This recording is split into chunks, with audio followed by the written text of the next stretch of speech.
Very unique sound to that one. That is Elevator Love Letter. I used some of the suggested prompts: slow drums, eerie strings. I don't even know what that word is. Surf rock and ballada acoustica. I like the surf rock part of it.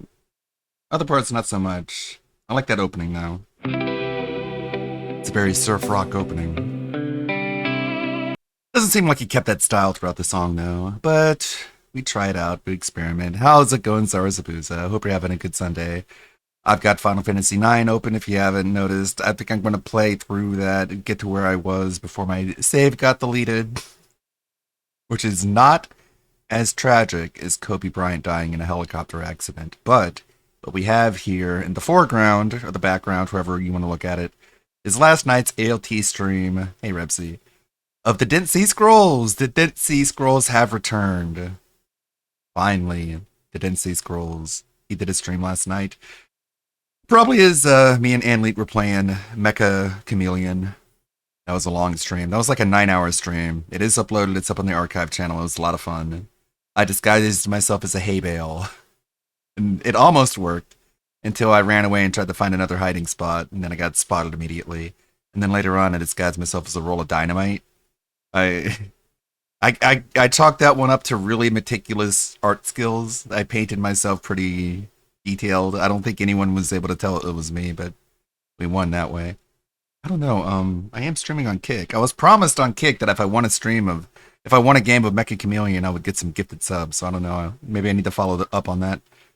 All right. What do you got, ALT? We can skip ahead. We can speed it up. It doesn't need to be sped up. ALT isn't that boring, but we can go for 1.25 if you want. Today. So let's get to it now. Let's get to it. Red Rock, the location of our story tonight is Red Rock, not in Colorado, in Las Vegas.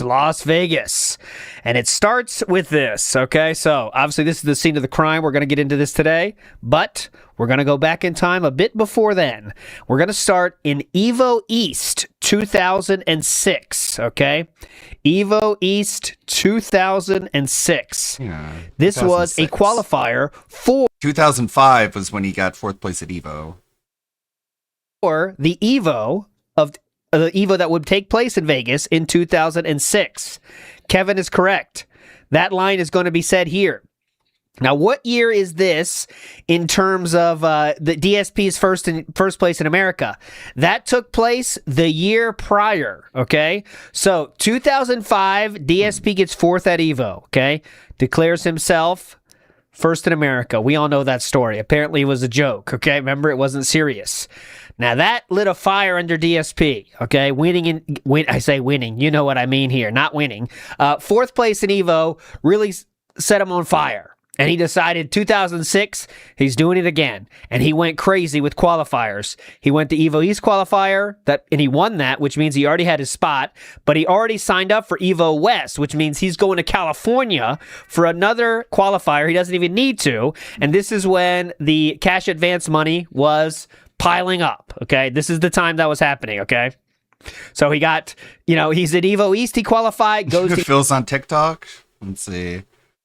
Yeah, go ahead and link it if you want. Evo West qualified. It's a lot of fucking trips. You see how quickly it adds up. You know what I mean? Okay, hold on. He's going to this trip in New York. That's a drive. Okay, the Evo East 2006 was a drive. Then to West, he's got to go take a plane out to California, come back, and then he's got to go another plane out to Vegas for the real Evo. You can see how that adds up to thousands real fucking quick, right? But anyways, that's not what we're here for. So in his first Evo qualifier in 2006, I will show you the finals here to start our story tonight, okay? So this is the finals. It's almost at the end. DSP versus Justin Wong in the finals of the qualifiers for Evo East. Here we go.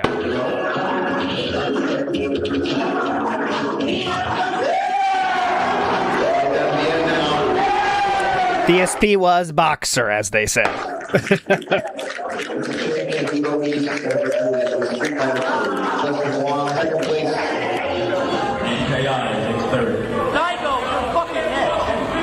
All right, so you heard that, right? He says, what does he say? Let's hear it again. It's very specific. It's very important. Here we go.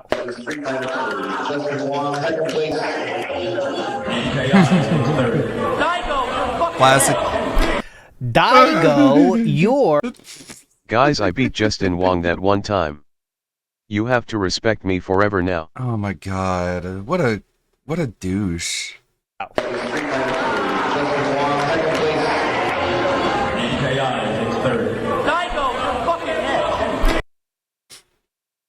cool, dude. Great sportsmanship. Daigo, you're fucking next, okay? Daigo, you're fucking next. So why was he saying you're fucking next? Daigo's in Japan. He's not coming to America normally, right? Well, this would be a year. Okay, here's the clip. Let's see here. Muted. Yeah, that's the thing. He didn't remember anything about Star Fox 64. He should. Like, it's basically a remake, but he's like, what? You fight Andros in this, huh? It's like, yeah, that's the last boss. Game journalist throws a tantrum because the 2026 remake of Star Fox doesn't have checkpoints. Yellow paint. I don't know how to die. What do I do? What is this? This isn't Star Fox. Again? In what universe does it make sense to have to fly through these tunnels again? No checkpoint In at this the universe. boss? Tiger Pimps has always been like that. Yeah, but you have to understand, it's 2026. Uh-huh. Now I have the best upgrade, so... It's 2026, you have checkpoints, man. I don't know how to dodge. I don't know how to dodge at all. Yeah, 15 seconds. He's just got that salty run back. Here, where again at Evo, you know the Japanese are coming, and they were coming, and DSP knew Daigo was going to be there, and You're Daigo at this fucking point next. is the biggest dude out there. Okay, this is You're next, everyone is hype on SOK forums for Daigo. He's a legend at this point. Okay, Watch he out. is. He's just the dude that everyone fucking loves. Daigo. He's the biggest dog out there. Okay, Tokido's big too, but it seems everyone's most excited to get Daigo here. All right, and he's going to be there. So we're going to go a little bit further back in time, though, to get you... Well, actually not further back in time. We're going to get right after the video you just saw, and we'll go chronologically going forward for the rest of the night, okay? However long we end up being here.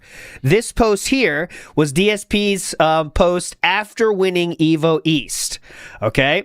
You see the first word. I'll skip that one. That's a normal fighting game word, guys, all right? You know it's this. Talby in the house. Big ups, Talby. Daigo might be the most important Street Fighter player of all time. There you go. And it's clear he's already starting his legacy. I will tell you, he gets crazy. He likes to have fun too. I'll put it that way. Because there's some stories with this gentleman that he knows how to have fun. I'll put it that way, all right? But hang on.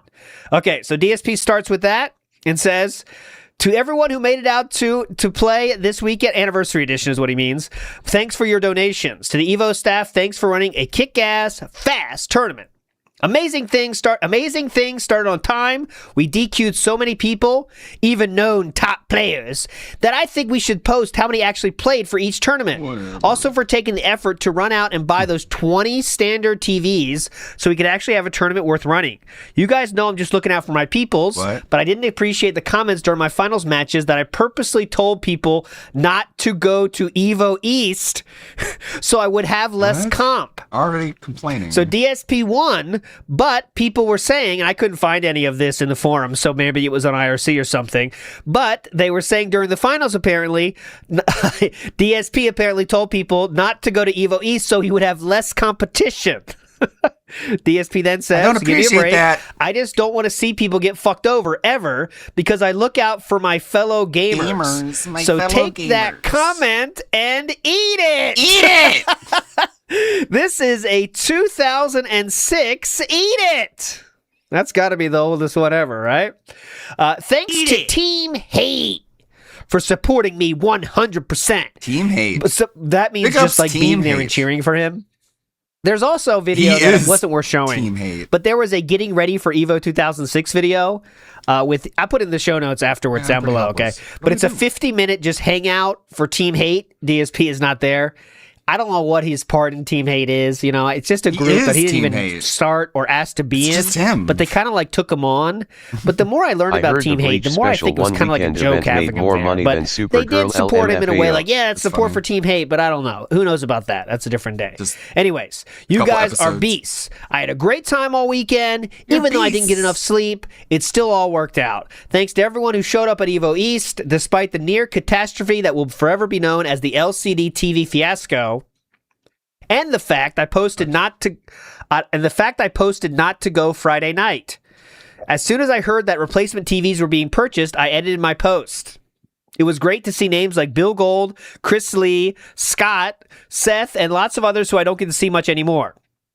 Oh, now I get it. Now I get it.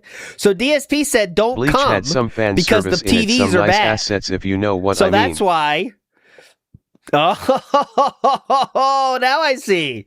So DSP said, don't come, guys. The TVs are shit. So some people took that as he wanted less competition. Well, maybe that was it. Anyway, special thanks go out to John and Jamie from Connecticut, who basically gave the opportunity to practice Anniversary Edition when nobody else wanted to play it. To be completely honest, it was you guys who let me polish my game up for this tourney, and without that, I would have gotten sexually abused. Thanks. Raped. Random thoughts. I would've gotten raped. What the fuck was up with this ridiculously expensive restaurant downstairs? The food blew, and it took them almost 25 Bad minutes to food. give me my chicken salad sandwich. Karen complaining as usual. I wish I could have played poker, but I knew I wasn't staying all night, and I was really tired anyway. This is very funny. You know there's a list of things DSP can't do, right? And that list includes things such as riding a bike, climbing a tree. Well, there's one more he can't do, and that's shuffle cards. He says, plus, I can't shuffle cards, and I'd rather practice What? Anniversary Edition than shuffling. So DSP cannot shuffle cards. What? He then says, Dude. I also wish that CVS 2 pools were 2 out of 3 instead of a single match. Come on. At ECC, we had more people than Evo East, and we only had 3 TVs. And we had 2s out of 3. Just because you find a game boring doesn't mean everyone else does. I wish that Evo staff wouldn't complain about sitting around during the finals. That's the game. It isn't Marvel. It's a game where 1 or 2 pokes can determine the match. If you don't understand a game, don't speak about it. Jin Master is an F slur, and I'm glad I started the Justin Wong What? fan section during Tekken 5 a finals. fan. The kid is not only crazy disrespectful, he says nothing dare to me you in real life disrespect as usual, me? and then gets AR'd by a non-Tekken player in the only game he plays. Good game, peace out, Tool. In closing, I have one thing to say. To the Wolf Brothers, Valle, Watson, Daigo, Gian, and anyone else who wants to get in my way at EVO World Finals, you're Eat it! next. Oh. All right. So get ready for. Better get ready for that, Valle, Watson, Daigo, and Gian. You better get ready for the finals at EVO. Eat it. Which Get- we'll show in a Prepare second. to eat it. A little bit more from here. Someone says, "Good shit, DSP, for taking all that, talking all that greasy and being able to back it up. I can respect you for that." Next one says, "Good job, DSP. You backed your shit talk with results. And now, can Good we please job. get off the LCD TV fiasco? The Evo staff fixed it. It's over." All right, so just get over it. It's basically, DSP, can you get the fuck over it? I mean, come on, seriously. Let's move on now. And that was pretty much it, okay? I want to show, I think Nick says something here. But anyways, it's just everyone talking about the show, nothing about that tournament, not much here then, okay? Moving forward, we go to the Evolution Money Match thread, all right? This is where people are setting up money matches for the coming EVO 2006. Very normal thing to do, all right? So our first appearance of him is this person who says, Versette said, "It's never too early to start betting. That's why in Vegas we roll with the big uns and chill like villains. Anyone who wants to get some money matches, go ahead." DSP responds with, "Didn't you have enough when I eliminated your entire team in MVC2 team tournament finals? Wow. See what happens when I stop trying to play new teams and go back to old shit? GGPO noobs." Okay, well, we do get a response, and that is from that same person, and they say, "Didn't I perfect you in our money matches, and you didn't beat me one set? Didn't you have enough, noob? Anyone else?" So, DSP responds to that and says, "All I know is I was eating at the Waffle House all I know is I was at the Waffle House eating dinner with your money, bitch. For reals, though, I hope you've been practicing. Evo is some serious shit. And if you can't beat me in a real match, you can't beat anybody who actually plays Marvel. Oh, thank you, DSP. So that person said, didn't I beat you in the money match and you didn't even beat me one set? DSP responds with, well, all I know is, okay. Then Versette responds directly to DSP with, how did you eat with my money if I only lost 5 in the TT and 110 from you? Doesn't that make me eating with your money? I used a fun team against you in the tournament match maybe and money match. I didn't want to play too seriously against you. And hell yeah, I've been practicing. I plan to make it out of my pools for the second time. Blah, blah. Anyways, keep up on your A game and see you at Evo. And yes, I'll be playing someone who actually plays Marvel, whom you lost $500 to, his former good friend, to help prep myself for more. Any idea yet? So that's confirmation. DSP lost $500 on a money match at some point. Jesus That's Christ. nothing. I mean, we know He that put for it sure, on a but- credit card. Sam B chimes in here and says, Versette and DSP, I'll play you both for money as much as you want. I'm free money. When people say this, that, you know, you obviously understand. That means they think they can win for sure. But I'll play you both. I don't give a shit how much money you want. What do you want? I mean, when you're 20, this is 2006. DSP's 24. I don't know about you, but when I was 24, $500 was a fuck ton of money. It's a fuck ton of money now. But back then, he was even more. Drop $500? Damn. But anyways, big ups out of service. Let's see what we get. Let's get a random one here. Come on. Spread the word. Let people know that I have mixed stuff up this year, that things are new and different and refreshing, and it looks like a positive year. Already, I've seen people who were like, wow, I really had no confidence in Phil because he's just been doing this raw gameplay thing forever. And now I'm watching Phil this week, and he did all this new stuff, and this is looking great. And now I feel positive, and I'm going to start following Phil again. So... Oh my God. You heard him, guys.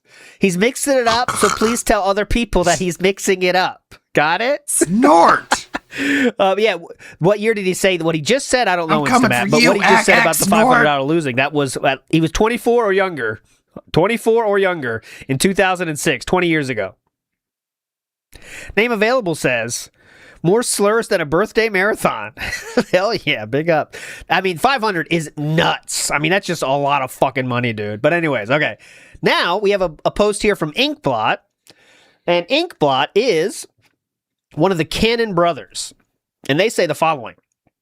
I'm pleased to announce all this is about EVO 2006, obviously. So I'm pleased to announce that we've secured an additional $15,000 in prize money, which will go to boosting the prizes for the Hyper Street Fighter 2 and Mario Kart DS tournaments. I'd also like to take the opportunity to encourage you all to attend EVO West and East. Besides the tournaments, it'll be a fun weekend. Oh, okay. So I should have played this first in chronological order. But anyways, DSP then says to this, he states this, so we got more money for EVO, which is all positive, you'd think, right?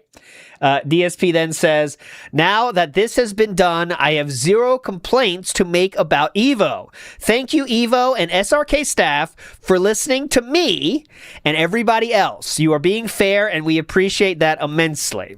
So why is DSP saying that he's being fair?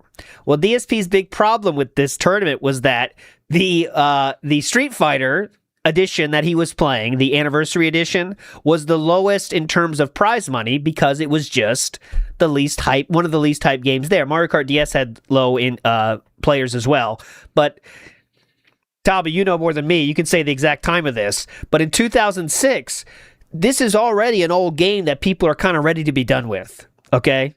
You know, so DSP, who got 4th last year, in 2006, it's already, they're like, all right, well, we going to do this or not? We don't do Street Fighter 2? What do you think, guys? It's like a discussion, let's say, okay? So that's how low it was on the poll, on the totem pole, let's say, you know, at this point. Okay. So then we get to, DSP says this, we get a response from DSP to DSP and the 10 right here. And someone asks, Where is it? Dear Evo staff, they ask a weird question, okay? Dear Evo staff, I have an odd question. If someone places 1st to 8th and wins a cash prize, do we have to pay taxes or what? He's asking a tax question. So, of course, DSP has to chime in. I don't know why, but he has to chime in, okay? And this is DSP's answer to that very specific question, all right? Here we go. If Evo is a legally this is DSP's answer. Okay. If Evo is a legally registered business, yes, you must pay taxes. If Evo is not a legally registered business, then it would be just viewed as a gift and then you wouldn't have to pay taxes. Of course, so far there have been no court rulings on non-for-profit fighting game events, and with all the sponsorship involved, it makes it even more difficult to figure any of this out. The best way to determine the answer would be go to one of the winners of a PC gaming tournament and ask them. Oh, well, they're easy to find. However, when you really think about it, how many people are going to care about Evo? Unless there was a massive press coverage or media coverage this year, chances are extremely slim that anybody in the IRS is going to know you won a couple $1,000 at Evo. Okay, this really talks about his tax knowledge, right? They are going to go after people like Richard Hatch, who win millions and then don't pay. Richard Hatch is the first winner of Survivor. So yeah, that's an interesting guy. He's the guy that was he would get naked all the time in there. But anyways, Richard Hatch, no wonder who DSP win millions and then him. Don't pay. Rather than somebody who won only a couple thousand and wasn't sure if there was a precedent to even pay taxes on it. Okay? He then says, I would say don't worry, even if the IRS catches up with you, oh no, you'd have to pay $1,000 or so. Big deal. So DSP says, even don't worry about it. That's his first advice. And then if they do catch you, you got to pay $1,000. Who cares? It's the fucking IRS. Who gives a shit? Am I right, guys? Come on. Thanks, so weird. Philip. Okay, but anyways, don't care. Let's see how the community takes to his awesome advice. Oh, excuse me, there's one more line. Worry more about your gameplay and less about taxes. Now, that's a funny statement from DSP, what a quote. Huh? I'm putting that in the screenshot for Twitter later. Box. Worry more about your gameplay and less about your taxes. If only someone told DSP the exact opposite earlier in his career, right? He'd be doing better with the IRS at the very least. Okay. Someone says, so obviously no one agrees with DSP at all. This person says, just to follow up, there is a lot of legal mumbo jumbo this year, but this is Seth Killian, runner of the thing. I've already arranged for checks to go out very quickly, but the affidavits are solid proof that winners can take them with that day and that the check really is on its way. So they're kind of stepping up the seriousness. They got a legally actionable IOU now for the winners. Okay. But anyways, next, someone responds directly to DSP. This is kind of nothing. They're just saying like, okay, DOA 4 isn't respected enough. A lot of people care about how much their game is being respected, which makes sense. You know, you have a favorite game. You want to see it being respected like the other games. But here's a direct response to DSP that matters. Someone says, R. Sigley says, guys, I need your help to pay my taxes. When you deposit a check Sorry, for $5,000 into your bank account and don't claim it, worry less know. about your taxes. The IRS has a new system where they can scan in your tax return, and the computer runs it against your other finances and uses some formula to determine who should be audited. It goes on the who will be the most profitable to audit. Though due to a small staff, only 1% of the U.S. ends up getting audited, and the people who are mainly targeted are people who claim huge deductions. But large unclaimed deposits like $5,000 are big red flag too. Going to a check cashing place isn't an option either because all those transactions get reported too. Best thing to do is just report it. You'll probably have to pay like $1,600 tax on it, but it's not worth the risk because you would end up huge fines or even end up in jail as a result. Okay? Now, that's a real answer. And I want to show you my favorite in this final one of this post right here. This person says, he's quoting DSP's post here, which I just read about taxes. He says, this is a completely incorrect interpretation of U.S. tax laws. Please don't listen to this advice. Prize money is specifically discussed in the U.S. tax code and is to be included in gross income in your tax return. Now, whether you will get caught for not reporting it is your call, but if you take your chances, be willing to suffer the possible consequences. Oh, and I checked to see if Evo is required to report winners above a certain amount of money. That's how it generally works in casinos. If you win a few bucks, say $50, you won't have to do anything except collect your winnings. But if you win a $5,000 bet, you have to fill out a tax disclosure form to even collect your winnings. And that is true. This person says the right thing. You should always live with this advice, guys. Please don't listen to DSP's advice. Got it? All right, moving on. Now, On a anything. little bit of drama here in July of 2006 leading up to this, okay? Well, we're not sure which Japanese players are coming yet, and there's a problem because Japanese players, they need a room, okay? They need a room. So this is, they're trying to, many Japanese players reserved plane tickets for Evolution, but did not buy hotel reservation. You can tell this person can't speak, English is not their native language, so they're trying to get help, okay? Watson, now this is a side story, but I think it's interesting. Watson is kind of feels that the Japanese players get too much respect. I really have that vibe from him in a few cases here. I thought Japanese players were confirmed. This is a big blow to those who are only going to see the Japs play, and that's just a word they use, by the way. So that just get used to that word. And John asks SRK Stappen, they cannot help. What the fuck? I am getting confused. So I don't know. He's kind of. It feels like he's being a douchebag about it sometimes, but I don't know the whole story there. So DSP does respond here to this one, and it's right here. He just has one thing here, and it's this.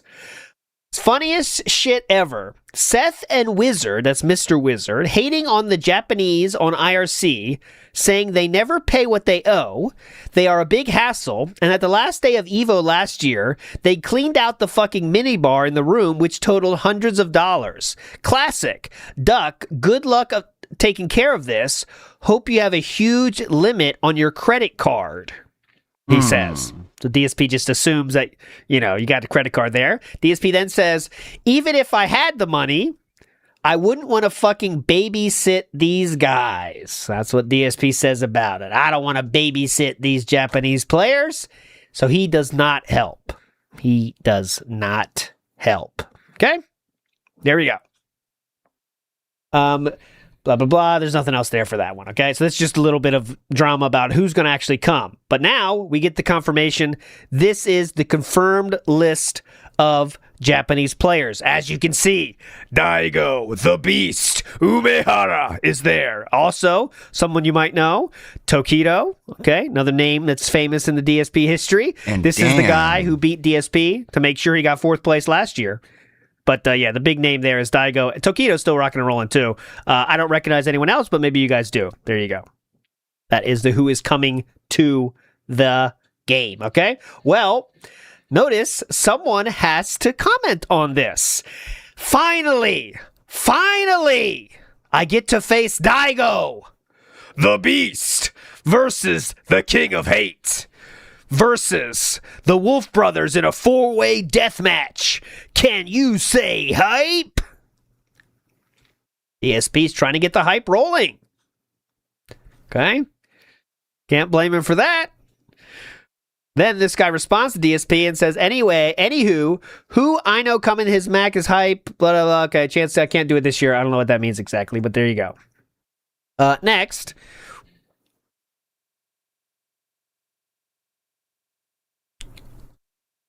Okay. And this this is DSP here. DSP says, how are all the Japanese and OGs going to get a chance to play on one cab? I mean, after I sit down and start playing, I'm not going to get knocked off. So they're all going to have to wait in line one at a time. I hope they bring pillows. Okay. Graham says, I don't know who Graham is in this case, but he says, DSP money match? I'm ready for a money match if you're down. What say you, sir? And then NKI, who we've seen on Density Scrolls many times, NKI says, want to play that money match from ECC 11 that we didn't get to do? And are you going to Vegas for sure now? So NKI wants to get some money from DSP, as you can see. But that's the end. DSP did not respond to that. I don't know if he's running from NKI, but he does not respond to that. Okay. Moving forward, we're almost there. But now this thread is entitled Evo Staff Alert. Evo Staff Alert. Oh, Graham ended up winning at Evo. Oh, big ups to Graham then. What a king. Evo Staff Alert. Thursday reservations are sold out at Red Rock Hotel. That's what the name of this thread. Okay, so this person, Sergio, says, just called as well. Bitchy lady with an attitude. Told her about my Friday through Sunday reservation, and before I could even mention Thursday, she told me that Thursday was completely booked. Quoting her, we are completely booked for Thursday. Only possibility of getting a Thursday is if someone canceled. DSP then responds and says, same here. I called at 5 p.m. Eastern Time. Girl who answered said it looked like no rooms had been added for Thursday, contrary to what some said, and it was totally booked still. I basically went off on her. That's a Karen. I basically went off on her and told her this was unacceptable since I know somebody had gotten a room on Thursday just 4 hours before. What are you going to do? There's no fucking room. You know what I mean? Huh? Okay. Keep yelling, sir. It's really helping. She took my number and said she would have Michael, the guest events manager, to call me back. Of course, that pussy didn't. This is getting ridiculous. Evo staff, what is going on? And I haven't said it yet, so if this is anyone's first time in the Dead Sea Scrolls, how do I know this System 1 is DSP? Well, we know because when someone quotes it, it says the real name, and that is right here. So you see, this is getting ridiculous. Evo staff, what is going on? This is getting ridiculous. Evo staff is going on. That's how we know. And if I ever can't confirm it, I'll tell you, okay? But I promise, this one's confirmed. Ponder, one of the Cannon brothers, says to him specifically, see post 9, DSP. And post 9 will tell us that we are working on getting new rooms for Thursday, but it may take some time. You could read the rest. DSP didn't read the rest. He just yelled at the poor hotel staff. So there we go. Sorry, hotel staff. DSP wants his room now, and he told him he's very angry about this. Now we have, this is another room. Book your rooms through Evo 2K, guys. Okay? Book them through the website or something. Okay?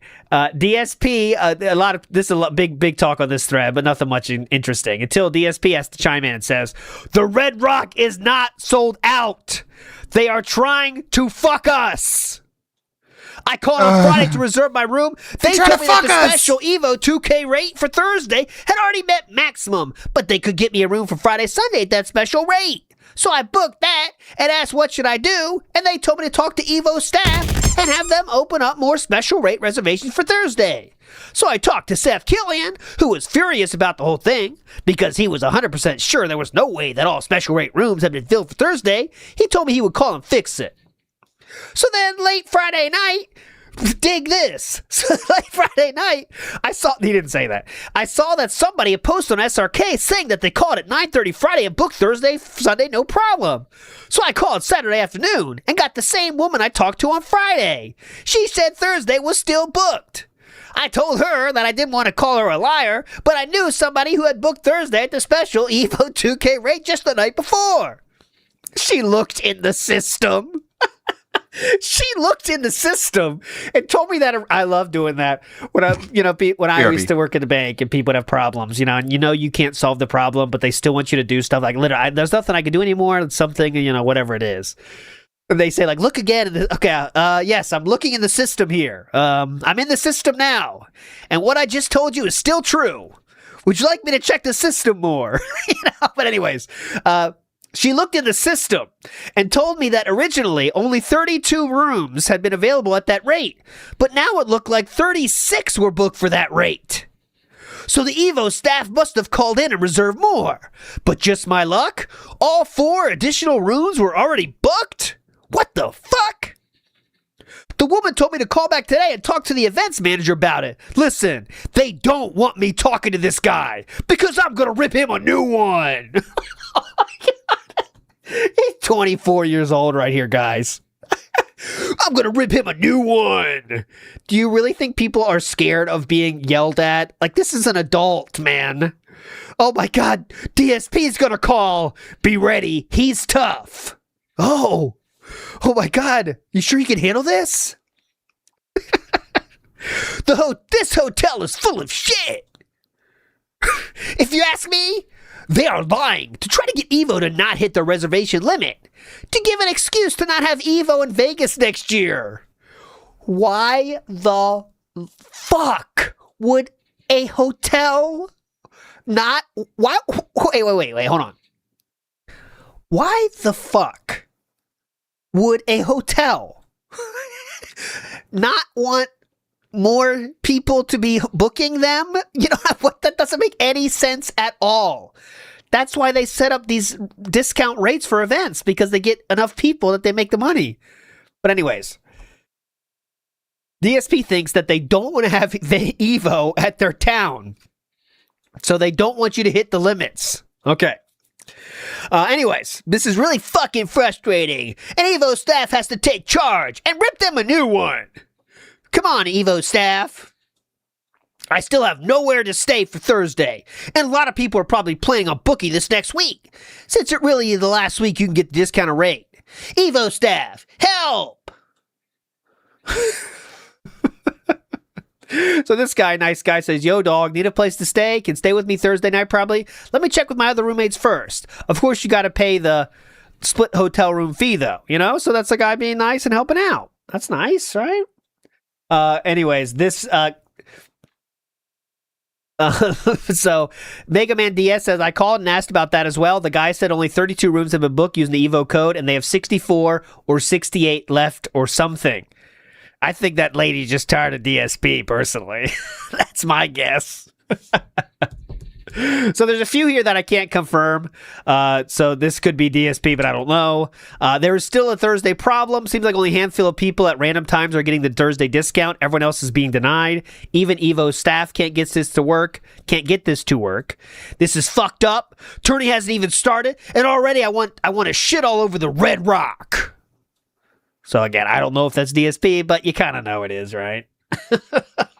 So there was no mention of that. Obviously, DSP ends up getting a room, but Preppy here says the Evo discount is gone. There you go. So there you go. Everyone got their room. All right, I guess. Well, at least DSP got his.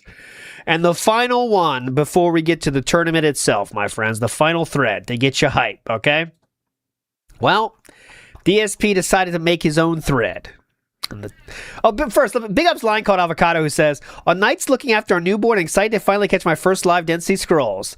Big ups, line Avocado. That's always fun. Let me tell you, having a newborn, there's a lot of things that you're gonna, less sleep. It's rough. You always got a lot of stuff to do. But one of the best feelings is when they just start sleeping and you got like at least an hour or two to just do something you want to do, right? It's very fun. Even though you can hold them and just watch something happily and you got some time to yourself. It's fun. But big ups line, have some fun. Okay, so this post is entitled, DSPs Get Hated On Money Match Madness at Evo. And I will show it to you just because it's so ridiculous. You want to see it. Here it is. DSPs Get Hated On Money Match Madness at Evo. Okay? So DSP made this thread himself to get ready for Evo. Okay? It's pretty cool. Get hated on, guys. Get hated on. Come on, it's time to get hated on. You guys ready to get hated on? Sounds weird. But anyways, let's get ready to get hated on, okay? So you ready to get hated on? Okay, the setup is as follows. DSP had a max quota of 500 before this started. So he had a quota of $500 again for total money matches at this tournament, okay? So he says, a lot of people have asked me why I'm not going through with some of these huge, stupid challenges that are getting thrown around on IRC and such. Well, it's because unlike people like Havad, I'm not a fucking baller, and I don't have that much money to throw around. What I'm trying to do is have a pretty decent sized pot of money matches that are for reasonable amounts. The purpose of this thread is to list the money matches I have already accepted, and to also see if anybody else is out there is interested. Please, if you are going to challenge me, make it for a game I play. AEST is obviously my best game, and I'm not bad at Marvel's Capcom 2 or Third Strike, but I'm not dumb enough to try to accept challenges in Alpha or CVS 2, so keep that shit out of here. Get that shit out of here. Make it reasonable. Don't challenge me for 5,000 when you know I can't accept. Keep bets reasonable. Lowest I'll accept is 10. Average size will probably be 20, and the largest I'm willing to do with anyone is 100. What? Why do you need to say the average? Why are you telling people the average? All right, guys, no, the average I'm looking for. Anyways, keep the sets short. Nobody wants to see us play first to 10. That shit takes too long. If you're talking Super Turbo or Anniversary Edition, then 3 out of 5 or 4 to 7 is fine. Marvel, I will not It play. really sucks that Evil AJ made that one video. Otherwise, everyone would still love Phil. More than To 3 this very day. out of 5. In some But cases, damn you, Evil I AJ. will consider You taking made that single one game video. money matches. Turned it all against you. Already on the card are Viscant for a hundo, Ski Sonic for a hundo, Verset. Verset was the guy we started this thread with, the money match guy. Flash Metroid, the legendary Sue Mighty, and I see Alex Kelly Power Vi, and also old friend Bucktooth. Bucktooth. It's Bucktooth. Also joining in the fun is Afro Legends. And the one and only NKI. Also, we have Dark Umas. Who is this guy? Who is this guy? What? That's mean. Marn. It's rude. And that is the end of the list. So just a few ones to show here. This is all about setting up the matches, so you don't need to see all these. Sick AE player, I'll just speculate the money matches. Sue Mighty signs up. Verset again shows up here and says, hey, Phil, you want a rematch against me? DSP says, Sue, hells no. I'm not stupid enough to think I could beat anybody who's actually good at Marvel. I haven't played the game seriously in ages, and Wigfall owns me every time I try to enter a tournament. If you want to fuck around for like 10, I consider that, but anything else is just a donation to you. I'll accept your match if you reduce the amount of games to 2, 3, or 3, 5. 4 to 7 is too much for so little, and for shitty Marvel. 3 out of 5 is good for me. Thy Almighty. Not the Almighty. This is Thy Almighty. DSP play me. Sue Mighty. Okay. I accept Sue. Looking forward. This again, it's not that interesting, but people just signing up. Someone said though, I like DSP over Verset. There you go. Some confidence. NKI trying to get some money here, as you see. Bucktooth trying to get some money. DSP responds, accepted, of course. I accept both bets. Bucktooth says, I'm probably not going to do over $100 bets. That's too high stakes with all these smaller bets. I'm now taking it. Adds up. However, if you want to do something in both games for 20, I'll definitely accept. So Bucktooth was looking for $100 each on both. And DSP said, how about 20? How about 20, Bucktooth? Bucktooth responds quickly with, 20 it is. I'll do whatever you want. All right. And more people are signing up. More people signing up. The aftermath, you can see, I already showed you. So, I don't think anyone else chimed in here that DSP says no to. Bucktooth, Afro Legends, NKI Decoy. This thread gets surprisingly long. I guess a lot of people want to get at DSP because he has the walk-in ATM. But there we go. That were his money matches for the tournament before it starts. All right.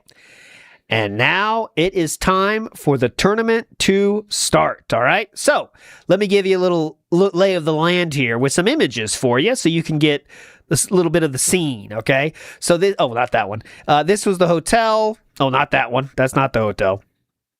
This right here is inside the hotel, as you can see here. This is in the like ballroom they had. Okay, so on the far side you see is Valle. Closest to us, that is Daigo. Okay, that is Daigo versus Valle. Here's a look at what the room looked like. So it was just two big screens, and there was chairs there for the finals. But that's the stage you're looking at. And I don't know why Evo does this. I guess because that's where the power is. Someone will know better than me.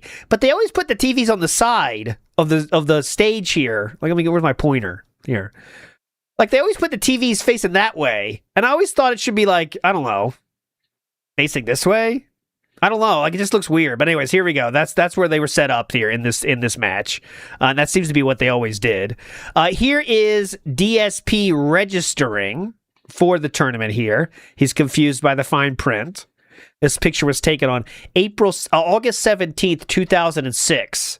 And I will put a link to these pictures below after the show, okay? So you can see them all. There's more too, but this is DSP watching some casuals here from inside. Looking buff, looking cool. Yes. As you can see. Here is DSP playing some casual style stuff here. Looking buff. He's wearing his Hate Eternal shirt, as you can see. Hate it. He also has another one here. This is from inside the room. DSP is doing some casual style play here. Here you go. You can see a very VIP for sure on the left side of your screen here. I'll let you discover it yourself. I will not spoil. Sorry, audio style listeners. But there is someone that is buff here on the left side of your screen, if you look. There he is, the one and only Jaha there on the left, if you can see.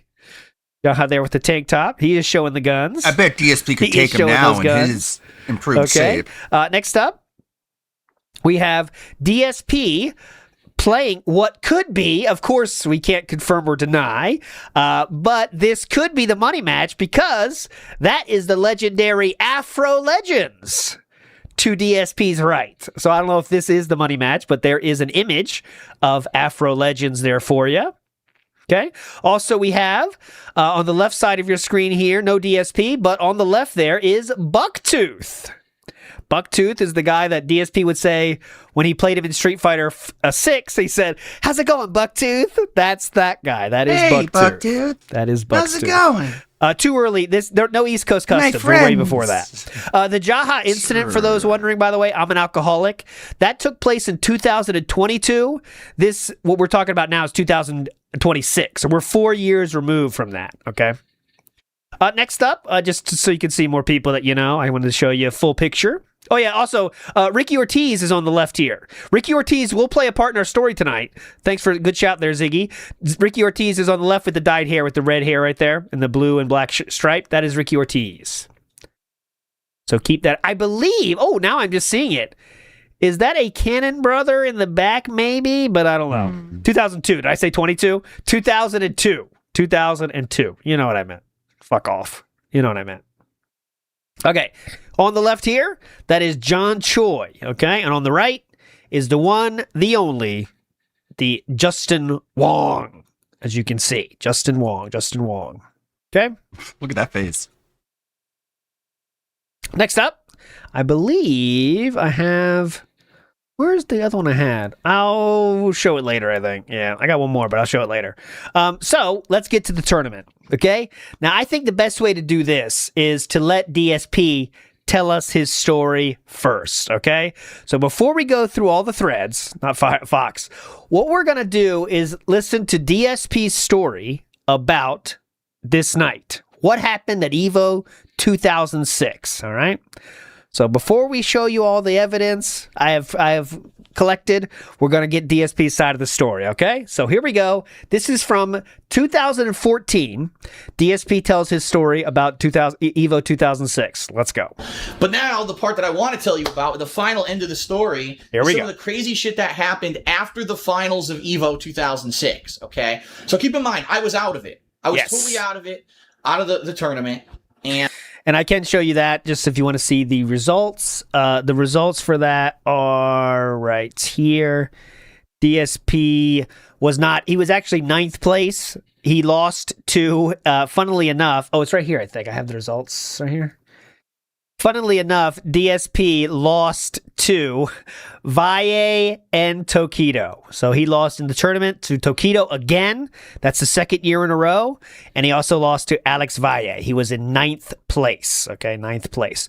Winner was Alex Wolf. Tokido got 3rd, Valle 4th, Daigo 5th, Graham Wolf 5th, John Choi 7th, and Afro Legends 7th. Okay, but there you go. That's the update on the placings there. Go ahead. And I do remember at one point I went down. I didn't watch all of the finals, but I watched parts of the finals, and I remember there was some heckling going on and some other shit going on during the turn. I don't even remember anymore. I just remember there was some guy on commentary that was so bad that people heckled the fuck out of him until he shut up, so we didn't have to hear his shit anymore. I remember that.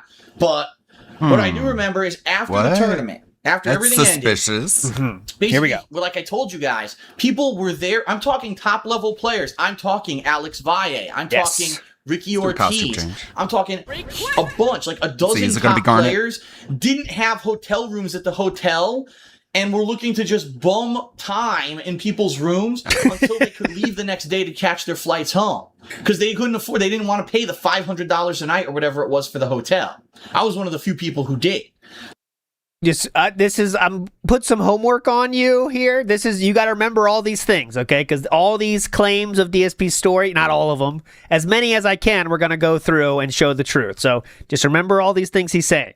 So a lot of the top players didn't have hotel rooms. It was $500 a night, and he was there. It was like 12 people, he said, okay, and they were bumming time. So that night, they all knew where my room was because we had been playing games and stuff together or whatever. And that night, I remember Nestor came by and he was hanging out with me. We had a few drinks. We were hanging out, whatever. We're having fun. And we went down to the bar. I remember we were at the bar and it was me and Nestor, for some of the time, and then he wasn't there some of the other time.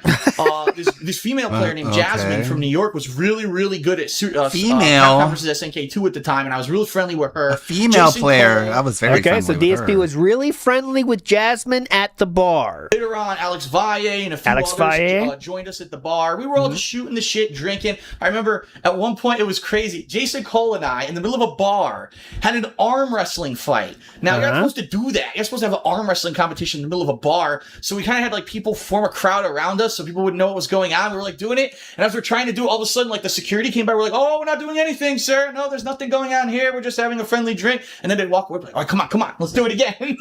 Incredibly made up story, but keep going. That was pretty fun. And I actually... Hold on a second, guys, at this bar. Are you arm wrestling? Get the hell out of here. What do you think's going on? Come on. We can't have this here. You ruffians with your arm wrestling. Remember... What he acts like it's cockfighting. You know what I mean? He acts like it's a dog fight. Yeah, we got a dog fight going on. We got to hide it from the authorities. I mean, that would make sense at least.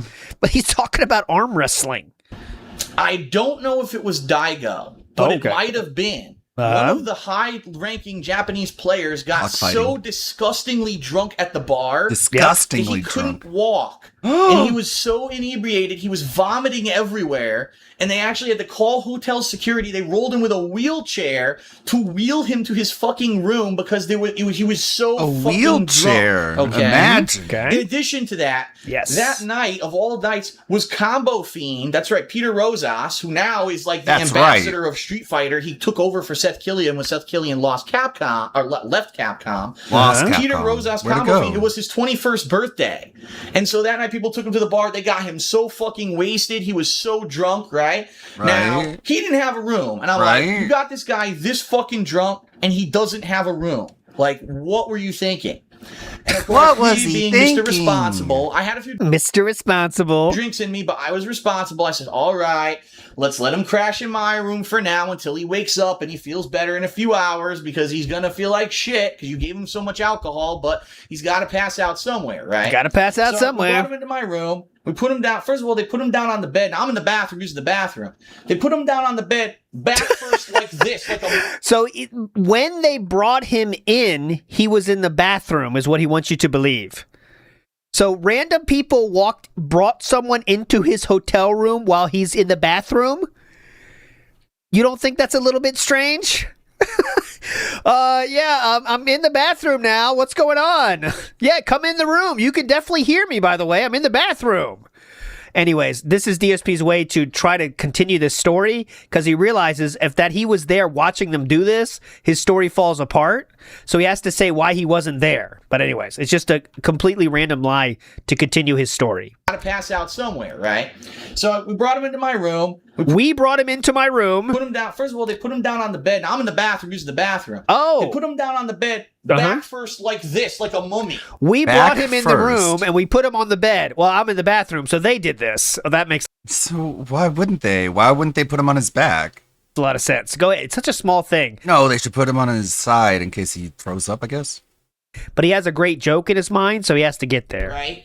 The worst possible thing you could do for someone who's stone cold drunk, because if you're drunk, and unfortunately, a lot of people don't know this, if someone is very inebriated to the point where they pass out, never put them on their back like this. Because if they happen to vomit in their sleep, they will die. They will die. And there are many people, You, instantaneously yes, you. die. musicians, famous people who've died Yo. because they become inebriated. Like Jane from Famous Breaking people Bad. Or on drugs, whatever, the combination, and they can't wake up and they die in their sleep.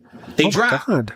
So whatever you do, God. do That not sounds do so that. scary. Do not do If you have that. a friend who becomes so inebriated that they're passing Say out. it 3 or 4 you more put them on a times. bed or table or wherever, and you place them Table? on their side like this, with their Oh. head at the edge of the bed, like this, laying down, and you put something next to them so if they Oh vomit, my it goes into God. it. Because that way, if they vomit in their sleep, Oh. okay, you're fine. Went right into a fucking wastebasket. You're good. They wake up covered in their own vomit. That's their fault. But at least they didn't fucking die in their sleep. Okay. At least they didn't So fucking die. Because again, these were all kids. They were young, newbies. They didn't know that. They're all They- noobs. They're all They were kids. young kids, newbies. How old is these people he's talking about? DSP at the time is 24 years old. They were just kids, newbies. supposed to put a drunk guy on his fucking back. I was like, you have to kid me. He's gonna die in my hotel room on his 21st birthday because his friends don't know this. So anyway, Idiot. When's I Daigo's taught them birthday? all that, and we did that for Pete, and we left them there. We went back to the bar. We had some more drinks. Oh no, he's talking about Combo Fiend because Daigo is older than DSP by a single year. Daigo was born in 1981, so Daigo at this point is 25. He's talking about who then? Combo Fiend? Let me see if Combo Fiend's a known character. Combo Fiend is... Oh yeah, definitely. Combo Fiend ended up getting... Let's see. Combo Fiend is still Hey, Ludwig, Peter how you Rosas, doing, buddy? Playing more FF9. 10,000 approximate Getting all caught career winnings. Part of collect, but anyway, I can't find his name. Oh, I taught them all that, and we did that for Pete, and we left them there. We went back to the Pete. bar. We had some more drinks. Okay, so he's talking about Combo Fiend. Combo Fiend was the drunkest shit guy in this story. Go ahead. And then finally, like 2 or 3 in the morning, the bars were finally closing, and they went back. His friends picked up. I guess I should show you just in case you want to see old Combo Fiend. Combo Fiend somehow has managed to continue staying in the FGC, doing cool stuff like commentating at Evo 2023 like he is in this picture. Isn't it amazing how these people manage to stay involved, you know? Because the people that really are into it, and I think, like, if you go back to these times, right, 2006, 2005, if you're in it, you're really in it. You know what I'm saying? Like, you are really in it. You're a hardcore lover of this shit, you know? And they've all managed to kind of stay... Not everybody, I know some people have dropped off, but they're still doing something. You know what I mean? That's kind of cool. Unlike DSP, who has managed to do something, I guess, of a different sort. But okay, go He was ahead. finally waking up half conscious. They brought Pete back to to their room or whatever. And I remember it was the very end of that. So we're talking like 4 in the morning. Okay. And all of a sudden I get a knock on my door. What the fuck is this? 4 Here we in the go. morning. I'm like, I'm about to go to sleep. Listen up. And I look out the peephole, and there's like a ton of people in the hallway. I'm like, what is this? I open the door. It's, I shit you not, Alex Valle, Ricky Ortiz. All there to kick your I can't remember if ass? Flo was with them. It was like 10 players, some of which I recognized, some of them I didn't. But they were like, Phil, you got to help us out, man. You got to help us out. hotel security's onto us. They know we don't have a room. They know we've been going from room to room. They're going to Sorry kick I us missed out. your We don't want to stream be out last there in night, the heat on the Ludwig. street, man. Needed a We break need from somewhere the to stay internet, until so we get the binge flight, watched so then we Edge can go back Runners. to the airport, Nice. man. Can you let us in? And I was just like, Okay. They're I on to love that. us. Because I'm a responsible person, you know, have my own hotel room, and I've got these pro players, a lot of which have been talking shit about me that I'm a horrible player, and now want to bum the room off me, right? Keep in They could have been talking that much shit about you. Well, Valle beat you in the tournament, so I mean that's for sure. But you also had a money match with Valle, so which have been talking shit about me that I'm a horrible player, and now want to bum the room off me, right? how much shit have you talked about them on SRK forums for years leading up to this? It's weird that you care about that now when you were saying DSP get hated on money match thread. But yeah, by the way, guys, these guys talk shit about me, okay? Keep in mind, Valle, one of the people who wasn't giving me respect, I let him in because I'm that. Keep in mind, he wasn't giving me respect. Yeah, what? You mean since he beat you in the tournament that just happened the same day? Valle, one of the people who wasn't giving me respect. What do you mean? I let him in. I let him I'm in. that kind of person. What can I say?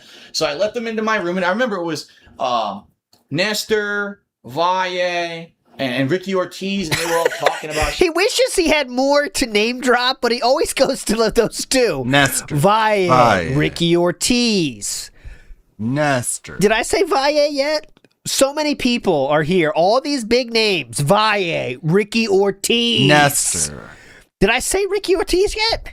So many people, dude. Insane. And Valle was fucking gone, man. He was so drunk that he was just rambling on about bullshit, right? You could have been like, Nestor sorry, I don't Yeah. have any was room talking to me at let one you point crash. about breaking I've up got with my his friend girlfriend staying or with me. whatever. Oh And wait, then never Valle mind. starts talking, and he goes, yeah, I know, man. I know how rough it is. Let me tell you something, man. When I came here when I was younger, I tried to get my green card, and it was a pain, a real bummer. And we both looked at him, Nestor and I both looked at him and said, what the fuck is getting a green card have to do with him breaking up with his girlfriend? Okay, so if you want to believe this story, you have to remember it's 4 a.m. DSP has been drinking at the bar and in the room previously. Then he just let in these people, and now he remembers this drunken conversation. How many years later would this be? This would be 8 years later, okay? That's what he wants you to believe. Because that's how drunk he was. He like, Uh-huh. I don't know. And I we're just don't looking at him, know. what the fuck? And he got all pissed off, like, oh, man, you're gonna make fun of me, blah, blah, blah. It was pretty funny. Pretty funny, dude. But, Hilarious. I stayed in my room for a few hours. Good And stuff. then finally, So a few hours means 6 a.m.? I kicked them out. guess I said, I you should guys have been cannot there. stay here all night. You had to have been there, Fuck out then and go find you'd be someone else to laughing. bum a room off of so I could finally get to sleep because I got a flight tomorrow afternoon. And that was a while. Maybe the morning just came and they could leave? I mean, I don't, it's just keep Time going. because basically what that showed was that there's this subculture of people, right? Who are What? so into Street Fighter, What? but they were just literally bums. They were bumming off of people all the time. Yeah, bumming they should have rooms, maxed bumming out credit rides, cards bumming like plane me. tickets, bumming this. They didn't pay for anything themselves. They should have If they won a borrowed. tournament, they finally made some money, but they didn't. None of those people had hotel rooms. 12 people. So why the fuck did you go? If you Oh my cannot afford a God. hotel room to the tournament, why are you there? You know what I mean? And that's kind of the Okay, culture of well, what Street Fighter you was couldn't back afford then. to It be was like there. a bunch of bums bumming off each other, bumming off people who could afford stuff in order to go from tournament Yeah, to they should tournament. have gone into I hate to debt. say it, but it was like some of the top players felt that they deserved it. Well, I'm one of the best players, so why wouldn't you just let me in your hotel room? I'm one of the best players. Why wouldn't you just pay my plane tickets? Oh, see, now this is all added. This is all added. Look at this. Such salt. Extreme salt for the best players here. Yes, John They're is all correct. bums. He bumped the room at Viscont's They're all house. That's what poor. led to that happening, remember? Remember when the famous line of DSP looking at Visant and saying, what are we going to do? And then Visant said, what are you going to do? That's the best. That's the best telling of the tale. When who said it exactly? You I can't should have remember been who able told to pay it, for but the these story expensive goes. rooms. Also, Jaha- why do the good players get sponsors to pay for their flights and hotels? Right? And Mike Watson are coming down, and they know it. And then DSP looks at Viscon and says, "What Almost are we like gonna, what it's are a you gonna hobby do?" for them. No, DSP looks at Viscon and says, "What are we gonna do?" And then Viscon says, "What are you gonna do?" Yeah, Viscon. What are we gonna do? What are you gonna do, dumb shit? it, but it was like some of the top players felt that they deserved it. Well, I'm one of the best players, so why wouldn't you just let me in your hotel room? I'm one of the best players. Why wouldn't you just pay my plane ticket so I can fly to the West Coast and play in this tournament? It's like, are you for fucking real? You're not a celebrity. You're in this tournament. It's like, so now he's adding all this stuff that has nothing to do with Evo 2006. He's just using this as a argument tool that he let them bum a few hours in his hotel room with the he's extrapolating out that because they needed 2 hours in his hotel room, that, and it happened before too in the SRK forums and previous Density Scrolls. I know we've seen him bitching about, like, Justin Wong would say, and we have a hotel room we could split. He's very upset about this because he pays himself. Why can't you guys do that? These top players. Come on. You want to be a top player? Yeah, but they're not maxing out their credit cash advances when they're doing this, man. And that is kind of the fun of it. You ever do shit when you're young and you go somewhere and you don't really know how it's going to work out, but you just figure it out? That's life, man. That really is life. That kind of moments are what make the person you are today. Is hanging out with your friends, doing stupid shit, not figuring out the details, and just having some fun.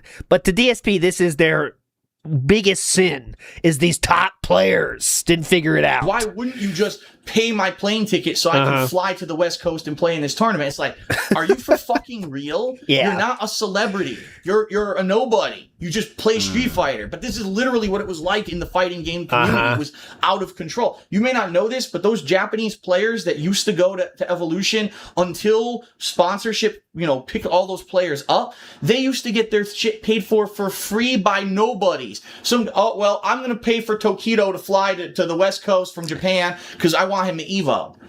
Is that bad? Why would you do that? Because it was extremely hype for the entire fighting game community. It's the exact same thing they do with invitationals at tournaments. They want the big names there because it makes it hyper for everybody. And I'm sorry that's not fair, but that's life, okay? But anyways. Good player, you pay his way. I never understood that. Yep. You know what I mean? I never asked for a dime for someone to pay my way. I'm going to earn my money and I'm going to go there on my own dime. But there were people who were like this all the time in the Street Fighter community. I'm not going to ask for a dime. I can't say now how it's. I know now there's sponsorships and people make big money doing it and all that shit. I don't know how it is now, but that's how it was back in the day. And that was like an eye-opening thing for me. Here's people who afforded to drink all night, right? They played in the tournament, but they didn't have a whole. They afforded to drink all night. People who afforded to drink all night. That was back in the day, and that was like an eye-opening thing for me. Here's people who afforded to drink all night, right? They afforded to drink all night. Played in the tournament, but they didn't have a hotel room. They weren't responsible enough to make sure that they were even going to be safe. Yeah, it was out of control. It was out of control. It was out of control. They were nuts, dude. Like, yeah, they afforded drinking. Yeah, there's no way to find out. There's no way to find alcohol at the low budget in a hotel room with 100 other people of your same age that are out for a good time. Yeah, who can explain? Who can understand this? By far, how did they find alcohol? Were even going to be safe? Yeah, it was out of control. Out of control. Out of control. And that was by far the nuttiest tournament I've ever attended. Nuttiest tournament I've ever attended. The nuttiest tournament he's ever attended. I'm willing to bet this was planned in advance. Now we get to the fun part. They Let's were go like, through we'll just bum a room other from dumbass people's Markville. recollections. He's from desperate that for any tournament. friendship he'll All let right? us in. Sir Percy Thrillington says, "What's up, ALT? I'm in line at Walmart. Big up, sir. Did you get 2 of whatever you're buying?" The Pasta Maker says, "Sounds like a very typical Vegas night adventure. Live a little DSP. Also, the bars never close in Vegas. What is he talking about?" Maybe the hotel bar closed. I could see that. But you are right about a typical Vegas night adventure. In your 20s, when you're at a hotel halfway across the country with people you're never going to see outside of these very, very short situations, you stay up as late as you fucking can, drinking as much as you fucking can, having as much fucking fun as you can. That's what you do. That's just a normal human thing to do, especially on the last night of the tournament. The goal is to not sleep. That's the goal. And to find, okay, whose hotel room are we going to now? Let's go. Where's Justin at? Let's find him. That's what you do. K Jim says, "Be a part of history or be a douchebag and an e-bagger. Hard to decide." It is. It is. And have fun, too. Like, he's not even having fun at this shit. At least have a little fucking fun. Mickey Thor says that these are his glory days. They must be embellished so no one questions why this was the peak weekend of his life. Sat in a hotel room mostly. And yeah, he said something that was very telling. He didn't watch the whole finals? What the fuck? That room is packed and it's hype as shit, and I can show it to you because I have it here. Just listen to this. This is the finals, and DSP didn't even spend time listening to all this. Watch this. I'll go to the ending here. So, this is just a taste of the room. The audio from the room will tell you all the stories you need. We'll tell the tale. Listen. All right, so as you can see, that was a win for Daigo here. And this is Daigo versus... Sorry, this is Daigo versus... We don't know. Yeah, anyways, we don't know who he's playing, but it's Daigo. Daigo is playing Ryu.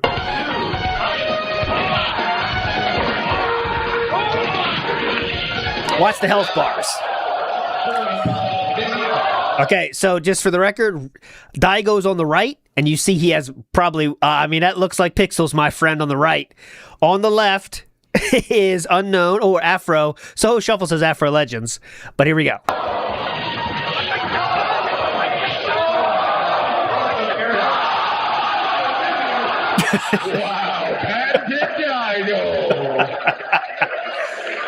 I mean, that's fucking fun, dude. That's fucking fun. That is so much fun. In the fucking room when that happens, that's where you gotta be. DSP didn't watch the whole finals. Here's a news story that happened about EVO 2006. Ready? Headset? That was on GameTrailers.com. Remember that, guys?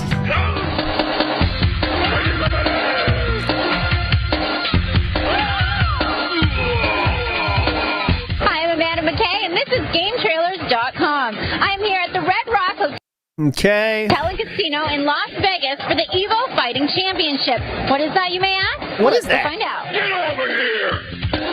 What is that? Get over here! Get over here! Hey! Round one. So, I don't know what happened here, but it looks like he has a friend.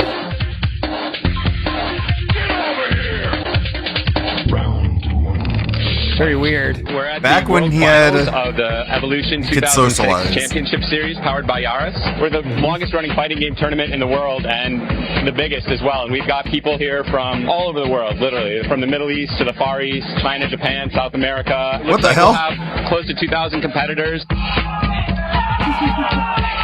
They're like South America, and they just cut to a guy doing the fetal position. from all over the world, literally, from the Middle East to the Far East, China, We Japan, got China, we got Japan, and South America. and South America. This guy here, it looks like he's Chris Chan maxing. Okay. Looks like we'll have close to 2,000 All right. competitors. That was a choice. They're competing that in was an many editing games. choice. We'll have Marvel vs. Capcom 2, Capcom vs. SNK 2. This is a mouthful. Street Fighter 3 Third Strike, Street Fighter 2 Hyper Anniversary Edition. What else have we got? Tekken 5, Dead or Alive 4, and I'm probably going to forget some. And Mario Kart as well. We're doing a little Mario Kart on the side as well to try and bring in those competitors. Fun fact for the Mario Kart DS, Justin Wong got third place in the Mario Kart DS tournament. Didn't have that many competitors. He lost but to still, Phil. that He's just like, shows he's good at everything, doesn't it? Anyways. All our events are open events, so anybody that just wants to show up can come and play and take your shot against the best in the world. There's over $100,000 at stake for the... That's the Neo Geo AES. Yeah, is that an original one? Play and take your shot against the best in the world. Those are so expensive right now. All our events are open events, so anybody that just wants to show up can come and play and take your shot against the best in the world. There's over $100,000 at stake for the EVO Championship Series. These are a very spirited bunch of players, and they take the games very seriously, and that works itself out in many interesting ways. I think that's the PC answer I can give. Gentlemen,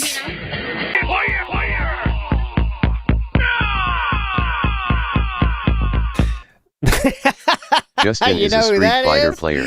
This is Why someone is he we've doing a featured tournament for before Mario on Kart? Didn't See Think about Scrolls. that. This Think is about someone that. known as Triforce. He was the guy that would try to really get the teams going for fighting games. He was trying to be like he was trying to be like a manager of some sort. You know what I mean? But yeah, that's Triforce. He's the guy that had a little fight with DSP on Alphism Radio, but it's actually not that interesting. If you ever heard it, it's not that compelling. But anyways, there's Triforce. Outstanding. Where did you come from to attend this weekend's event? Southern California. I'm actually a Vegas native, so I'm born and raised here. Came from Lubbock, Texas. That's a long way. 16-hour drive. I thought he was I heard Chinese. a rumor that you gentlemen have actually come all the way from Japan to be here this weekend. Is that true? That's so funny. Like, we have people from Japan, because of this guy. We have people from China, and because of the guy from before. And he's like, I'm not Chinese. I'm from Texas. I'm just Asian. We have people from South America, and it's a guy on the ground. Yes. Very important. Nice butt crack. I'm here to Oh my god, I wish that. Why would they show that? That is an extremely fucked up edit, by the way. Extremely fucked up. Dude, this is on the fucking. It's a company, GameTrailers.com. Butt crack. Somebody's trolling. I'm here to compete. Looks or like are you comic here to book just kind guy. of watch, or what are you doing here? I'm here to compete. What are you playing? Second 5. Second 5. And how long have you been practicing for this Look event? at Because nerd. Don't judge that too I harshly. was just This is saying, Game if that was Trailers, the site DSP, that we would gave have all Jeff a lost our career. mind. It would be the best Right. night ever. But I was like, no way. it's still on the line That's like Adam Sessler humor, where you're like, look at this nerd. today. Not like us cool video game players. Since last year. Last year, and how do you practice? Do you just play and play and play? Gotta Or This love is this so era painful. of journalism Okay, in who quotations. cares? Now everything is too sanitized. Not the best You interviewer. are They're now like trying to make imagining him the look smell nerdy or of something. You know? 2006 Same gaming people. convention. Okay, same people. These guys aren't ashamed to be awesome at the games they are. They're proud of it. And when we get a winner, they're up on people's shoulders. The crowd is screaming. Everybody's on their feet. They're going nuts. There is a lot of trash talk, and it gets a little heated sometimes. But at the end of the day, you won't find anybody else you won't find 400 other people going out to Denny's together on some enormous bill, and everybody hangs out and has a really good time. So at the end of the day, there's a lot of good friendships made here, too. No, that's where you're wrong. A lot of hatred is formed. So, okay. You got a taste of the event. There'll be more, too. But here we go. This is the live results thread, okay? So what happens here is as the results come in, they start updating it on this thread. That's where we're going to go next, okay? So Aloha Snackbar says, speaking as if he has money yet, he is drowning in debt to float this life. Well, no, remember, he did say himself, remember, I'm not a baller or whatever? Like, he has no money at this point, but he's trying to, 8 years later say he did have money, but he didn't have money. He just he cash advanced it. So I guess you got money, but it's going to cost more than what you think. Adult with a business degree says, didn't he call Valle unemployed tryhard? Probably. I know he doesn't like Valle, but I don't remember that exact quote. Aloha Snackbar says, again, he didn't win and he did nothing wrong, so why would he attend the final match? Because it's hype. But yeah, I know what you're saying. That's why he wouldn't go. And Sikorsky Pilot says, looks like a dented school reunion. Well, to be fair, that's how it was. If you saw yourself in one of these things back then, you'd look the same. Trust me. All right. But anyways, okay, let's get to the results, okay? So I want to show you again, like I already said, anniversary editions right here. There is no DSP there. Top 8 is there. This was funny. I'm going to go down a lot in this one. This one was good. Right. This person named Bach says, I find it funny how DSP said that if Duck fought a real Sandthrax team, he'd lose in a heartbeat. Well, I think DSP will be eating those words since Duck fought and beat the Sandthrax king himself, Sanford Kelly. There we go. Just a DSP mention. DSP was wrong about something. What's new? Right? What's new? Whoa. Next, we have R. Sigley, who says, yes, DSP is out of Anniversary Edition. Praise be Allah. People didn't start hating DSP till 2014, though. Damn it, Evil AJ. Definitely. Next, let's go to... It's all your fault. And Tevin. It's Tevin's fault. People hated him in 2006. Let's go. This one. Haha, DSP lost an anniversary edition. After talking all that shit. That's what you get, bitch. A lot of people having fun. Justin will rape him. A lot of people having fun. Just a lot of fun. A lot of friends having fun. Next, we're going to go here. My friends. So I have to show you this one because look at this. Evo After Party tournament results. USA versus Japan arm wrestling. Now we have our first mention of something that DSP brought up in his story, and that is the arm wrestling. Now what I'm going to show you here is, unfortunately, DSP is not mentioned at all. Either is Valle defeats Daigo, serving him 3 losses in 3 games. But where's DSP? I don't see him, unfortunately. This is the arm wrestling fight. There was a hard gay pose off, which that is fun. But yeah, Daigo Combo Fiend MVP of the after party. This is what they call foreshadowing. Why would they be the MVPs of the after party? Well, hang on. I'm going to tell you. I'll get you there. So we go down here. Nick T says, you look cute, blah, blah, blah. To the guy above, no, Combo Fiend had to be wheeled out. Daigo got carried out. Hilarious pics of Combo Fiend, though. So Combo Fiend is confirmed to require a wheelchair, but Daigo was carried out. This person says it. I heard the Japan players got seriously owned by alcohol after finals, and Daigo had to be wheeled back to his room. Also, the Alk plus Team Japan mad homosexual confirmed. That was the claim being made here, okay? And no, Combo Fiend had to be wheeled out. Daigo got carried out. All right.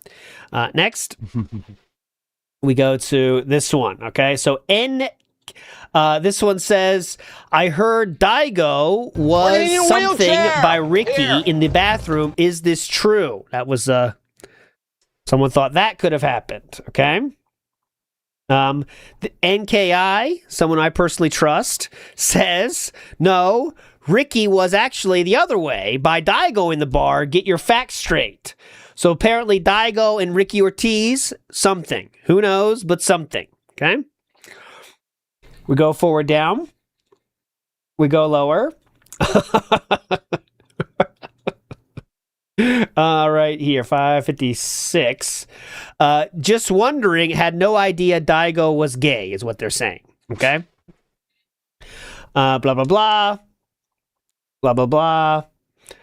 Wait, what? A lot of people were surprised to hear this news. I didn't know Daigo was homosexual. Anyone know what kind of stick Jay Wong used? There you go. Daigo and Ricky is too much. What do you mean is too much? Insert generic joke about being skilled at manipulating joysticks, blah, blah, blah, blah, blah, blah. Okay. Daigo and Ricky made out. Too sexy. NKI confirms. All I can say for sure is that he has those tendencies when intoxicated. Daigo and Ricky did not make out. Daigo simply dry humped Ricky. That's the proof. Bucktooth says apparently NKI has the dopest beard of all time. I'm just giving you the updates from people we know. Okay? Moving forward positively here in the best way we know how. We now have a thread entitled The Red Rock Casino Bar Club Evo Aftermath. Party from Monday morning thread. So the tournament ends on Sunday. It goes until Monday night, is what this Nick T is insinuating, okay? Nick T says, for those that don't know or weren't there, almost 50 people from SRK met up at the club, not Cherry, the other one, Sunday night and Monday morning. It was a great night. This is at the bar, right? Everyone had fun, which is all that mattered. So that was the bar, right? The bar. Just wait. Jasmine's coming.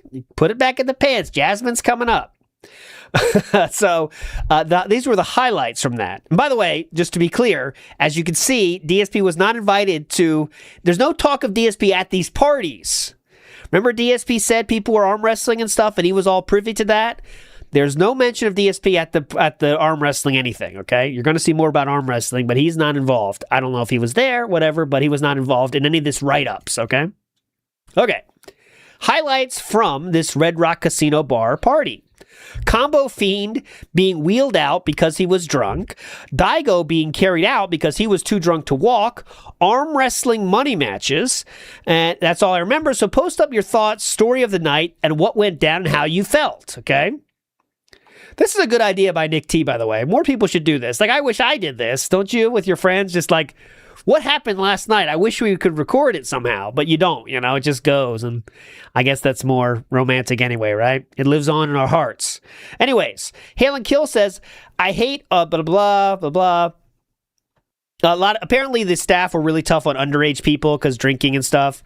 Starboy says, I have a pic of Daigo puking on my phone for some reason. I don't remember taking it. Again, these are all just fun things you do with this kind of stuff. Who has the pic taken by the security guards of Combo Fiend in the wheelchair on like the 10th floor before he got wheeled into DSP's room? Post it. So there is proof of Combo Fiend being taken into DSP's room. However, one thing that DSP didn't mention from his story is that Combo Fiend was wheeled into it, right? He said about like wheel out, but he's being wheeled into DSP's room. So basically, they just needed a place to drop off Combo Fiend, right? Like, all right, where do we put this Combo Fiend? He's passed out. I think DSP has a room. Go, go, go. Saber says, Daigo also got hauled off in a wheelchair at the end of the night. We dragged him to the bathroom and he puked all over the sink. Security told us to drag him to the toilet instead. Then they called for a wheelchair. That was pretty much the end of all that. Me and Dogface went back to the room. We come out for a minute and see them pushing Daigo in the wheelchair back to his room. It was pretty bad, but hella funny. Didn't have a camera with me at the time. Could have had fun with that pic. And they also got kicked out of the bar from all the arm wrestling after the match between me and Jason Nelson. I remember security coming up asking if we were betting, but all of us drunks were still conscious enough to say no. Hella clutch. So this is what DSP is remembering, it seems, doesn't it? Okay, so security did ask about the arm wrestling, in fact. However, it was, are you betting on it? So they were betting on it, but they said no, we're not, and then they let them go. But it wasn't exactly what DSP was stating, but there is some truth to that statement as well. It's almost as if he's remembering things that could be found on the SRK forums exclusively, but who knows, okay? Who knows? Next, keep going down this thread here from this night. Quote for truth, I just caught right of you, blah, blah, blah, blah, blah. Let the man drink his sorrows away in peace. A lot of people getting asked if they're old enough, and some people were. Blah, blah, blah. That is it, okay? So there was, okay, that's that thread, okay? Many more threads from this. This next one we're going to go into is from this memory here, okay? So right here is, I want to make sure I get the right one here. Blah, blah, blah, blah, blah. Okay, so here we go. At Evo this year, like Monday morning, there was a party at this club at the hotel. Okay, Omar got wasted, went up to play games with the Japanese, leaves the room to make a call, goes back to a random door, and well, come on guys, it's Omar, let me in. Person behind the door. We don't know anyone by that name. Omar says, come on guys, I can hear you. The person says, go away. Omar says, oh, I see how it is. You want to turtle it down. I'll wait here. So he's fucking sitting in front of this random person's door, waiting for them to open it up. Apparently the old lady inside was so scared that she called security and the Japanese got kicked out of their room. Omar went to the wrong room. He went 2 doors down instead of 1, freaking out an old lady in the process. Later on the same night, because of this, I'm guessing, random room searches were done and people who had more than 4 people in the room were kicked out. This is the key detail. Now we know why those people did not have rooms. Because Yeah, I like apparently- Windblown. I guess it's this person's guess, of course, as well. I picked the bat, of course. The bat was spoke to me. But people that had Yeah, I like it. It's a lot like Hades. more than 4 people in the room, they wonder said, you how got to get the much fuck out. And interest so it that has. means there's a lot of people looking for rooms now all of a sudden. So where do they got to go? They got to go to a place they know there's not 4, and that's DSP's room. So they all go to DSP's room. Why? I don't know. That's what they said. They all go to DSP's room. Why? I don't know. But about 10 minutes in, DSP has like 50 people in his room. LOL. Go Evo. Okay. So that is more confirmation of this story. It did happen. So they weren't broke. Yeah, but I mean, how? Who knows? How exactly? We'll never know. Okay. Next up. This is the craziest and possibly best Evo ever thread. Just one post for you on this one. People are saying, what were the best moments and stuff of the day? And Gian Wanzu says, someone on the mic kept saying DSP sucks. And then this person quotes that and says, didn't he say he was going to make it to the finals? LOL. Oh. But remember, no one hated DSP until 2014. Okay? No one hated him until then. Next up, I wanted to show this one just because it was interesting to me. Watson left his thoughts of the tournament here, okay? And I want to show you that to kind of prove my point. I think that Watson's not a fan of the Japanese players. You know what I mean? Announcer that sucked. Hang on that one. I got more on that in a second. But Watson here says, blah, blah, blah. Where was the part? He says, I would like to state that MVC is better, blah, blah, blah. Hype event ever. Best event ever. Best crowd. Best rivalry awaited match ever. Toyota hooked up the event big time with all the prizes. Without the extra cash, we wouldn't have been able to have huge top tier player turnout from Japan. And we all know, no Japan, no fun. So as you can see, he's not really... He's staunchly against Japan people. Definitely. He's staunchly against the Japanese people being treated specially. Interestingly, But anyways, Vegas is one that of was the just a little places side where note. DSP himself Okay. said that he didn't Next, went everywhere and he someone regretted says, that. I have He the said worst he just stayed in his luck room the at whole Evo. time. Okay, I have the worst So the luck arm at wrestling Evo. tale was What does probably that a mean? lie. Well, here it is. No disrespect, heard but about it's it. fucking lame, blah, blah, blah. They're bitching about stuff, okay? He probably heard about other people doing it and then like adopted it as his own story. Okay, but what do they say? They say this. And I'm a bit happy that DSP got rocked in the anniversary edition tourney and money matches. That's my boy. So they're talking about all the bad things that happen at Evo for them, but they want to make a note that they are a bit happy that DSP got rocked in anniversary edition and money matches. So there is our proof about the money matches. He at least lost the one to Afro Legends. That's all we know, but there we go. I thought that was funny. That's the saving grace of the tournament was that DSP lost. At least DSP lost, right? I mean, that's good. Okay. Next we have the shout out thread. So the kind of the shout outs to people. And I want to show you here, make sure I got the right one. Yes, okay. So on this one, Verset, remember we've shown Verset before. He was the one that was kind of challenging DSP. And we do have our first mention of the one you've been waiting for. I know you've been waiting for this. It is, where is she now? I can't find her. Someone says something Akko-chan? to Jasmine. That's where we know Jasmine exists. Where is she?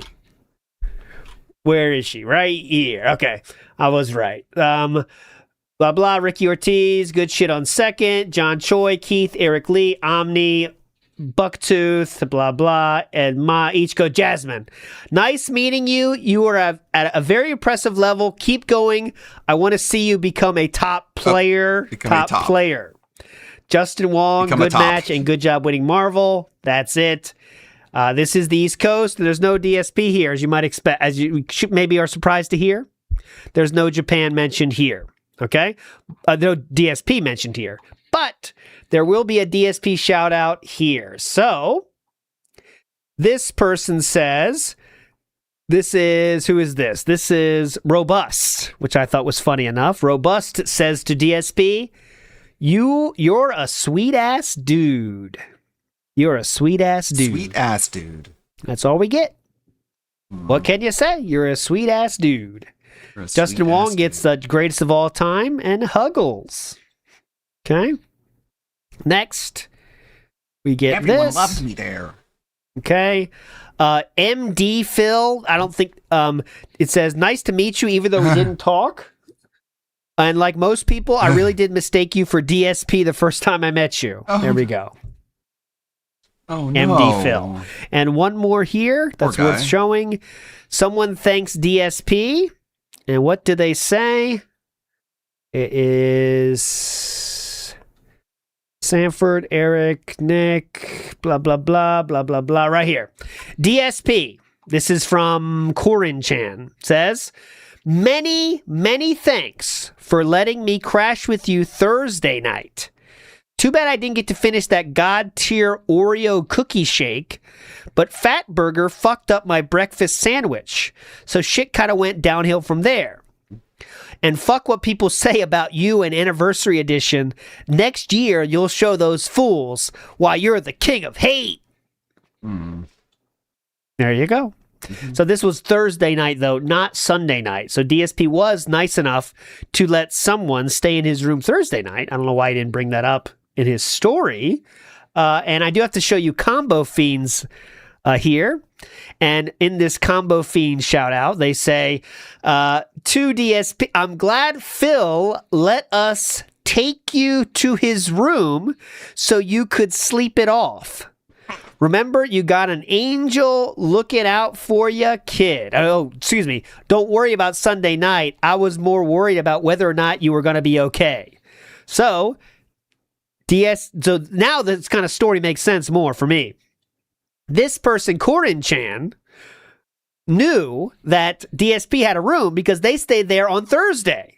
So on Sunday, when all of a sudden Combo Fiend's drunk out of his mind, this person knows, well, let's wheel him to DSP's room. He doesn't even have roommates. Because this person, again, would know that, right? That's just my theory, of course. Next up, we have a thread entitled, what is your top 10 Evo moments? Okay, what are your top 10 Evo moments? There was some Ricky sexual preference talk, hanging out in the Marvel room, okay? Alex Valle saying to Ricky, why did you jump off the stage a certain way? Whatever. Nothing interesting. Okay? This was cool, though. Someone said, you versus Sanford was the greatest matchup I've ever seen. After that, Evo finals were so boring compared to that shit.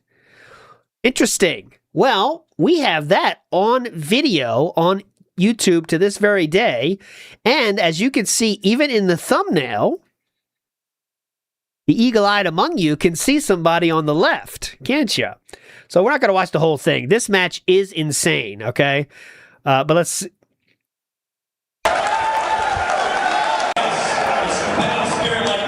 Sitting on the floor. It's not about the hate, it's about the hype. AIS. And this quote, was a huge money match.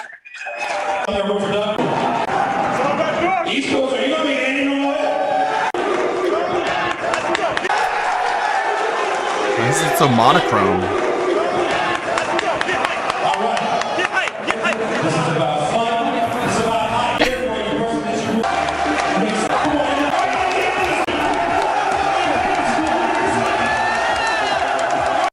So This was the golden age. Before Right Saudi there's and Jaha. Chipotle money took over.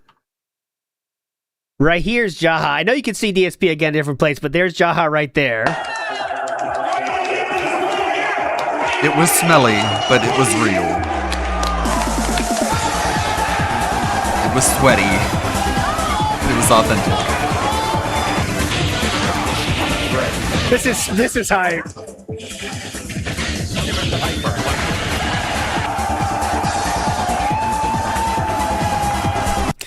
There is DSP right there. DSP is right here. Right here. There you go.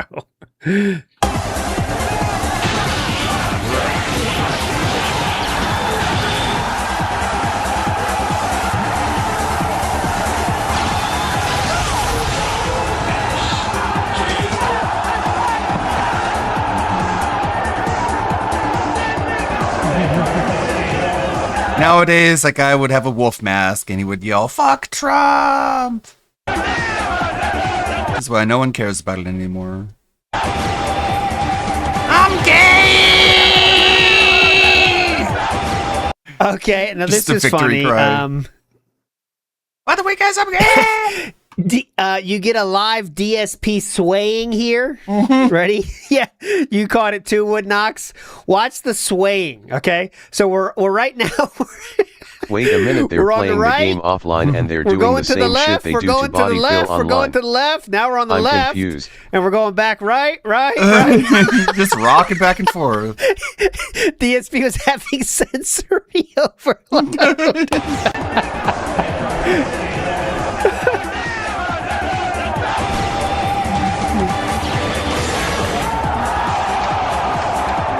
There's Jaha there, who would be on a Team West Coast, I assume.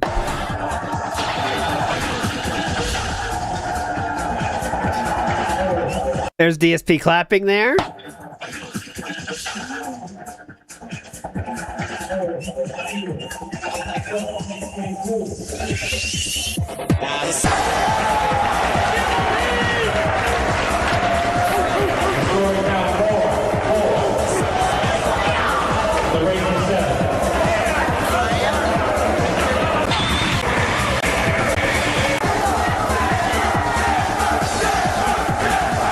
This was, by the way, I should have said, it's Duck Dew versus Sanford Kelly.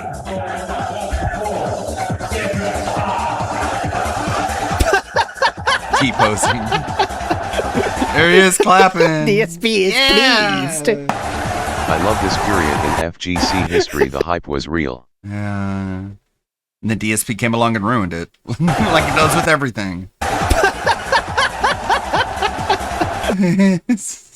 What is he looking at? Yeah, we're having DSP fun. is pleased.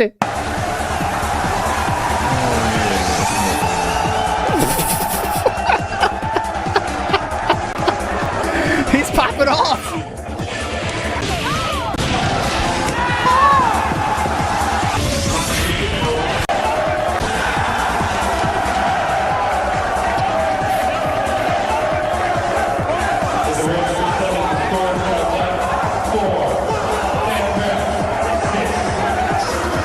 Last one.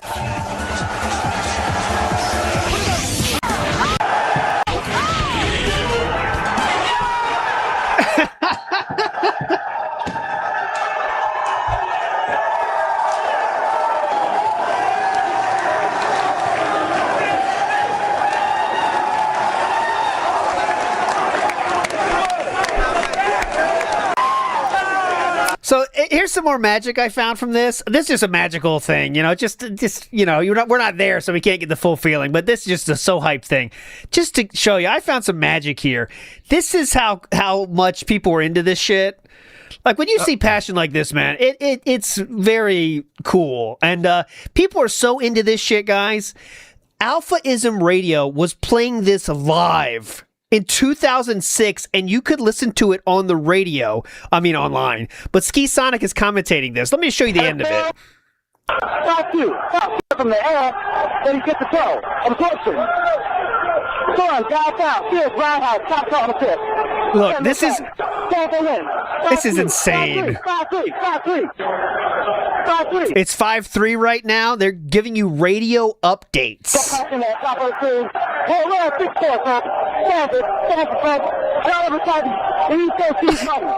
You don't even know what the fuck he's saying, but it's still hype.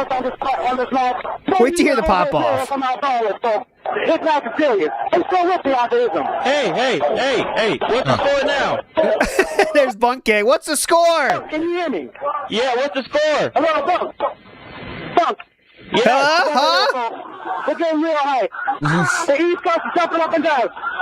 Everyone is really excited. If you've been to New York, you know what I mean. Man,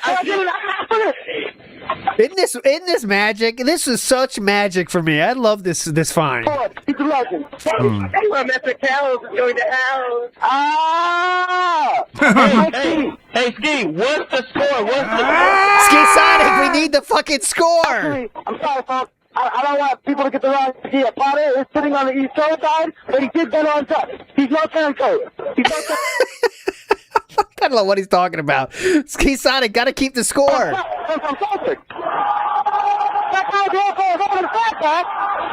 Isn't this awesome? Stone's in practice. He's been Pepper had a number. Notice it. Really. This is. I've been got super on Stanford Sentinel. Stanford Super Sentinel just eat 2 guns out supers. It's so awesome. Like, it's like, this is, you guys are saying, like, get your shit together. Guys, in 2006, this is what getting your shit together sounded like.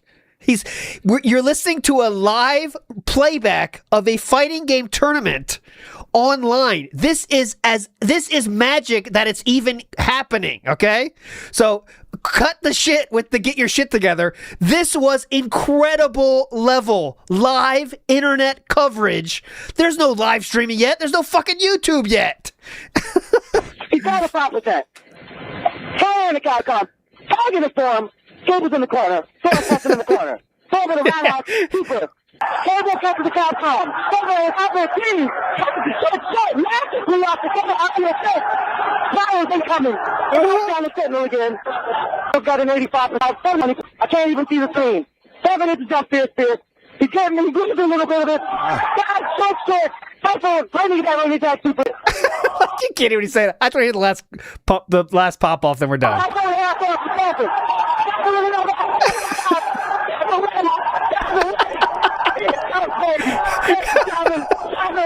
Play actors running. It's crazy. Shot the batter. No one has any clue what he's saying, but I promise you guys, you just take anything to get the vibe, right? You're listening for the vibe. You don't really need to hear what's happening, but if you can get a little piece of the passion of that room, I can promise you there's hundreds of people out there listening to this saying, like, and the SRK forum about this too, everyone's saying, turn it on, turn it on, turn it on. It's like you get a feel for it, even though you're not there. It's a magical thing. What's the score? What's the score?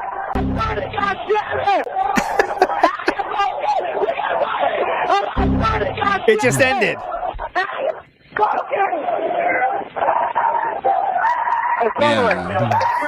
It's over. Oh, hey, dude, Ski. Stanford wins. Who's getting killed? Kajillion dollars. He's officially moving out of the hood with this money. He said he likes to thank his mom, his dad, his sister, his aunt, his cousin, his niece. They're airing out. That's just being silly Everyone now. that ever had Why am I faith in keep him, getting hit from behind? everyone that thought he could do something with his life, it's all culminated at this point. And, it's official. He's the greatest. He's the greatest. He's the greatest. So what's the score? 7-4? Unofficial. Because he's moving out the hood. He's moving out the hood. He wouldn't let it go. There you go. He's getting out the hood. Okay. So that was that moment. That was amazing. It was amazing. Okay. Next up, we have some audio style things, not from that anymore, but from after the tournament. Okay. So I want to bring this up. I want to explain this way. We're going to get an interview with the guy that won the match I just showed you, okay? Now, they're going to bring up DSP. Now, why do they bring up DSP? I want to prep you for this one. So, Duck Vader, what we just saw that match, that wasn't even in the tournament. That was a money match, okay? So, they're talking about that, and somehow DSP is brought up. And why is DSP brought up? Well, that's because DSP the previous year won, you got 4th place, as you know, right? Well, there was a money match after that, and DSP lost it, okay? So if DSP lost it, that kind of brings into question the win if you lost the money match after it, okay? And DSP did that the previous year. So now that gets brought up here with Duck in this money match. They're talking about that money match. So here we go. For sure. Hey, look, the money doesn't hurt. And I like the money. That's great. But I'll jack it up. Look, if I won Evolution and then I lost the exhibition match. So to me, that exhibition match versus Daigo after Evolution, that was just as big as a tournament in my eyes because that's. So did you hear that? Here. Match versus Daigo after Evolution. But how would it look if I won right here. Evolution and then I lost the exhibition match?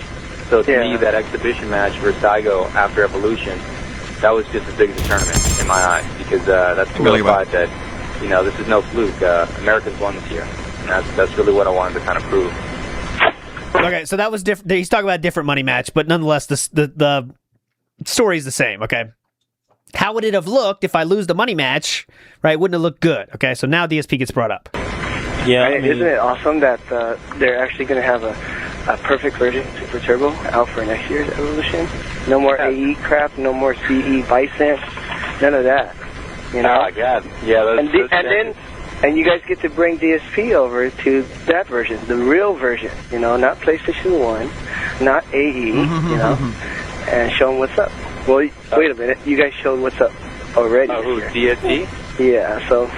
Yeah, credit to DSP. Okay, so one second, just to recap what that guy said.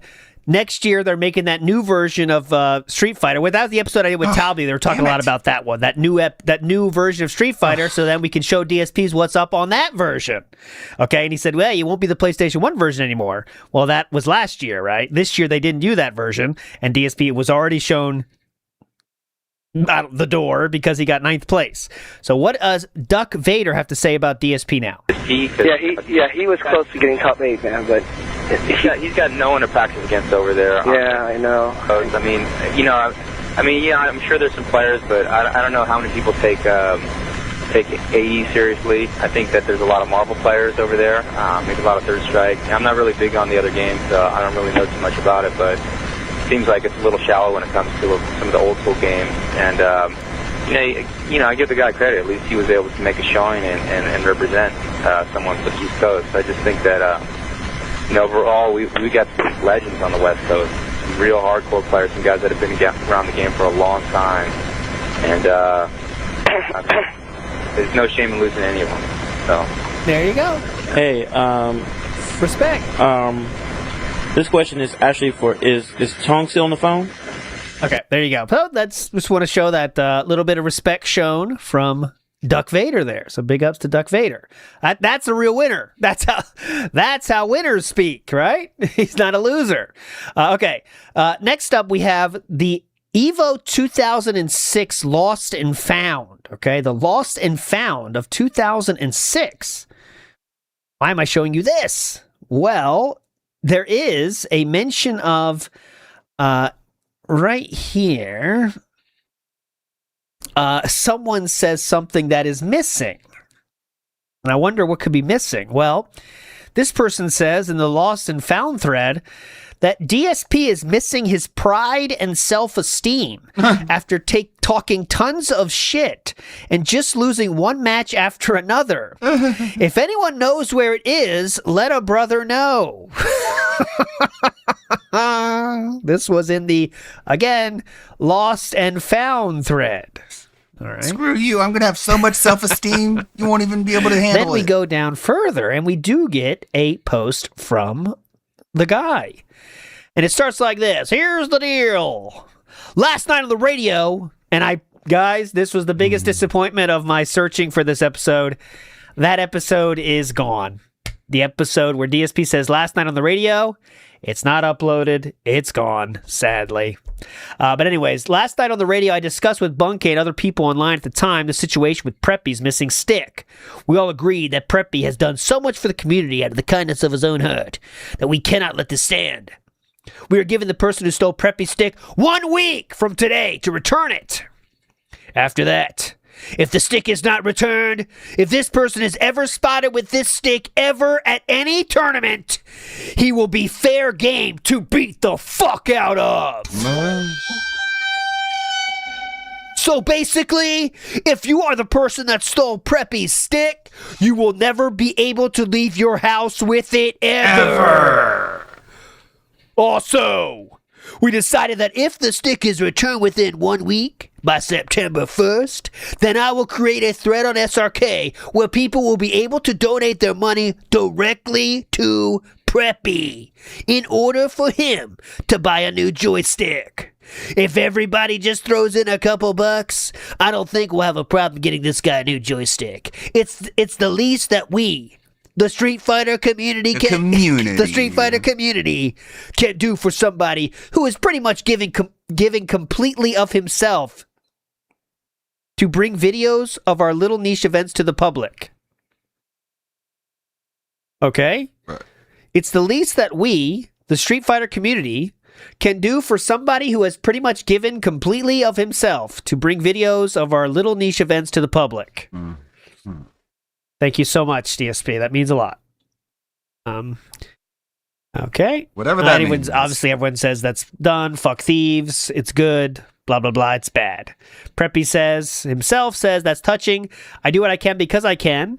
You're good people to be around, minus the sticky finger people. I would feel really bad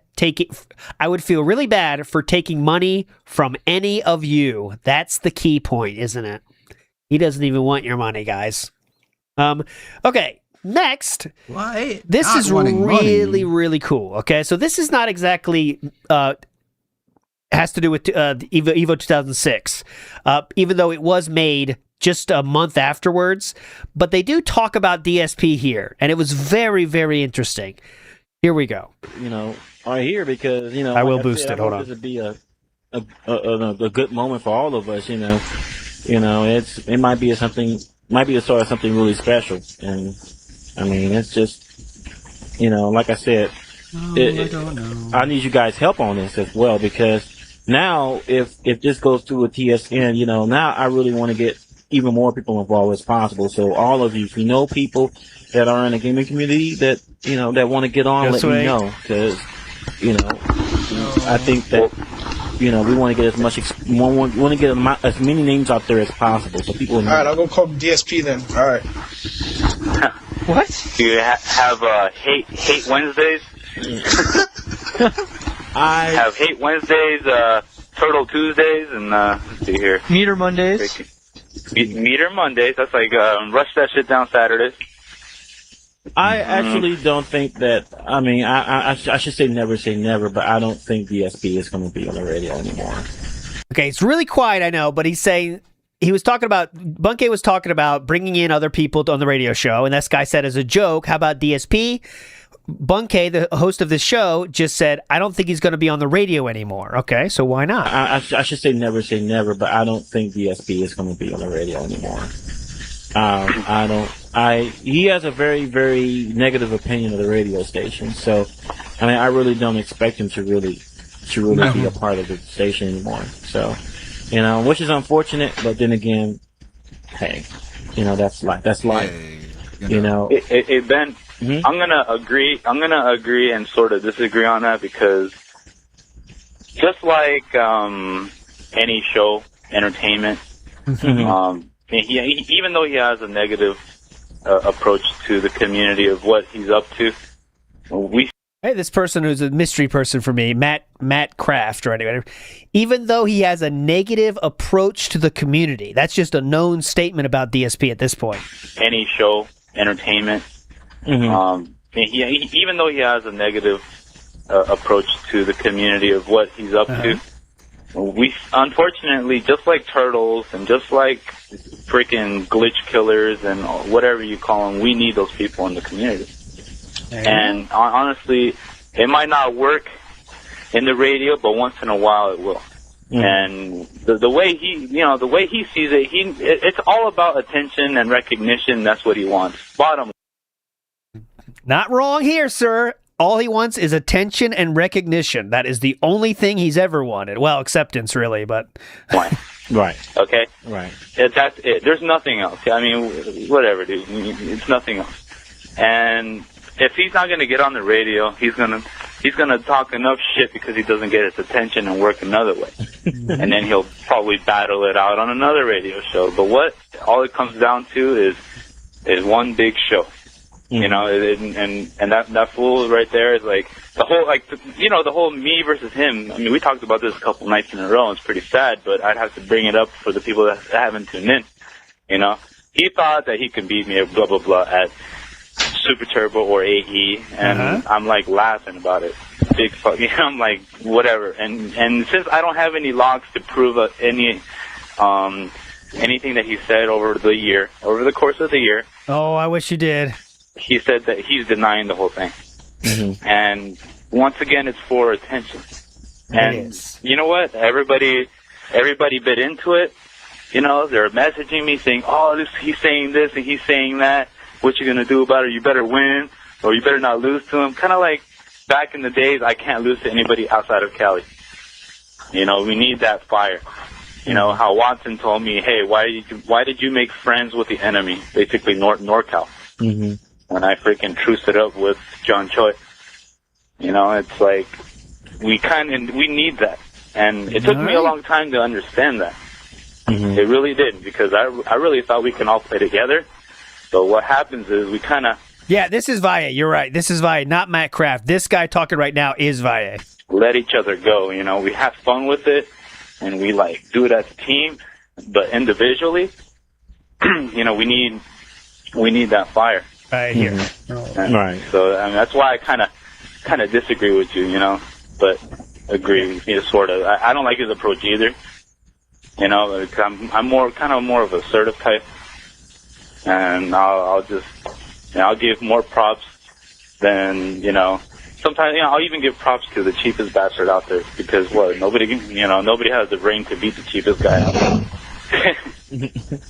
Yeah, I mean, it's one of those things where, you know, I will say it again for all those listening. People who have there's been numerous people that told me that he's a cool guy in real life, and that he's met him. And I have no qualms with that. I'm not even arguing that. I just said that the way he portrays himself online is, if it's true what they said about him in real life, is a totally different persona. Exactly. And, you know, people say you can't take him seriously. Well, so this is true. This is the thing where DSP's problem is. So Fine Crisis says right about he's a nice guy in real life. Well, he actually is, because he is so anti-confrontational and awkward. He doesn't say anything. Well, Jay, I know, Jaha, you can say this better than me. But from what we see on all this SRK shit that people say about him, he's just quiet as a mouse in real life. He doesn't talk online. He doesn't say anything. He's just like there, right? Offline. You saw all the situation of him just standing around. Like, he's never around other people unless it's John Rambo. He's just there, right? And he doesn't do anything or say anything. The only times he says stuff is online. So, of course, he's in real life, he's a nice guy because he doesn't say anything. He doesn't even do anything, right? So it's easy to be a nice guy in real life when you don't, like, do anything, right? You don't even let your personality out, you know? But anyways, here we go. If I can't take him seriously, you know, then, I mean, he's saying, first of all, he'll say things and then he'll say, "I was just kidding," or "I'm just joking." Yeah. But then he'll say something else and he's like, "No, I was serious about that." I mean, there is, in the comment that he said about the radio station, there's nothing in that statement that makes him believe that he was kidding around. I think he really believed it. He believes the show is boring and it's going to die and so forth and so on. And I go, okay, well then that's fine. I'm going to rip your head off. I'm glad you brought that up. Yeah. A lot of people take that's what I would say. Like, people. This is Ski Sonic now, former guest of the show, Ski Sonic. Take issue with DSP particularly, because he'll say like, "Oh, I was just kidding. Oh, I baited you guys out. Oh, like, and it, like, him doing it so much. You fell for it. Oh, well, you know, I'm just like covering my ass now, because I can say that, like, oh, I said I was gonna like rape everybody, but then like, oh, like, I got fucked up. Well, you know, I was just trying to get you guys to play hard. You know, exactly. Like, you always got a fail safe there. Right. And that's why I think that's how he was using the situation. So I was like, as you know, he does that to this very day, like April Fools, guys. April Fools, I was April Fool's joke. That's why I made fun of you. Also, he says, "I was just joking about first in the U.S. Guys, it was just a joke, huh?" He uses this endlessly, okay, to this very, very same day. And these guys are calling him out for it in 2006. So I don't have any hate or animosity towards him, because that don't do any good either. You know, I'm just saying I really don't have nothing to say to him. That's basically how I put it right now. I have nothing to say to him, and you can go on and do what if he chooses to listen to the radio station, fine. You know, I don't notice I did not ban him from the channel or anything like that. You know, he can listen if he wants to. If he starts talking stuff, that's fine. I just ignore him now. You know, that's how it is for right now. Hey, check it out. DSP is like the writer at WWE for the wrestler that always gets his ass kicked. Hear this? This is amazing, guys. DSP is like the writer at WWE for the wrestler that always gets his ass kicked. Unbelievable burn here. 2006. Go ahead. I just ignore it now. You know, that's how it is for right now. Hey, check it out. DSP is like the writer at WWE for the wrestler that always gets his ass kicked. How's that? You know? Yeah. Like, Y2J, I'm gonna fucking tear you apart and fucking spit your brains out. No! And then he loses and he's like, I'll be back. Damn it. Amazing. I'll be back. They're all losing their shit. They're just losing their mind, laughing. Yeah, look at them laughing. Next time. I'll be back. What the fuck? In a metaphor That's that Ludwig amazing, won't right? understand, DSP Actually, is Vince Russo writing Gilbert's storylines. All right, so unfortunately we get a call that kills it, but I thought that was fucking great. And not done by far. The next day, they talk about DSP again. Now, DSP is not here, but they mentioned they managed Next to talk about him. time, Let's see what they have to say Gadget. this time. Here we go. Man, that would be great. This is the very next day, okay? So this is September 13th, 2006, to be specific. That would be absolutely wonderful. I mean, That happens in March, dude. March and April, I think. Somewhere around there. I mean, it would be a dream come true for an average video game fan like myself to go and actually see this live, because it's never happened for me before. I mean, I've been to 3 small tournaments. I've never been to a major tournament, you know? So, I mean... Bunky right now is talking, it would be amazing to go to a live tournament. That would be a dream come true. That's speaking from the heart, because I would love to see something like that. And I love to meet the people, because it's all about the people for me.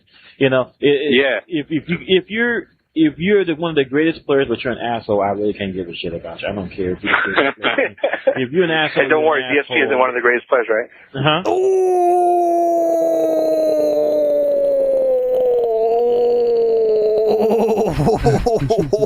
One more time, please. Speaking from the heart, because I would love to see something like that, and I love to meet the people, because it's all about the people for me.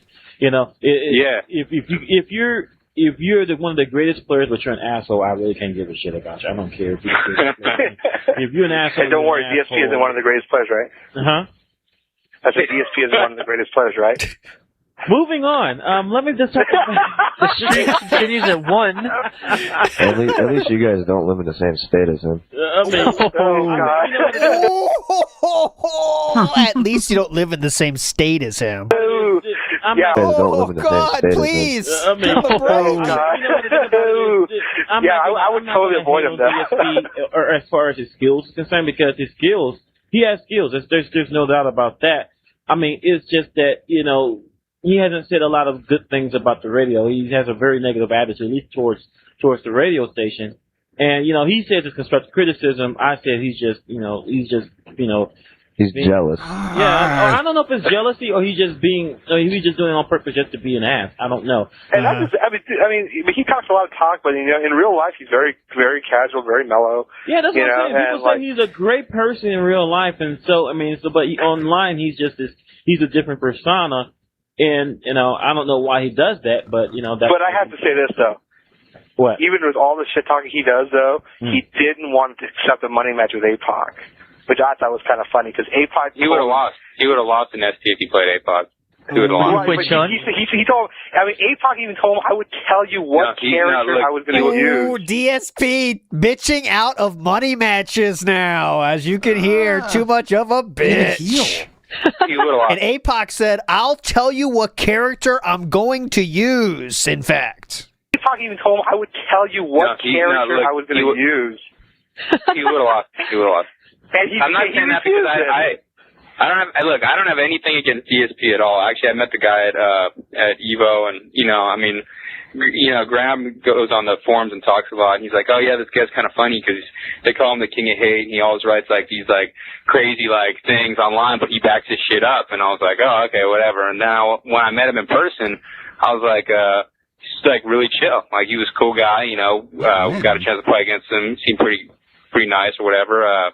But, in all honesty, I played against him quite a bit before tournament. I played against A-Pog. I've known A-Pog for years. Mm-hmm. A-Pog would beat him. I mean, No, I met DSP, and like I said, I was totally blown away of the different personality he is in real life than he is on the radio station. But Alex Wolf, Alex Wolf is on this show, so I'm guessing that was Alex Wolf. The personality he is in real life than he is on the radio station. But I just want to bring that out. So that being said, big ups. That being said, there's only one way to know for sure if APOC would beat DSP. So, the money match. Money match. Yeah, I mean, it doesn't even have to be a lot of money. It's more about the pride. I mean, play best out of 7 games or best out of 10 games and see who really is better. Well, we know Alphanism Radio is home of the side bet, according to Bunk. I think the radio station is a great idea. It's a great new medium that, hopefully more people get involved, So there you go. That was the mention of DSP there. Again, making fun of him. It's just something they do. Also, it's clear that his personality. See, I think these people are saying he's a nice guy, but like Jaha said before, and other people, he just doesn't do anything. So it's a little bit different. But yeah, he's a nice guy in real life, but he's just because he doesn't do anything. You know what I mean? He doesn't do anything. Okay, so now we are officially. The tournament is over. As you've been playing shit from after it already. As you can see here, this was all the people walking out of the tournament. Tournament's over. Now we're in August of 2006, which is the following month. You thought the story ended here. No, it continues. This next post is from DSP, and I'll hit it for the first time today. I'm just going to cheat.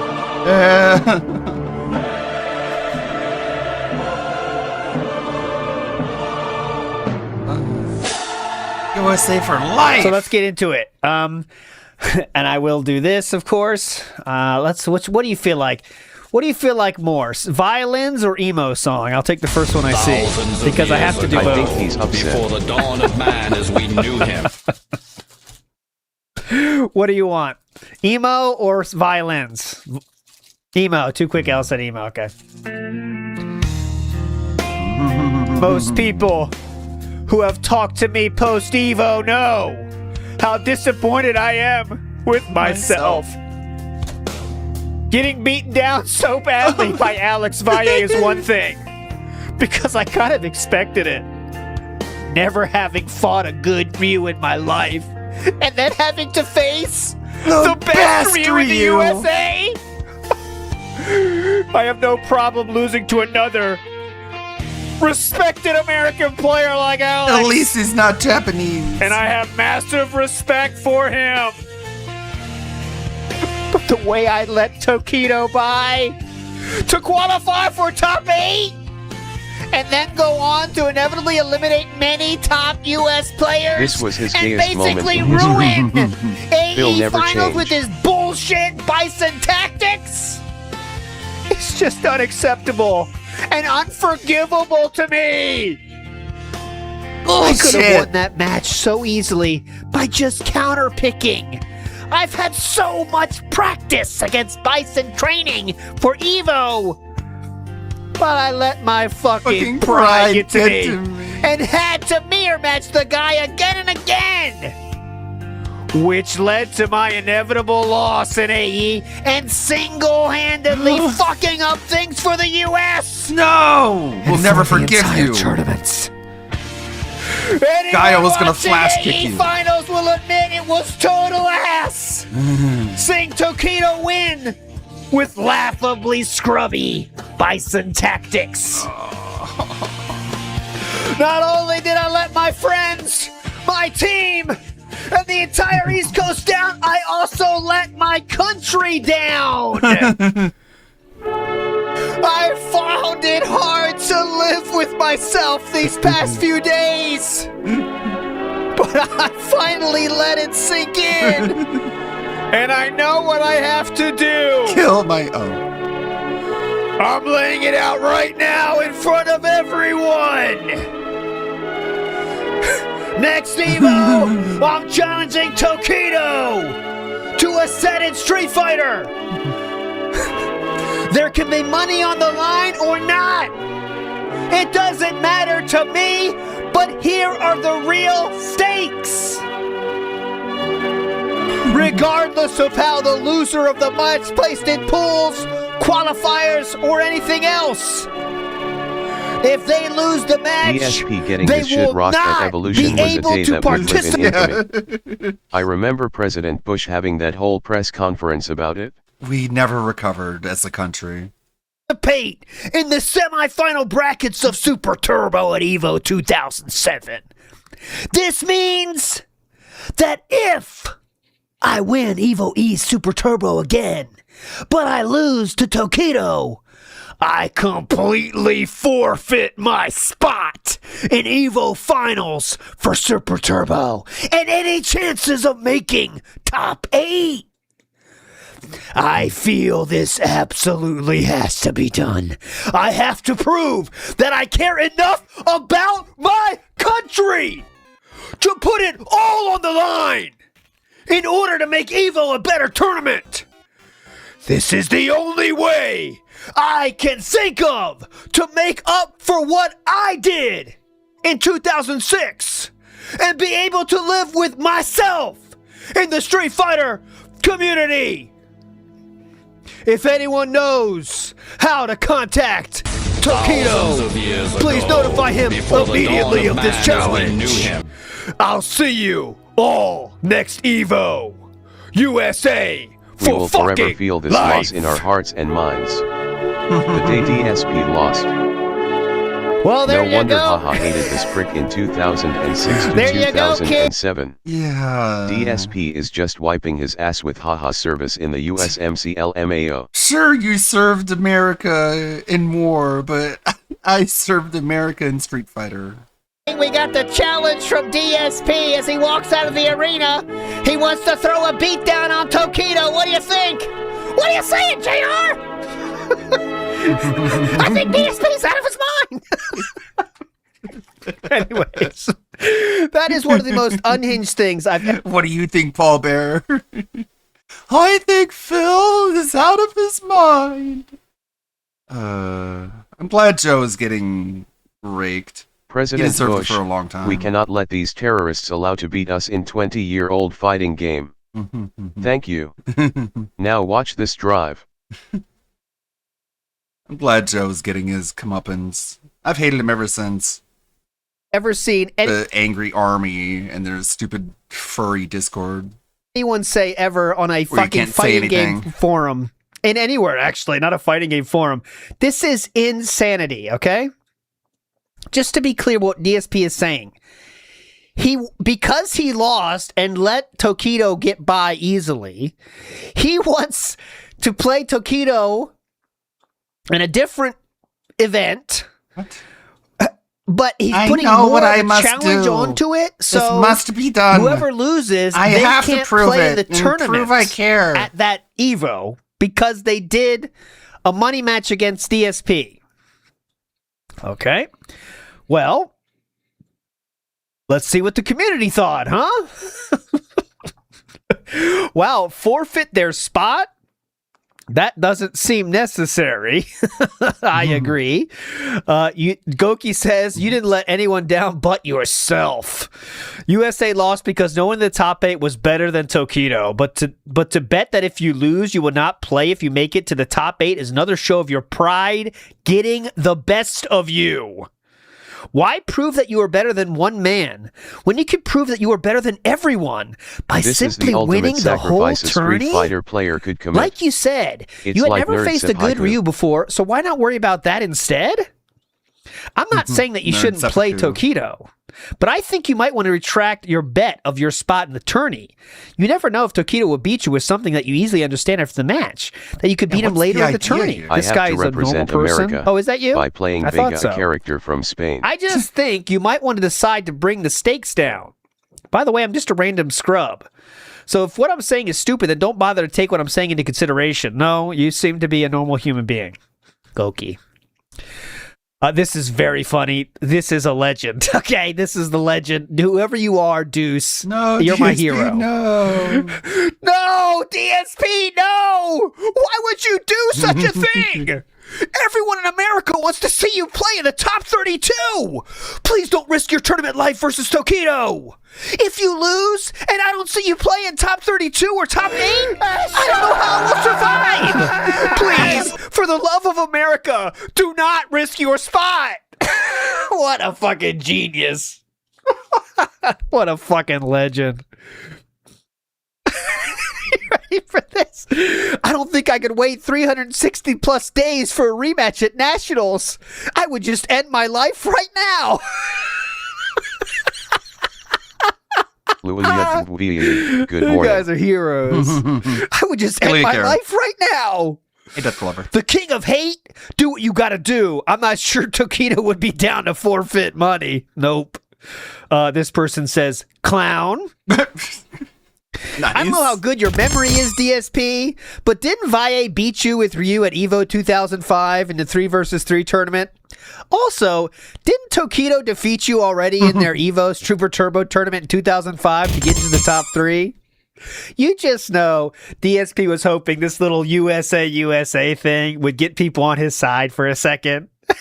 And he is getting met with the appropriate response. Let me tell you. He is getting met with the appropriate response right here. What the fuck? No offense, DSP, but I think this is a rather dumb idea, isn't it? To be honest, I was laughing at how Tokido won by just casually playing with the Vega.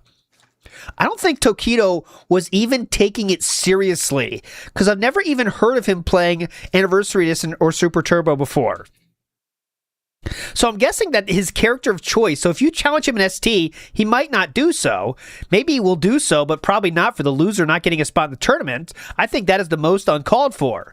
And plus, you said you've had tons of practice against Vega beforehand. You're a good player, and this year just happens to not be your good one.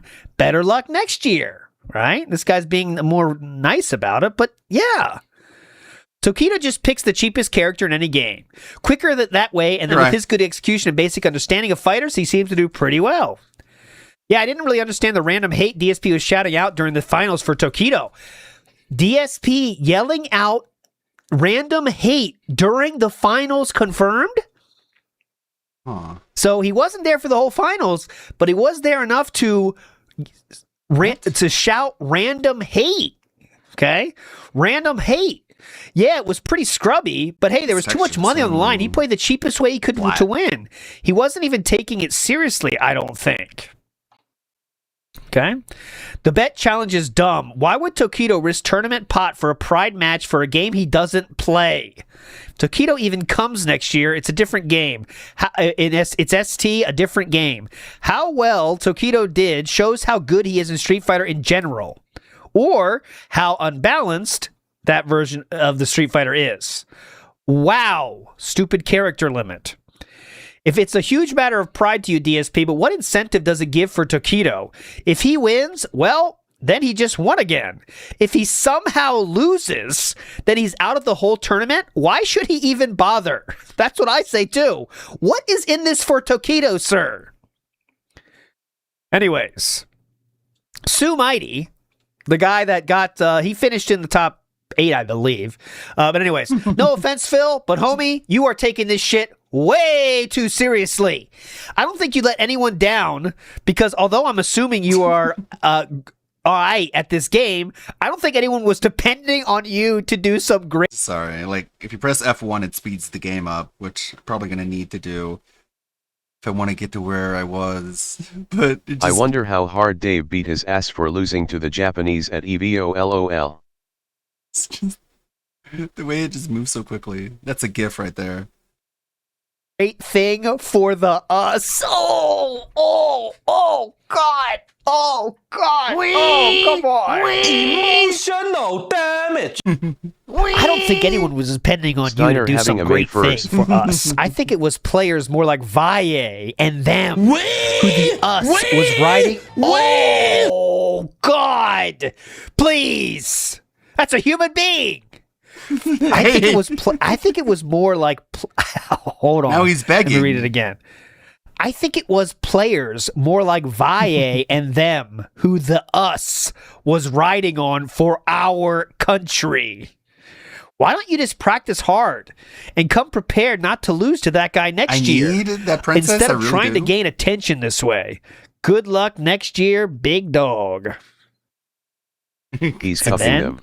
Someone's the U.S., not the us. Yeah. We the get it, U.S. Steiner. was riding on. The Beatrix us is hot, also but maybe works keep it some to context yourself. here, He's but got anyway, these big the honking US, knockers. yes. Like, look. Big up piece of monkey. They're this big. So, Ohio here says, yep, what Sue said. Shinji Gohan says, it isn't your fault. The rest of the West Coast could have countermatched Tokido as well, but either didn't or failed in their attempt to do so. But if you go for it, good luck, but keep in mind it isn't your fault. R. Sigley says, yeah, I think the thing is no one expected you to get top 8 anyway because we all know you aren't that good because you have no one to play with and just got lucky at Evo East. So it really wasn't a letdown for us because we weren't expecting anything anyway. If it's the 3DO version of Super Turbo or some other random port no one ever 3DO played and all the version. hitboxes and other random shit is messed up, I might have put some money on you getting top 8, but not in a game port that everyone plays. Oh, God. I love how everyone either says like Neo Geo port or like 3DO port, but it's just the PS1 port. It's like it's not that crazy. It's the PS1. Come on, he's dead already. But it was messed up. This is a choice burn here. I don't know what they were If it's thinking. the 3DO version of Super Turbo or some other random port no one has PS1. ever played at all, and the hitboxes and other random shit is messed up, I might put some money on you getting top 8, but not in a game port that everyone plays. Yikes. That's a screenshot. R. Sigley clearly is always brutal to DSP. I might search just R. Sigley posts at some point. Iron Reaper says DSP should have dressed up as Apollo Creed in Rocky 4. He wants to. Yeah, but by getting He's the coming detail out, wrong, they're living sarcastically in robbing America. DSP of his win. Come on. Man, I wish we had 1 million subs. We could do a sketch show about that.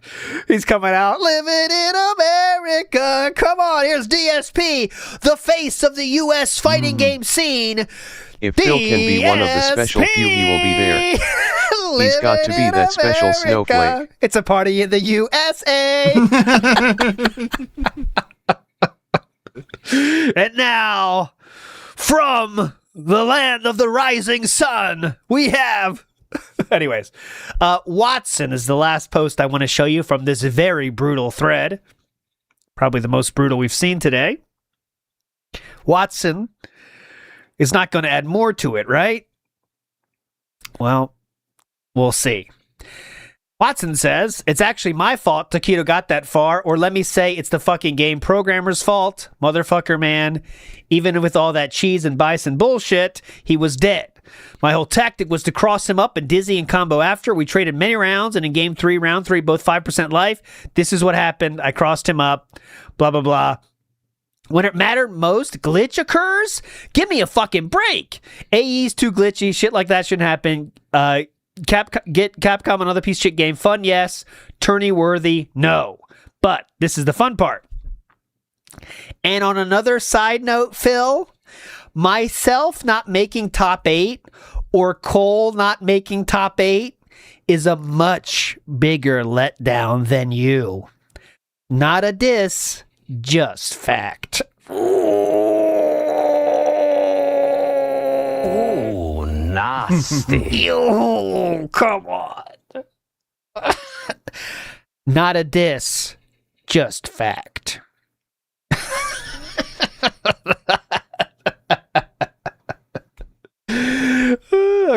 moving on.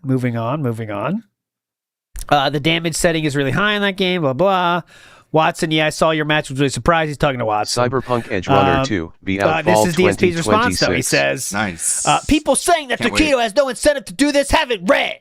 I said I would put any amount of money on this match, and it doesn't matter. If Taquito wants 1,000 on this, I will do it. Money is not an issue, and if he thinks he's so much better, it should be free. This has nothing to do with pride. It has to do with me forcing myself to play my best for once. For too long, I've stupidly beaten myself in tournaments by forcing the better match. Or trying to prove a point. When players like Justin Wong can whore out top tiers in every game and win, I should be doing the same thing against the enemy. AKA Japan. Let's all face it. AE finals sucked because of Taquito's bullshit, Bison. Yes, Watson lost to him right before I did, but he lost to a glitch. I had a straight-up chance to beat him by just counterpicking, but instead it became a matter of pride, and that's why I ruined Anniversary Edition for everyone. I'm not about to let that happen again. I appreciate all of your comments, your support, and even your hate. This is how DSP feels about fighting for the USA. He's that energetic. It lets me get many perspectives on the issue, DSP but is the challenge stands, and I'm still awaiting the time when somebody lets Taquito know of this challenge. Ban it to wham wham, ban it to wham wham, ban it to wham wham, to ban it to wham wham, ban it to wham wham. Uh-oh. Decoy comes in. Phil, let's paint a clearer picture here. I think everyone knows it is indeed about pride. You feel that you could have beaten him if you had done what the best players if do. It's so important to you. Pick a top-tier character and word your way to victory. victory. To be your messenger, so Pigeon Phil. It's such an example of like saying what you're gonna do instead of doing it. It's just like, if you really believe in what you're gonna do, just do it. Don't sit here and like talk about it. Pride. I can relate to your thinking because I'm guilty of the same thing. I'll play Blanca versus anybody. Heck, in Super Turbo at ECC this year, I played Blanca against back-to-back Rogs. Stupid? Maybe, but that's just the way I roll. I enjoy being the underdog, so to me, it's no big deal if I win or lose. If I win, it's great because I did my way. If I lose, so what? As long as I take down players I'm not supposed to beat along the way, that's good enough for me. If you want to win, then you know what you need to do. If you want to keep your pride, then do it your way. Okay? Bach says, I don't think the second part is incentive for Taquito to come and play. Taquito is traveling all the way from Japan. He already beat you. Why would he want to take the chance to forfeit his semifinal spot? It's a much bigger risk to him since he traveled thousands of miles more than you to compete at EVO. Plus, if any of you forfeits your spot at EVO finals, you're going to screw up the brackets. You mentioned money, and I think that's the only way you're going to grab Taquito's attention. You have to come up with a number, though. This guy already beat you, and he's got to be enticed to play you again. Polarity. I think you're kind of Start again. I think you're kind of an egotistical jackass for thinking it was your fault the EVO finals were ruined, which they weren't anyway. Goki says, in a fight, no one is an enemy, just an opponent. LOL at anyone thinking Anniversary Edition is a serious game, and LOL at console, says Dream TR. He's featured on Density Scrolls before. We know him. This is, someone says just, haha, this is wild. Someone posted this picture of DSP. There we go. That is him playing Taquito. Looking good, Ken. And then someone put a smiley face. DSP would end up losing this one. But there we go. This is DSP versus Taquito in a match he lost. So pretty funny that person posted this, though, just with the smiley face. Nice thread, confused. Someone says, I think the real question is, does anyone care? I personally didn't expect you to win. I don't expect you to win next year, and I don't expect you to win any year after that. Japanese present or not. I hope you are ready for the rest of this. I hope you are ready for the rest of this, and I don't think you are. Here we go. Out of all the top players, you're the most arrogant with the least to back it up. Valle, Wong, Watson, Cole, etc. are all really humble, even in victory, while all you do is take the first opportunity to shit on your peers. You got one fluke win, and now you're trying to ride your Buster Douglas status as long as you possibly can, as if Super Turbo was your calling from God. I think the lesson now is to shut the fuck up and let your skills do the talking. None of this would have been an issue if you would have done that in the first place. Every year you feel the need to prove something in a tourney and you get embarrassed. Mix Up, which is that famous one that's on YouTube, you can see him passing the money. Blazing Flow, nice. Different money match he lost, etc. Did it occur to you how stupid this thread is? For several reasons. While you're dissing Bison, he's the only reason you made it past Evo East. Tokido already beat you with 5 minutes practice. When you put money on the line and make him play seriously, what do you think is going to happen? In closing, you didn't let me or America down because, to be honest, no one had any faith in you to begin with. Just play the game and do your best, and you won't have to worry about threads like these. Oh, God. Savage. Holy shit, dude. This person says, damn DSP, stop being a drama queen and just practice. I bet that guy posts on Kiwi Farms Smooth nowadays. Said it himself. Tokido finds the cheapest shit in the game and then exploits it. He picked up that 3 weeks before Evo or something, I'm told. Someone then asks, why didn't you fight Visant? I'd like to know. DSP, why did you turn that one down? This person, whoever you are, Nescu69, I agree with you. I wish I could, look at this. I wish I could put this whole fucking post in my signature. It's brutal beyond belief. If Grape was a post, this would be it.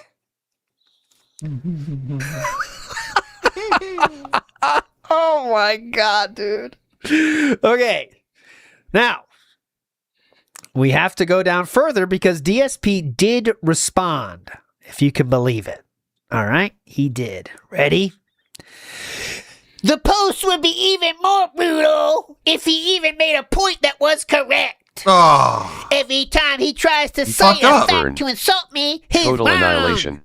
Which is why I, myself, and nobody else have addressed his post. And in the fact that he's an infamous forum troll, and it just adds the pointlessness. Anyways, I still plan to go through with this next year. Hopefully somebody will get word to Tokido so he knows that I'm going to get my revenge in the worst way. Just go let him know. What the fuck, man? Someone Hopefully says, someone this drops dude him a line makes and got a tells point. me. You're making it a big deal and trying to play yourself off as some big super Typical turbo big DSP name defense. when you're not. He You're a beat troll you because because I he's say a so. better player. So if I'm you right want to and lie to you're wrong. yourself and make up excuses for why you lost, that's cool. We all do it, and sometimes there's merit, but I don't think there's any here. You got beat by a cheap ass motherfucker who's known to be a natural at pretty any game he touches. Anyway, point is, it's going to grind at you the whole year if you keep lying to yourself. Keep it internal, purify your reasons for your actions in this life, and you won't die of cancer. Oh, God. I don't know if that's true, but okay, the first part was fine. Oh yeah, and I really don't think Tokido gives a shit about you. You're setting yourself up for failure. If he refuses, you look like a bitch. And if he accepts and beats you, which I think he will, because while you may be the king of hate, he is the king of cheap. You will look even worse. All I gotta say is don't set yourself up. I've done it before and it sucks ass, but I never declared my intentions in some big ass thread like this. And finally, the people I consider OG ST beasts are names like Watson, Valle, Cole, Nelson, Choi, Wolf Brothers, etc. This is so rough, man. I'm pretty sure most people would agree these are the guys we respect the most, because they've accomplished a shitload during the past decade or so.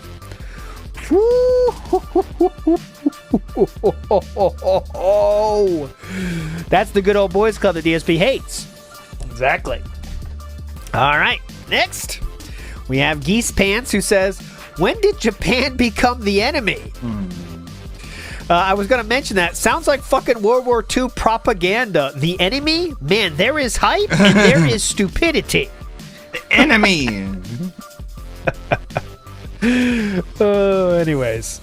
Last post, I guess DSP gave up because he doesn't say anything. Dogface says, Phil, yo, like man, always. I love you. Just chillax, man. When he gets his dog piled, he just runs away. Just, what a bitch. You love Talks Street all Fighter, this just shit, take a breath and then- look at all you Oh, achieved. no. Tokido beating you may haunt you, but it's not a big deal for the rest of us. AE is garbage. Super Turbo will be out next year, then you can claim your revenge. Honestly, man, just take a break. Take a breath and give yourself a break. You've done so much for hardcore East Coast Street Fighter that tripping over this is nothing. I love you, dude. I love you. Just hang in there. And KI chimes in, yo, for real, who cares about Anniversary Edition? I don't think there's any. LOL, DSP didn't want any of APOC. Shows the kind of respect he has for Tokido. Remember APOC that I showed you from the radio show? That's it. DSP didn't want any of APOC. He did not want any of APOC. This post right here was the most beautiful way to finish it, and it's short. But this person here, I have to show it to you in a screenshot. Hang on. What to do here? This person finishes this thread with 3 dots. That's right. And why did they finish it with 3 dots? Well, they quoted DSP's own post in which he made fun of that other guy for being an infamous forum troll. And Fox here is pointing out the ridiculousness of DSP calling anyone else an infamous forum troll, because that's exactly what DSP is during this time. Okay, so we're winding down here, but not done yet, okay? This was really the post that made me decide, like, all right, we got to do this, because that was just straight up gold. Straight gold. I'll put a lot of that on Twitter later.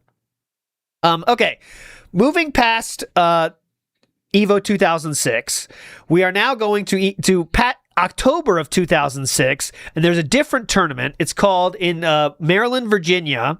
It was the Attack of the Clones results thread, and DSP does show up here. Just 2 more threads here. DSP does show up and says, great tournament, Peak Shack. He just talks forever. Okay, this is all DSP. I'm not even going to read it all because it's not relevant to us. But he does mention someone. That person is here. Jasmine's Girl Power Team. Okay, so this is the shout outs. This is for Jasmine's Girl Power Team. You can come back and challenge me again. Wink. No hard feelings, bro. I know I'm a top tier whore and a complete dickhead, so you don't have to tell me. Okay, so that was to Jasmine. Jasmine exists. DSP did say, good shit to Lady Luck for randomly putting me on Justin's team. But if I hadn't, I was going to pick Ken and probably would have beaten more people than I did with Urian anyway. Justin specifically requested my Urian because he knew how hilarious it was going to be to see me beat fools with him. Oh, Justin requested it. Just so you know, Justin specifically requested that I play Urian. Okay? That was a Justin request. Anyways, next up, as for people leaving to go, we got to get to the food situation. Okay, this is important. The food situation. Here's my take. Isn't he mid-20s saying this shit? Yes, we are. He is 24 right now. Since this was the first tournament event in a new location, there were bound to be problems. Food was one of them, since obviously nobody knew the area, or that there was a Five Guys burger joint around the corner from the place. It was cool to meet the owner of C3 and all, but scalping Domino's Pizza because he knew there was limited knowledge about the area and he wanted to take advantage to make up some of these expenses was kind of lame. I mean, he's already going to make money off the drinks location events that will be run. So I did think that was a bit unnecessary. However, he was a really great guy, and I don't want to talk bad about him because I definitely see from his point of view how it was a smart way to make up some of the moving rent costs for the new location. So this is an example of how DSP is a much different person online and in real life. In real life, if you had an issue, you could have brought that up at the time, but no, he waits till after the event, then goes online saying this guy's awesome, but here's the thing. Okay? As for people leaving to go to Popeyes and all the controversy about favoritism about DQs at tournaments, it's like this. All right, he's just saying shit. I don't care. What's funny about this is this right here. So Justin Wong chimes in to respond and says, haha, good Urian, stick with him. Okay. That was Justin's direct response to them. Next, we have the money match talk here. And this is Darkside Phil said, poor Snake. I told him not to play me for money, but he wouldn't listen. Now he's $20 poorer, even though I played like complete shit during our money match. So DSP did win his money match. He then says, maybe once you can beat Jasmine's girl power team, you can come back and challenge me again. No hard feelings, bro. Oh, that's the same thing. I know what I'm talking about. Whatever. What?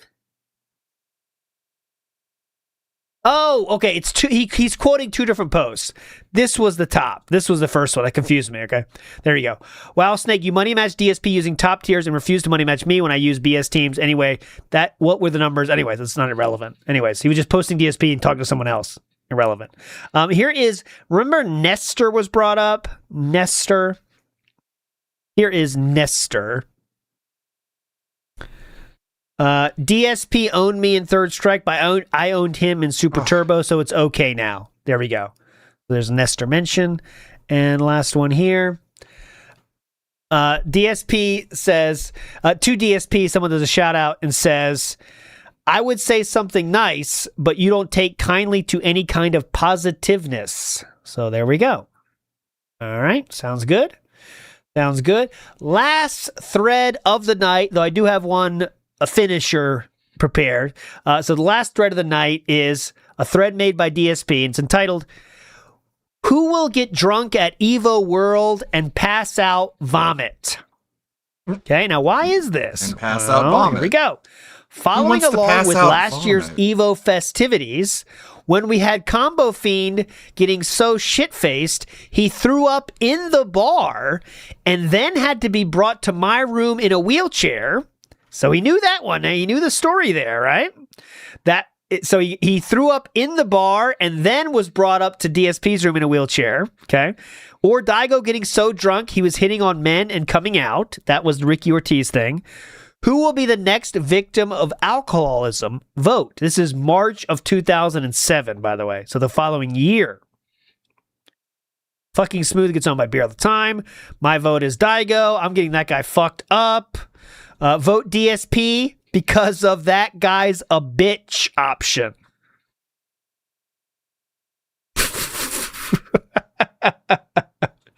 So this person voted DSP because of that guy's a bitch. I think Combo Fiend learned his lesson, and as DXP, who was DSP on IRC, says, I don't get this, but there you go. This is IRC. This is where the real gold is, and it's gone now. All those IRC fucking chats, man. Who knows? That's where the fun is. Yeah. But anyway, so that proves that the story, the party did happen. Most of what DSP said kind of seems to be true. How it happened, though, is a much different tale that we'll never know. But, I mean, you can see, it seems that they knew DSP had an empty room and brought him up. Right. and then DSP was at some way into the arm wrestling thing. I don't know. But anyways, this one I have to show you. So there was a Evo 2006 DVD made. This is the trailer for that. This is a 19-year-old video, if you can believe it. This would be, I believe, almost as old as a video can be on YouTube, the same year at least. But here's the trailer for that DVD, just for completeness' sake. Shoryuken! That's the SRK forums. Oh, I probably got to mute it. There's some do this the whole time. A trailer! I'll turn it down to try to stop it getting muted, but... So as you can see, this money match was so hype that it's on the DVD. I mean, that's pretty fucking hype.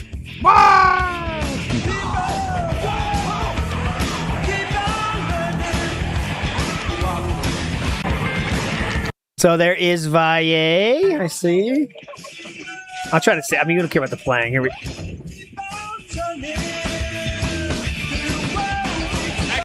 So a lot of people from Japan, as you can see. Use music removal like this. Just music on. Oh yeah, the games they played. The push of a button. There's the money match. There is Bucktooth. Oh, so you know everybody, Jaha. There you go. There's Bucktooth. DSP's talked about him before. Look at him. What a legend right there.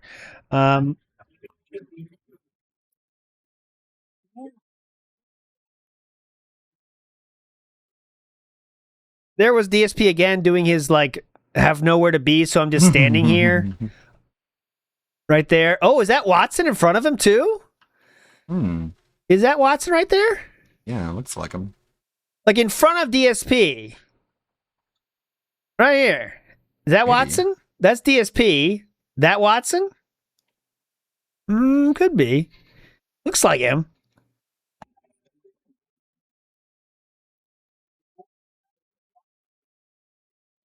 Who's this? DSP really hated Guilty Gear.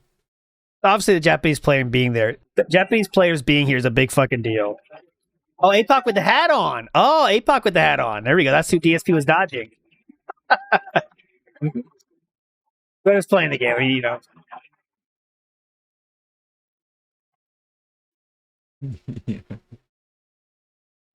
Bridget made DSP feel weird, so that's why he hates Guilty Gear. Sanford? You don't want to have that picture taken of you, man. Learn to play with your mouth closed. Well, really, though. I mean, this is 19 You don't want to look like you're catching flies. Blew people's fucking minds, dude. Any flash ones we can see? There's Daigo on the right. I think we saw Ricky Ortiz there for a moment. This is really fast. This must have blown fucking minds, dude. In 2007, there's Ricky Ortiz. That they apparently were still there too, but everyone's a threat. You know, they stepped their game up. 5K means a lot to people. Like big numbers. Everyone's a threat. You know, they stepped their game up. 5K means a lot to people. There you go. 5K means a lot to people. Here's that moment again. They put this as the outro.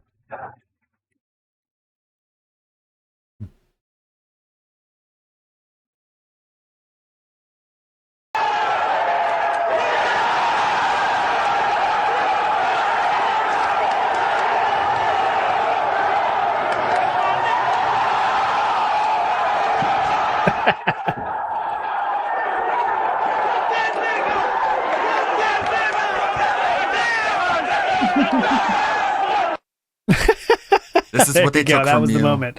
Okay, so as I promised finisher, I promised more Jasmine. You want more Jasmine? Here is more Jasmine. If you can believe it, the best episode of Density Scrolls, in my opinion, is entitled A Desperate Measure. Yes. Okay, and that's where DSP officially measures his own member on the radio show. Okay, if you haven't seen that, it's in the list below. Okay. So, you'll be surprised to learn, in a weird twist of fate, Jasmine was on that episode of Alpha-ism Radio. Jasmine was there too. Here is a little of Jasmine. Now, she doesn't really do that much. It's not that hype. But it is pretty funny that Jasmine's here, and you can at least hear him talking about Jasmine. Here we go. Hey, Jasmine wants to call in. Damn, let me hear her measurement requirements. Oh, yeah. Let's find out what her girth requirements are. This will be hilarious. Oh! Hey, wait a minute. This is Jasper. What? Who is she? Jasmine. She's an East Coast CVS2 player. Oh, okay. She's the one female East Coast player. Oh. Wow. You want to call her? Over there? He's like licking his lips, swallowing. Now, I will say, DSP is not as horny about Jasmine as he was about Angela. Angela got his attention, but he doesn't seem too interested in, he was very horny for Angela. I know like 5. Why? There's some niggers. Why not? You don't even live in that neighborhood anymore. Why you always say you gotta buy another gun now? Because I hit one of my neighbor's kids. You can't say that word on No, man, Twitch. it's my Okay. birthday, man. Fucking on Monday. So we're Let going me to see if they... Whiff of my Hershey stain. I wanna pee on your face. In your food. Drip, drip, drip. What the fuck? That's DSP singing the Drip, Drip, Drip song, the Dave Chappelle song. You guys remember that one? It was about peeing, if you can believe it. It was hilarious. We all loved it. Can you send me the number, Ben? Huh? Yeah. We all fucking loved it. It was hilarious. All right, hold on. I'm going back to my room. Haters wanna hate. Lovers wanna love. Won't. None of the others wanna piss. Hold on a second. Kai, don't hate about kicking chicks, dude. You fucking ever had a pregnancy scare? First thing you want to do is do a fucking field goal to that chick. Oh my god. Wow. Ouch. All right, hold on. I'm about DSP Steiner, thoughts? He please. said to ouch. call this. I'm about to call her. Hold on. Yeah, I hope it's because I really don't want to talk about myself all night. That chick's fucking stomach. Ouch. All right, hold on. I'm about to call this. I'm about to call her. Hold on. What the fuck? Yeah, I hope it's not about girth because I really don't want to talk about myself all night. Man. But anyway. Phil, just to let you know I'm bigger than you. I'm 6'5". Shut up. And? You're a big black guy. You left without saying bye? God. Yeah, well, you're black, so... Yeah, those I win. 2/100ths of an inch are too strong. Well, yeah, we're going to go down, but yeah. Be safe out there. She's really going out? Damn, man. All right. Protect your... All right, we got everybody? Jasmine. Yes, I'm here. We have Jasmine, boys. Here we go. What is going on, girl? We have How you Jasmine. doing? I'm feeling less than a man right now. Oh. We get to see Jasmine, DSP interacting with Jasmine. Let's see. So I want to. No. I know that this is kind of off the wall, but I just want to get right into it because I want to get another female's perspective. So, And if you don't. how important is girth? Well, I can't speak for other girls, Right. but for me, I'm pretty sure you can hear why DSP wasn't important. interested in Jasmine bites nails. Alright, is it more important than length? Good question, Philip. Yes. This is such a conversation that would have taken place for me when I was 14 or 15, right? Is this when we start talking about this stuff, guys? I can't remember exactly, but I believe it was around 14 or 15 is when this is an appropriate conversation. When you're just kind of not sure about anything. So how you learn about stuff is like joking about it. You know what I'm saying? Like, I think this is 14, 15-ish, But anyways, this is DSP now, who is quite literally, guys, 25 years old.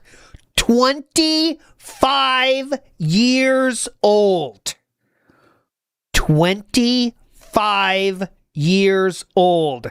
Asking someone what's more important, girth or length, at 25. Oh, fine. they're both to me, they're both important because it's like, you know, somebody can have a nice size and a nice width, but you know, if they don't know what they're doing with it, then you know, what's the point? Good point, Jasmine. Yeah. All right, but that's like I say to Chew, because when I'm finished, you know, and Chew said that was the worst sex I ever had, and I say, how can you make a decision that fast? You know, I mean, it's not fair. He knows what he's doing. Would you rather have a longer dick or a thicker dick? Oh my God! He knows what. Yeah.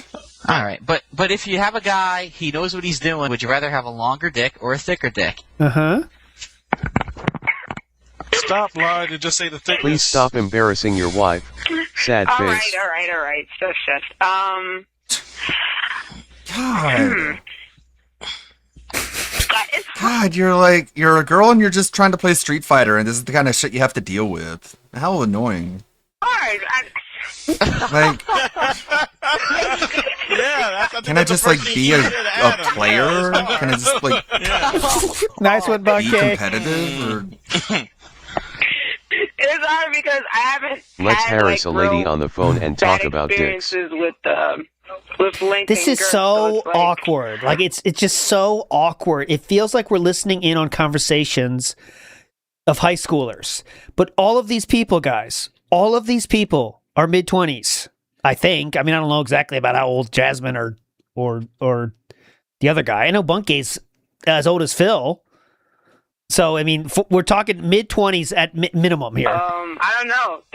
In my experiences, they both been Exactly. That's what I'm saying. Like, you remember those three-way conversations? I talked the stupid shit, but I was in high school.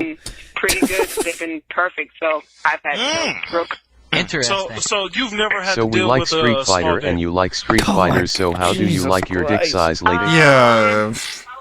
Not really. Not too much. Not too It's much. so degrading. Like, It's so demeaning. Maybe just once, but out of how many? But that person.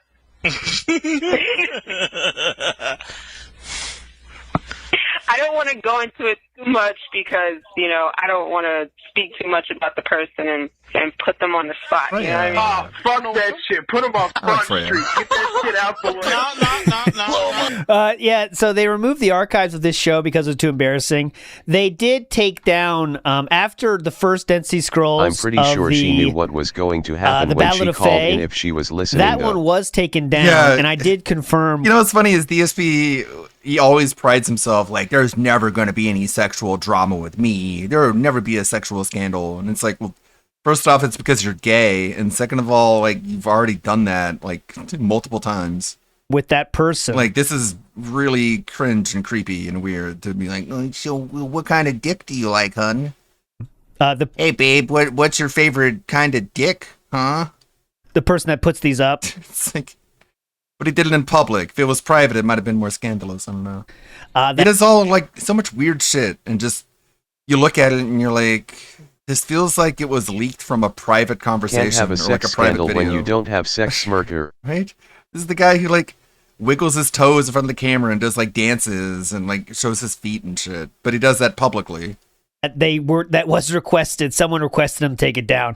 But don't worry, I have them all downloaded now, so nothing's going down. But in the future, that can happen. But yes, the one that has to do with the Ballad of Fae, I think, is the one that's not there anymore. They took it down. You know, I don't want to speak too much about the person and put them on the spot. You know what I mean? Oh, fuck that shit. Put them on Front Street. Get that shit out the way. No. Change the names to protect the inaccurate quit. I'm gonna that's basically what you need to do. Phil. Okay. Phil. So that guy's saying it was Phil that what gave her the bad experience. Okay. Well, basically, this guy that I was seeing, Name Phil. he wasn't really experienced. Okay. Okay, so that's Phil. Phil. And his length was okay, but the girth was so. I had to do some work, but when I got out of it, what I had to get out of it. She's like, I had to put in work, but I got mine, goddammit. That's right. I got mine. She said I had to put in a little bit of work to build in that meter, but shit. I got it. Let me put it in terms you youngins can Cole understand. says he knows who it is. He gave her the right. So I'm assuming since you've never. Hey yo, I fucking just looked on one of the threads on FRK. It's on my Alpha and radio. Somebody quoted said "perfect man or perfect dick." It was like, choose perfect dick, you fucking. This guy's the worst. Who is this guy? When she said that, you know, so out of hand. It's too funny. It's a young King Sly. It was like, choose perfect dick, you fucking hussy. oh my god. Oh, it's getting so out of hand. It's too funny. My God, this is Too so funny. uncontrolled. It's like so, but This is basically, so crazy, like, guys. you We have buy fun. what Angela said when she said that, you know, like some of that the average circumference is 6 inches. Now, you know. So we get to hear now Jasmine's take on what Angela said, and you guys heard this in the Desperate Measure episode, that the average is 6, and that was insane. I thought of Angel to say that. I said Angela to say that, but let's see Jasmine's take on this. You know, ruler's 12 inches. Can you imagine 6 inches? And you roll that into a circle. Can you imagine So a guy's dumb. skirt being that much? Uh-huh. Okay. Angela, to me, was basically getting a little too technical.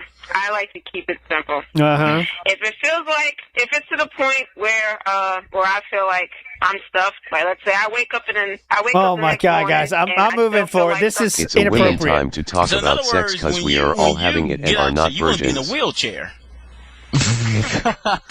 No. I'm not taking it overboard like that. I didn't say wheelchair. I want you to fuck me into the hospital. That even when they take it out, you still feel. Jesus, I'm moving on. That I do the hand check? What? Yeah. From what? There?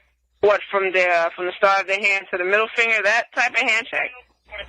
I'm talking about when you want to check a dude real quick to see if he has enough for you without being surprised in bed. This is really, guys, this is so immature of a conversation to have.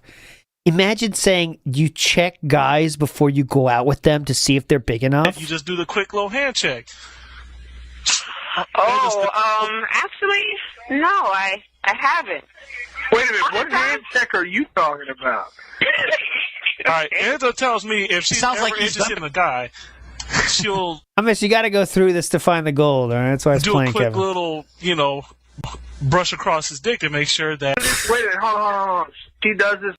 That's like checking a dude's size after you got. after that. Bro, I'm just saying, she don't want. Why to doesn't surprise she? him You when know it comes what? to It's funny. She's talking. I'll try to fight through it to see if DSP comments anymore. It doesn't seem like he I'm is. not beating around the head. I need to see. Okay, So- dating. I see to the middle. I heard that from a lot of girls, actually. But with that thing, I heard that from a lot of girls, actually. that's actually like sort of Something similar to like where they your hand and you. like old girl and He's not talking. All right, here we go. I got her. It was like when this you like have sex. But listen, stay. All right, yo. If you're not, All right, yo. when you guys were I'm going to go... It's really just Gooning Talk, guys, for another 5 minutes. Let me see if this gets us back on track. Be a nice dude, but if you like man to be a man. girls or what do you think of bisexual lesbians? Girls. Oh my God, guys. They're greedy. That's all. That's Bisexual or just might be a case of gonna lie and say that DSP is like listening in, like horned up out of his mind, like not believing people are talking about this stuff, I guess. That's fucking fine. Fucking homo. I think the double standard Oh. exists for girls to be more experimental when it comes to that, because every guy would like to see 2 chicks at once. Yeah, that's the thing, and even though like some women may like hide it deep down, like, oh God, I wouldn't want to do anything like that. I wouldn't want to do anything like that. But they thought about it with their boyfriend at least once.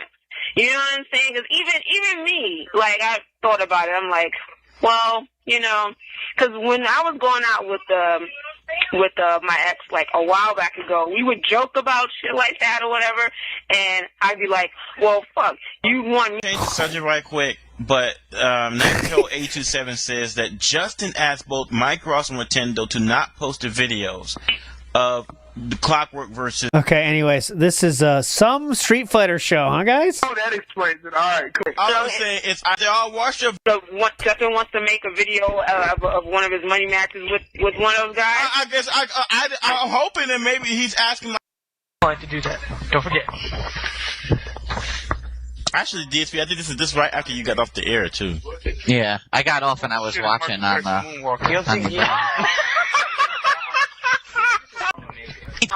what the fuck? He's like, that ain't good for you, Steve. Off aim. It does sound wrong, especially a horse, of course. And there's one key game in the Canadian. Okay, I'm done. I'm checking out. I'm done. All right, bad ending, but at least we got to hear it. You never know with these kind of things, guys. Is it going to be a winner or not? I think we got enough fun, though, out of an episode for that to be a classic episode of Dead Sea Scrolls. Not the best finish, but of course, the links will all be below for you if you want to enjoy that. Enjoy the rest of the episode. That full episode is 3 hours and 33 seconds long. Angela's featured. So there you go. But to wrap it up, okay? DSP made a lot of claims during his tale of EVO 2006, I think it's safe to say. And surprisingly, most of them were true-ish. But how we got there is up in debate for me. So what we do know is that EVO happened. DSP thought it was going to be big for him. He got wrecked. Did not make top 8. He didn't really have a lot of friends at this. He didn't have a lot of friends at this event, so he had an empty hotel room. He did let that one person stay on Thursday night, and that person then knew on Sunday night, well, he had a room. So when Combo Fiend got overly drunk at the bar of the Red Rock Hotel, that person knew, well, we could take him up to DSP's place, and that's what they did when Combo Fiend was in a wheelchair. We also know that Daigo and got a little drunk, and Ricky Ortiz and them had some happening. Who knows what that means? But it was a lot of fun for all. My favorite part for sure was that old fucking radio. When I heard that, it was so fun. Like just a magic moment right there. But that thread here and the burn of the whole night, man, this post right here goes down in history as I think, and let me show you. This post right here, I think, is the most brutal post we've probably ever shown, right? Honestly. Like, this one is insane, all right? And this one just cuts. It fucking cuts. But anyways, we'll probably do one more Dead Sea Scrolls before the summer's over, all right? These take a long time, and they take longer than before because we've covered a lot of it, so it takes more digging to find the fun stuff. But there's still more there. I promise you that. There is still more there, and we will show it to you as much as we can. Kevin Smith in the house, as he went full Hogan and said, "I'm a real American." Yeah, I want to see that, him showing up like Apollo Creed at the fight. I'm sticking up for America. But anyways, you're all fucking legends, all right? Off day tomorrow, but I'll be back on Monday, and it is 11:15 p.m. where I'm at, so that means you guys get the night outro, okay? Big ups everybody for hanging out. I need to take a break. I need to go to sleep. But you're all legends, all right? Don't forget it. We shall see you on Monday. Night outro. Bye. Very nice. Never seen this outro. Huh. And then it rains people's avatars. It's pretty neat. Well, thank you, ALT. Great episode. We have quite a few tabs here. I just wanted to get that one out of the way. This one is a very, a video I wanted to highlight. It is from a channel I let America down. It's okay. Nobody is counting on you anyway. Yeah, you can't really disappoint someone who never had any expectations for you to begin with. This is a very small channel, very few views. This is one of those channels that gets randomly recommended to me. But this guy has a pretty good take, and I wanted you to check this out. Maybe sub to him, maybe. Broke man broke, but in this scenario, I feel like I'm correct. So if you're correct in the mind, you have the wealth of knowledge that another. Hold on. A broke man's about to call another broke man broke, but in this scenario, I feel like I'm correct. So if you're correct in the mind, you have the wealth of knowledge that another person doesn't have, and that's what the real non-brokenness matters, right?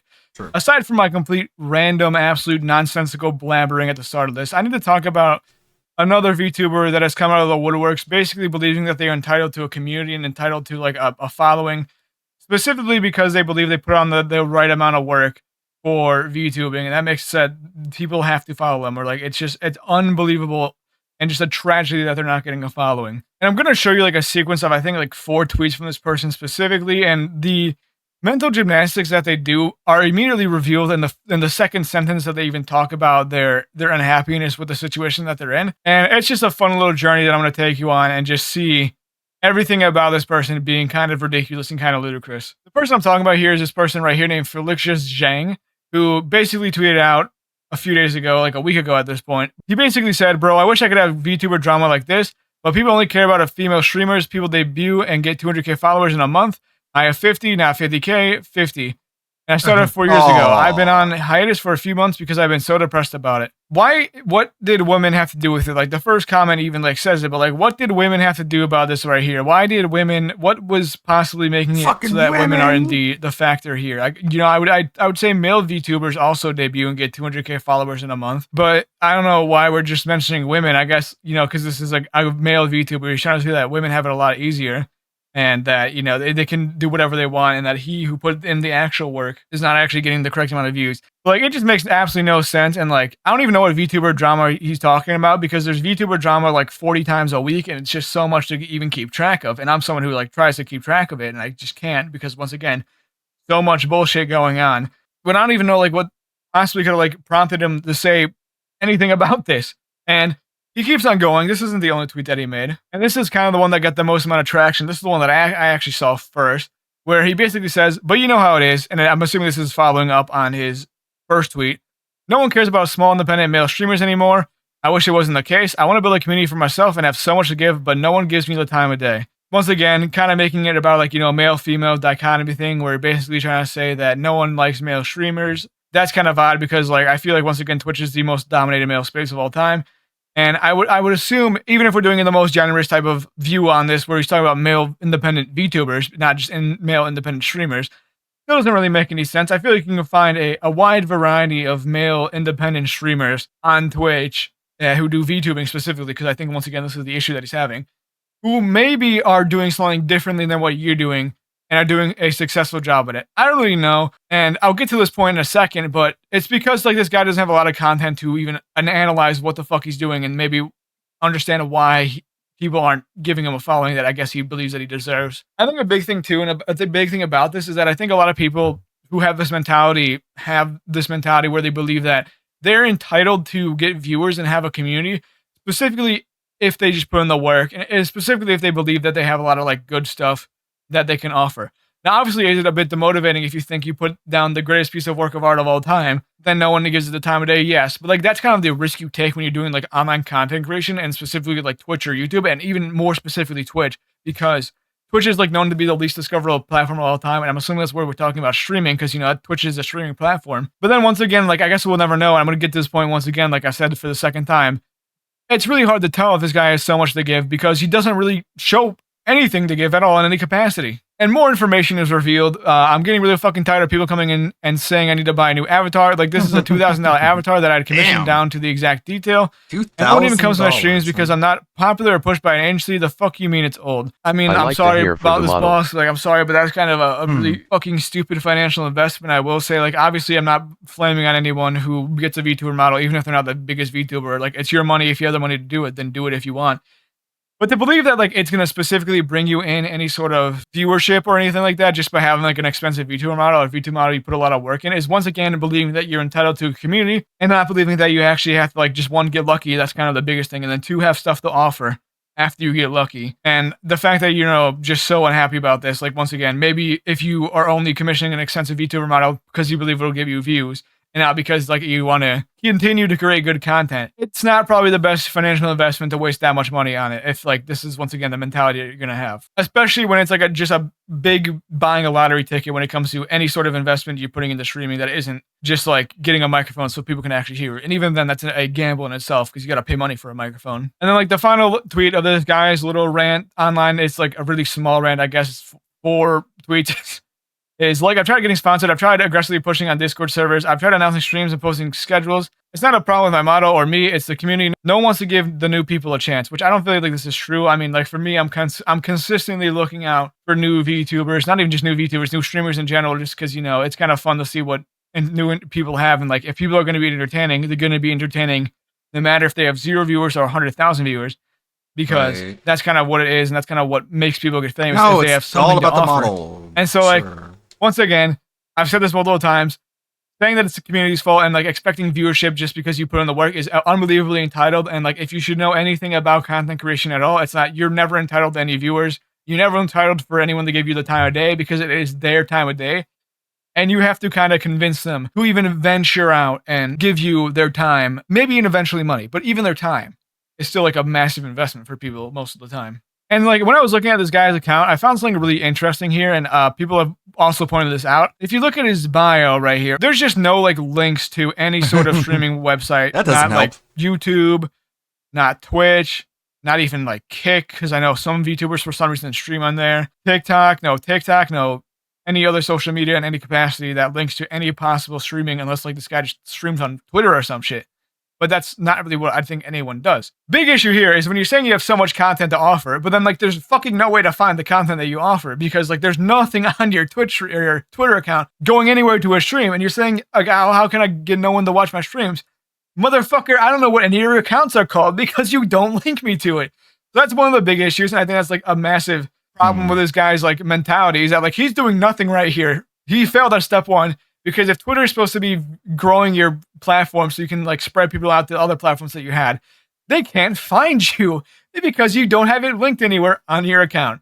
But there's another little fun detail here that is interesting about this guy's entire online presence.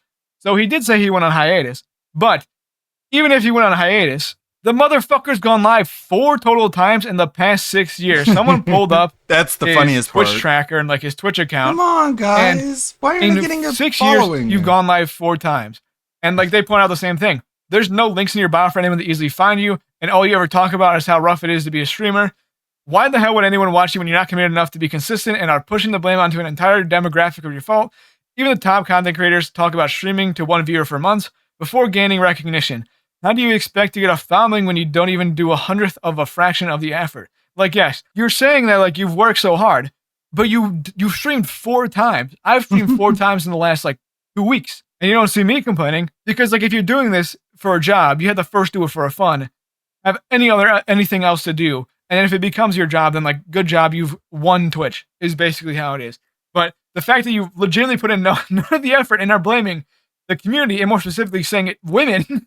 Because they have it easier. I guess that you're not a woman. It's like one of the reasons why you're failing. Is absolutely ludicrous. And like another person kind of subtweeted it. So like the stupidity of this guy is kind of permeating the cracks of the VTuber community. It's like it's shattering out, it's fractaling out to everyone who could possibly even talk about this. Where person basically sums up perfectly. Another day, another dude complaining that he isn't growing as a VTuber. I go to his page. All of his recent tweets are about something along the lines of, I hate females. Everybody only cares about girl VTubers and won't give me a chance. Last time I streamed was in 2025. Subtweeting it, but it is this dude. Once again, I think I've said this multiple times at this point, but like, if you don't stream for fun at first and you try to make it a job, I think it is your best idea to quit. If you listen to any sort of actual like person who's made it in content creation, not even just in VTubing, but in content creation in general, the vast majority of them are going to be like, yeah, if you're selling out and trying to do everything you possibly can to grow on Twitch, and like the only thing you care about is the numbers by your name, then it's like not the job for you. Not even a job, it's not the hobby for you. It's not the thing you should be doing because it's just a giant luck machine. You try to get as much as yourself out there in the luck machine so that if like a random person just like puts their hand in it and grabs something, it might be your content. That's legitimately all it is. And if like they see your content and like they say, I wonder if they have any other good content, and then they consistently start watching you, that's kind of what it is. It's just a giant snowball that you have to get rolling. But for majority of the people, the snowball won't even start. Like for me personally, I kind of stream often. I stream like a few times a week. Do I expect that my streams like are 3 or 4 times a week are gonna be the only reason why I get viewers? No.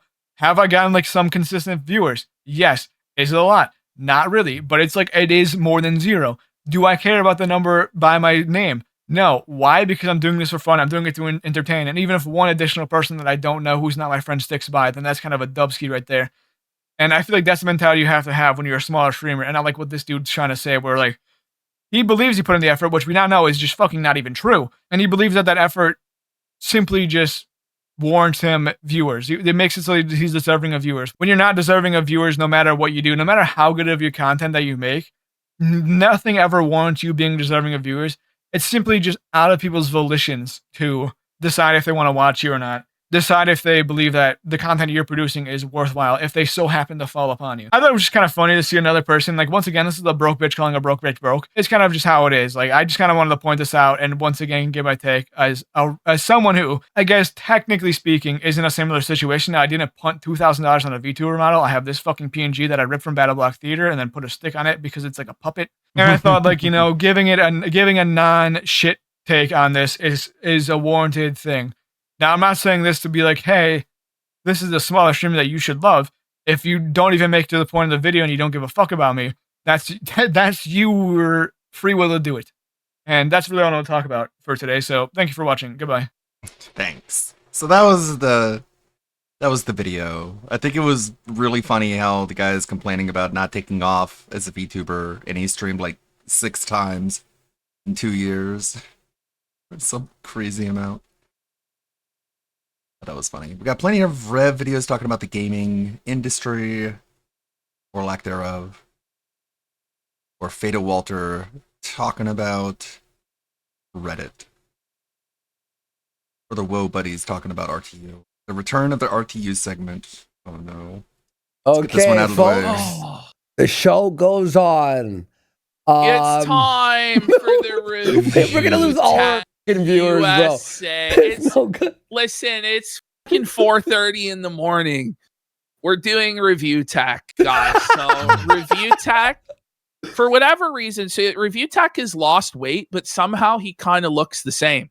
What's crazy is this guy is so broke, he didn't buy new clothes. So he's still wearing like a 5XL. And it's so fucking baggy on him. Like, it's like he's wearing a goddamn tent. You know? He looks terrible. See, orange is the new black, right? Someone on Twitter said that. Yo, this computer right here. Ew, Ash, he's showing off his A-track or whatever that he, like the A-track. Yes. Like, remember, he spent like $2,000 on this thing. Funky. Is that a 30-inch monitor in the background, or is it just really far I think it is. I don't know. It might be a perspective issue. My goodness. Please not Dickers. Keeps He on takes off saying his shirt. something. Yeah, Yeah, it's so much worse now with all the oh my flab. God. They are, dude. Holy They are. 24-inch? They're saying it's a 24-inch screen? Bet you the RAM. I mean, if it's RAM or storage. Well, right now. Why is this music on? So he's just like leaving it blaring for no reason. He's doing like what Phil you can't does? even hear him talk. Like, it's bad. Loud and AI everybody music. in chat's like complaining, like, can you turn this shit off? We can't fucking hear you. And he's gonna say no. Why? For real? He'll explain. Well, I mean, it's all interchangeable in there. I don't feel like shutting the music off yet. I don't know why. What? What did I say? I don't about feel the like Mac? it. I don't know I sold why. my minis, but I'm like, all right, I sold my minis to get the Air. And I was like, I better fucking do it now. Okay, so he had two? But why did he need 2 Mac Minis? It doesn't make any sense. And then he traded them for the Mac Air. Okay. What the but why? This is his big problem as to where all of his money went and how he blew it all. Yeah. Was buying all of these mini PCs. Like, he's bought dozens of mini PCs for no reason. Like, just to do like either one video benchmarking it or just for his own personal hobby. Like, all of this audio equipment that he never fucking uses, like he buys so many microphones over the years, uses them like one time, and then it goes back in the fucking drawer. And like he's like obsessed with like the negligible difference between these different microphones, or like owning like multiple different iPads and multiple like it's just insane. It's like, bro, like, because you wonder, like, this guy made millions of dollars doing this and it's all gone. He blew it all. That's fucking stupid. And by the way, the PCs he buys too are integrated graphics. Like, not even buy one massive PC. Like, what the fuck is wrong with him? You know what? I am gay for you. He's gay! Isn't that sus though, Ash? Having 10 PCs? Like, yes. It's a bit sus, right? He has all these PCs just laying around that he tries to give to people after he installs spyware on them. It's wild. Yeah. All right. Well, listen, it's already 10. Okay. All right. Whoa, it's 10 o'clock, guys. I don't Richard think- needs to go to bed. Yeah. Incorrect. Yeah, you're saying it's 4:30 a.m. right now. Like, your job, buddy. Oh, I always say this. It's not for gaslighting. What? You say it's not for gaslighting all the Which time? What song? are you doing? Now I got. What the hell's going on? Oh, Okay, so now so Juicy Booch is still around, like the dent of all dents. And for $50 now, Rich takes his shirt off. It used to be $100, but he's so destitute and desperate, he takes it off for $50 now. Kachipur. That's fucking retarded, man. Got to get shirtless for Juicy Booch, man. Here is Of course. Here's my beat. Are you kidding me? That guy gave Phil a bunch of money too. Relaxing with my anxiety. Thank you, man. Ew. Oh, Ew, bro. What the? He looks bad, buddy. I know what that's like because I have two. Okay. Dude. Into people for the same exact reason. So Does he have his pants over his belly button? Did you see that? I know what that's like because I've tuned into people for the same exact. Yeah, he does. He does. Got them Pants over his hiked belly up buttons. high. Reason. So Bro, why does he look like that? watch, I get His like tits are like resting on a gut shelf. They're like sagging My eyes. down to his fucking waist. Like, a fucking weak bad on Twitch. Oh, Rich, your nipples are out, even though you're. But next week it'll be okay. See, it's that proxy begging I do. But there's sometimes he I do admits that these. he proxy bags Why and is try there- bags. Why is there a cup in front of the camera? It's just a disaster. He's got a cup right in front of the camera. Imagine I had this fucking mug here. Hey, Ash, how you doing? Hey man, how's your blocks like? You know, like a good quarter of the screen is fucking gone. Thank you, man. Seriously, I don't want. There are times when I do lofty goals and we don't hit them. Yeah, like all the time.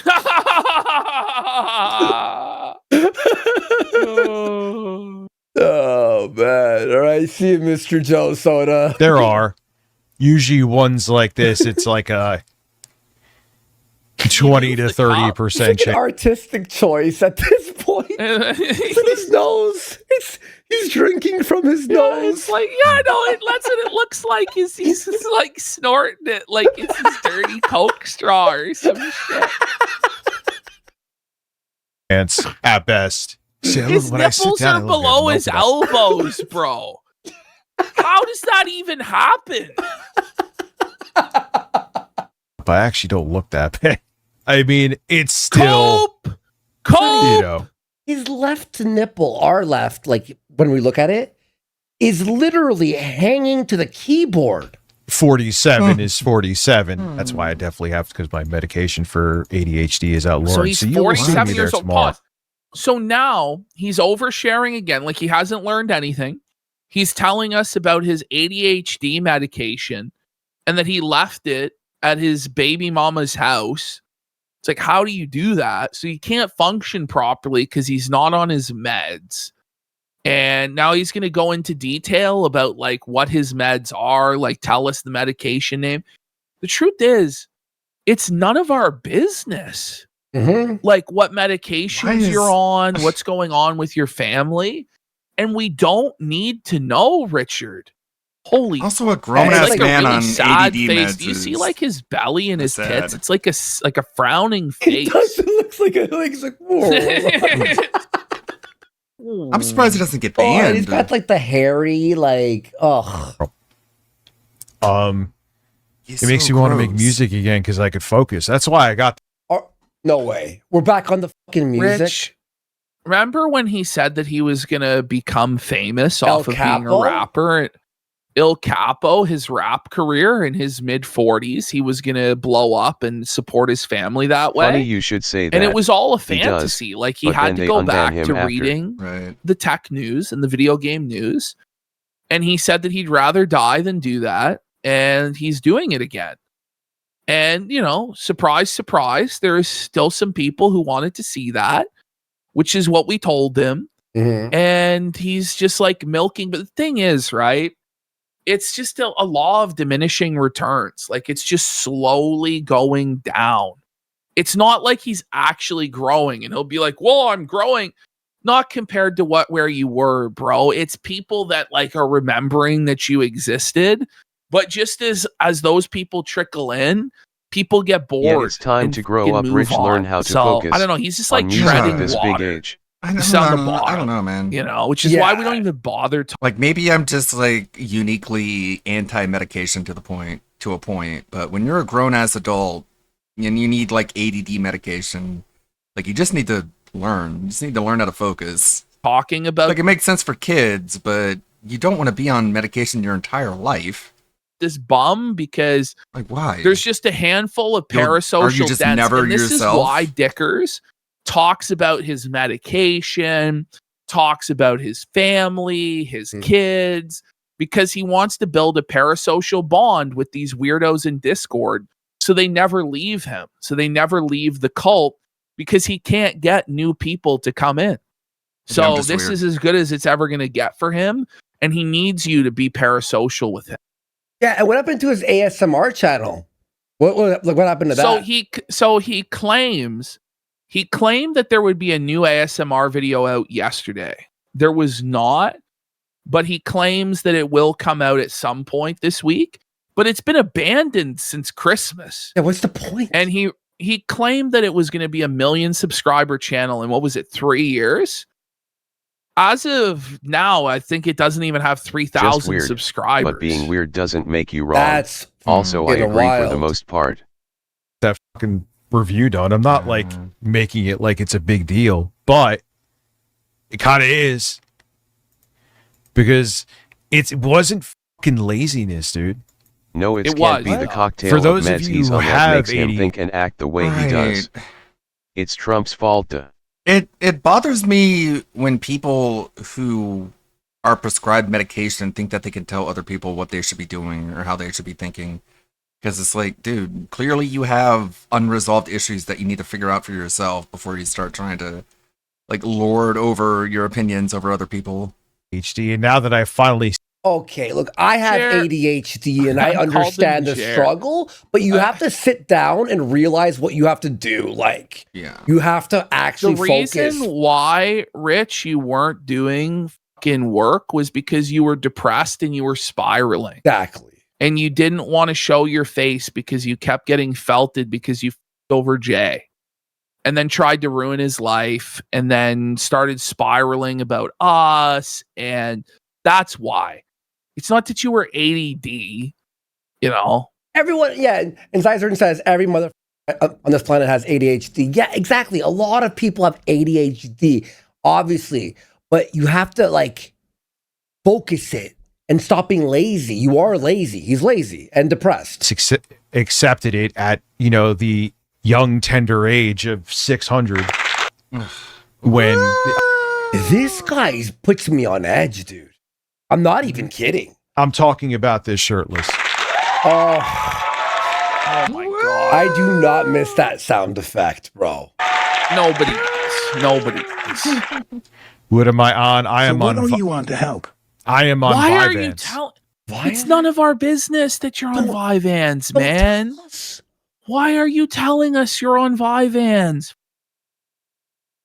Is that ADHD medication? Yeah, it's a stimulant. Like, so you're it's- taking he's that, just- but you're he's not. just You're still learned lazy. Nothing. How Yeah. are you still lazy then? If you have the medication, After all then? these years, he still I don't uses take that garbage medication for ass my sound. ADHD, and I figure it out. Vince, I don't know if you want to hear this while I'm shirtless. Vyvanse I went to a makes me- holistic therapist. Crazy, I know, but I did Well, learn horny. how to focus and Okay, mentally what keep the myself is on going track. on? Yeah. Like, listen, like, we don't need to know. Like, I understand people need medication, but the idea that you're just going to have this medication He your tells entire us life. all this and then gets mad when we remember it. Like, to me, the point is just to help you deal with it to the point where you don't have to be on the medication at a certain point. I think if you're just, like, on it your entire life, there's something going wrong. This? That's just my opinion. Like, this is weird, Richard. My Buddy? opinion. I did not want to hear that, man. Oh my god, that's gross. Too. Don't worry, I'm not doing anything. I don't look at your fucking body, dude. So he's arguing. He has to tell us that he's not masturbating. Like, okay, Do you believe him though? right? I don't. Because I'm going to sound old again. Like my generation, ADHD was like you would just, well, go, what do you got, ADHD? You What's wrong with you? baby. You got, it You was little like a bitch. joke. Like you didn't take it seriously as a thing, right? Oh my No, but you God. could put your head under my right breast and suffocate on it. How about that? Oh, what the?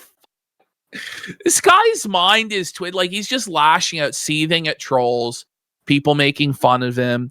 He crashed out at Shroom Dukem, I think his name is, Big ups. multiple times. Big up, Shroom It's just like Dukem. nothing Shout out. has changed with him. It's like time That is was a Mike's flat getting circle. banned. It's just Yeah. always the same. Mm. You know, I don't take ADHD medication because I know it will change my personality. And our show is like my personality, and I don't want to take it because it would f me up. You know what I mean? Like I feel like it would f me up.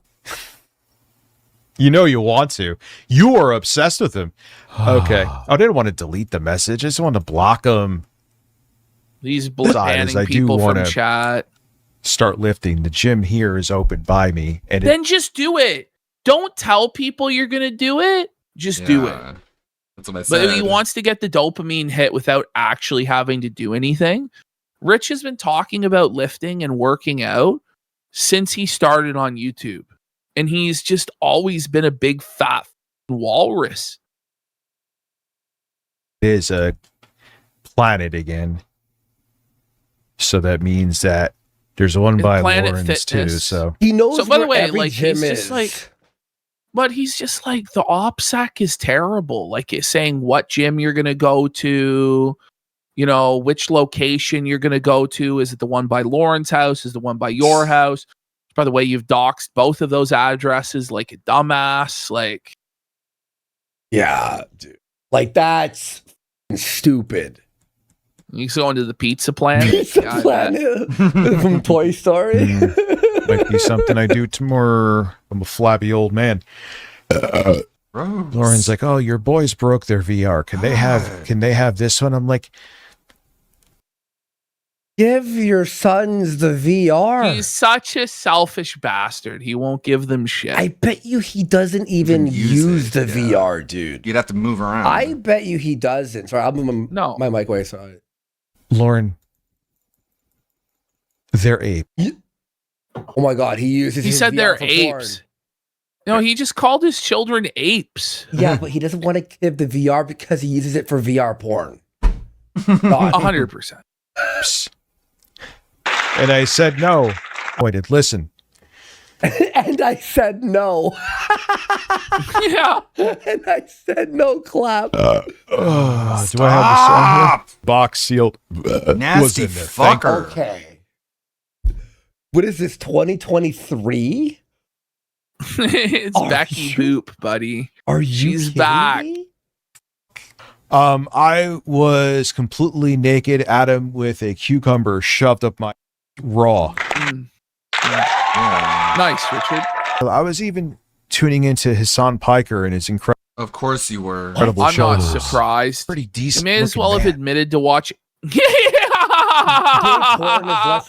Tuning into his He's hitting on his son. Of course he watches Hassan Hassan. Piker and his incredible That's why he shoulders. is the way he is. Pretty decent looking man. Yeah, I may have some jiggly breasts, but I am still sexy. And he's attracted No, to you're Hassan not, you sexually. fucking retard.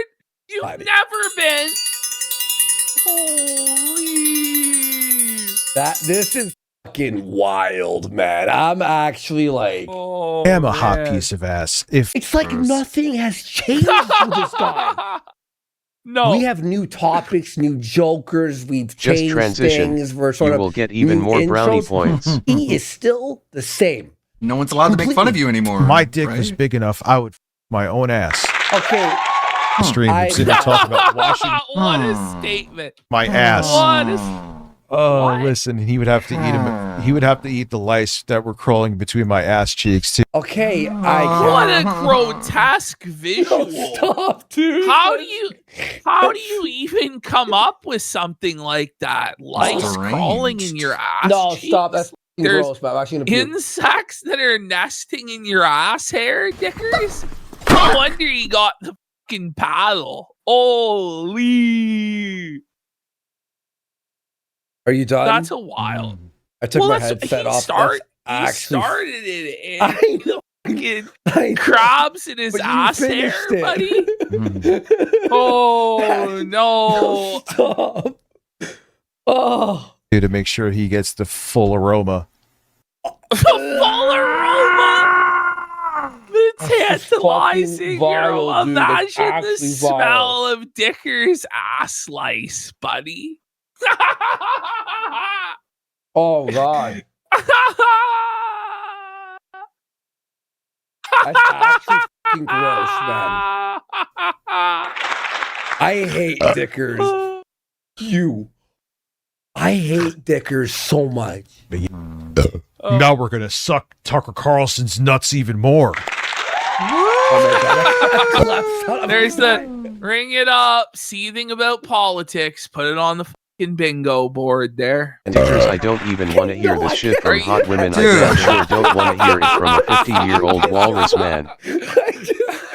he just kept burping into the mic. You know, every time you burp into the mic, we lose 100 viewers. I'm not even kidding. It's like clockwork. It's actually fucking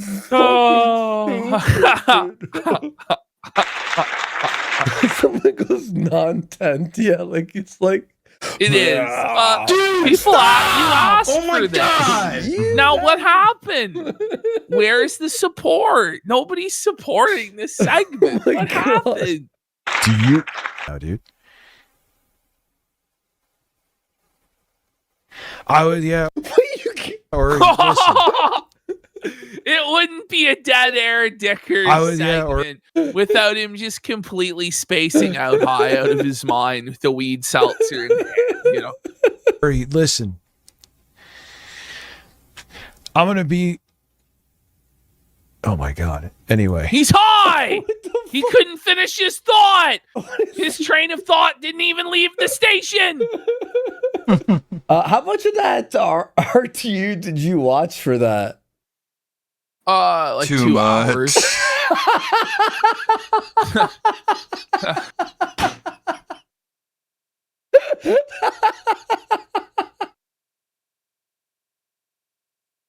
Thanks for the clip. The Woe Buddies enduring RTU to give like 30 seconds of content that they can reply to or react to. Alright, Reddit. What's Reddit doing? Hey everyone, my name's Walter, and we're back here once again to read some more posts I found on Reddit. Nice guys are men who think women should pick them, because they identify as nice. But are they The nice? do you We'll see. requested? Let's get started with nice guys from Reddit. These posts come to us from Reddit Nice Guys. I get to be the dick today. I'm so tired of these dumb bitches on the internet asking, where are all the good men at? After treating them all like shit, with the feminist bullshit, and all that thinking you're so much better than us. But oh yeah, I wanted to say about like that one video about the guy complaining about how female streamers quote unquote have it easy. Like If only he knew that, like, it really isn't that much easier. Like, female streamers have to deal Did with a lot Walter of... find that VTuber's Reddit account? Yeah, is that guy. It's like there's a lot of competition and there's a lot of backstabbing, and it's not necessarily easier or harder. Maybe it's easier in some aspects, but it's harder in other aspects, I'm sure, from what I've seen and learned. And all that don't... Just, basically, you shouldn't just sit there and feel guilty and seethe about a situation you can't control anyways. It's gonna make you miserable. Talk to me shit. It's different, not Then- easier. Yeah, it's just different. And not to stereotype too much, but in general, women aren't as proficient when it comes to the technical side of VTubing. So when it comes to like technology and getting everything set up, like a lot of female streamers need a manager for that kind of thing, whereas the male streamer is more likely to be able to do that thing on their own in general, not, in generality. To have the nerve to ask that stupid question? Here's your answer. And also women, like, they're a lot more high maintenance. It's a lot, it costs a lot more money to just, like, legit be a woman. Like, that's all, it eats into your bottom line and your overhead. You bitches played yourselves, burning all the good men you had. A good man gets overlooked until he's gone. Now get on with your pathetic ass This ain't lives in and don't ask general. questions you know the answer to. Chivalry isn't dead. Guys just get tired of ungrateful bitches. I get relatively a lot of comments telling me that chivalry had nothing to do with opening doors. But if my videos were your only exposure to it, you might think that knights were doormen. I always laugh when guys like this proudly tell the world that women regularly tell them to stop talking to them. Isn't that embarrassing for him? It should be. I always ask these dudes to define what they think a good man is. It never aligns with my personal opinion on what makes a good man. If it's more than doesn't do drugs, doesn't cheat, doesn't hit you, leads, provides, Chivalry protects, is a code of it conduct goes into on the abstract battlefield, concepts that don't have ways not to be opening measured doors for objectively. people. And of course, the provides seems to just mean he works his 40 hours. I think I'm meant to be alone.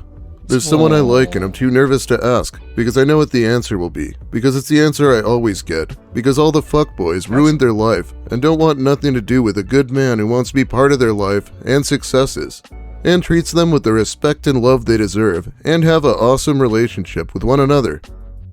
It's probably half the reason I've been single for a long time.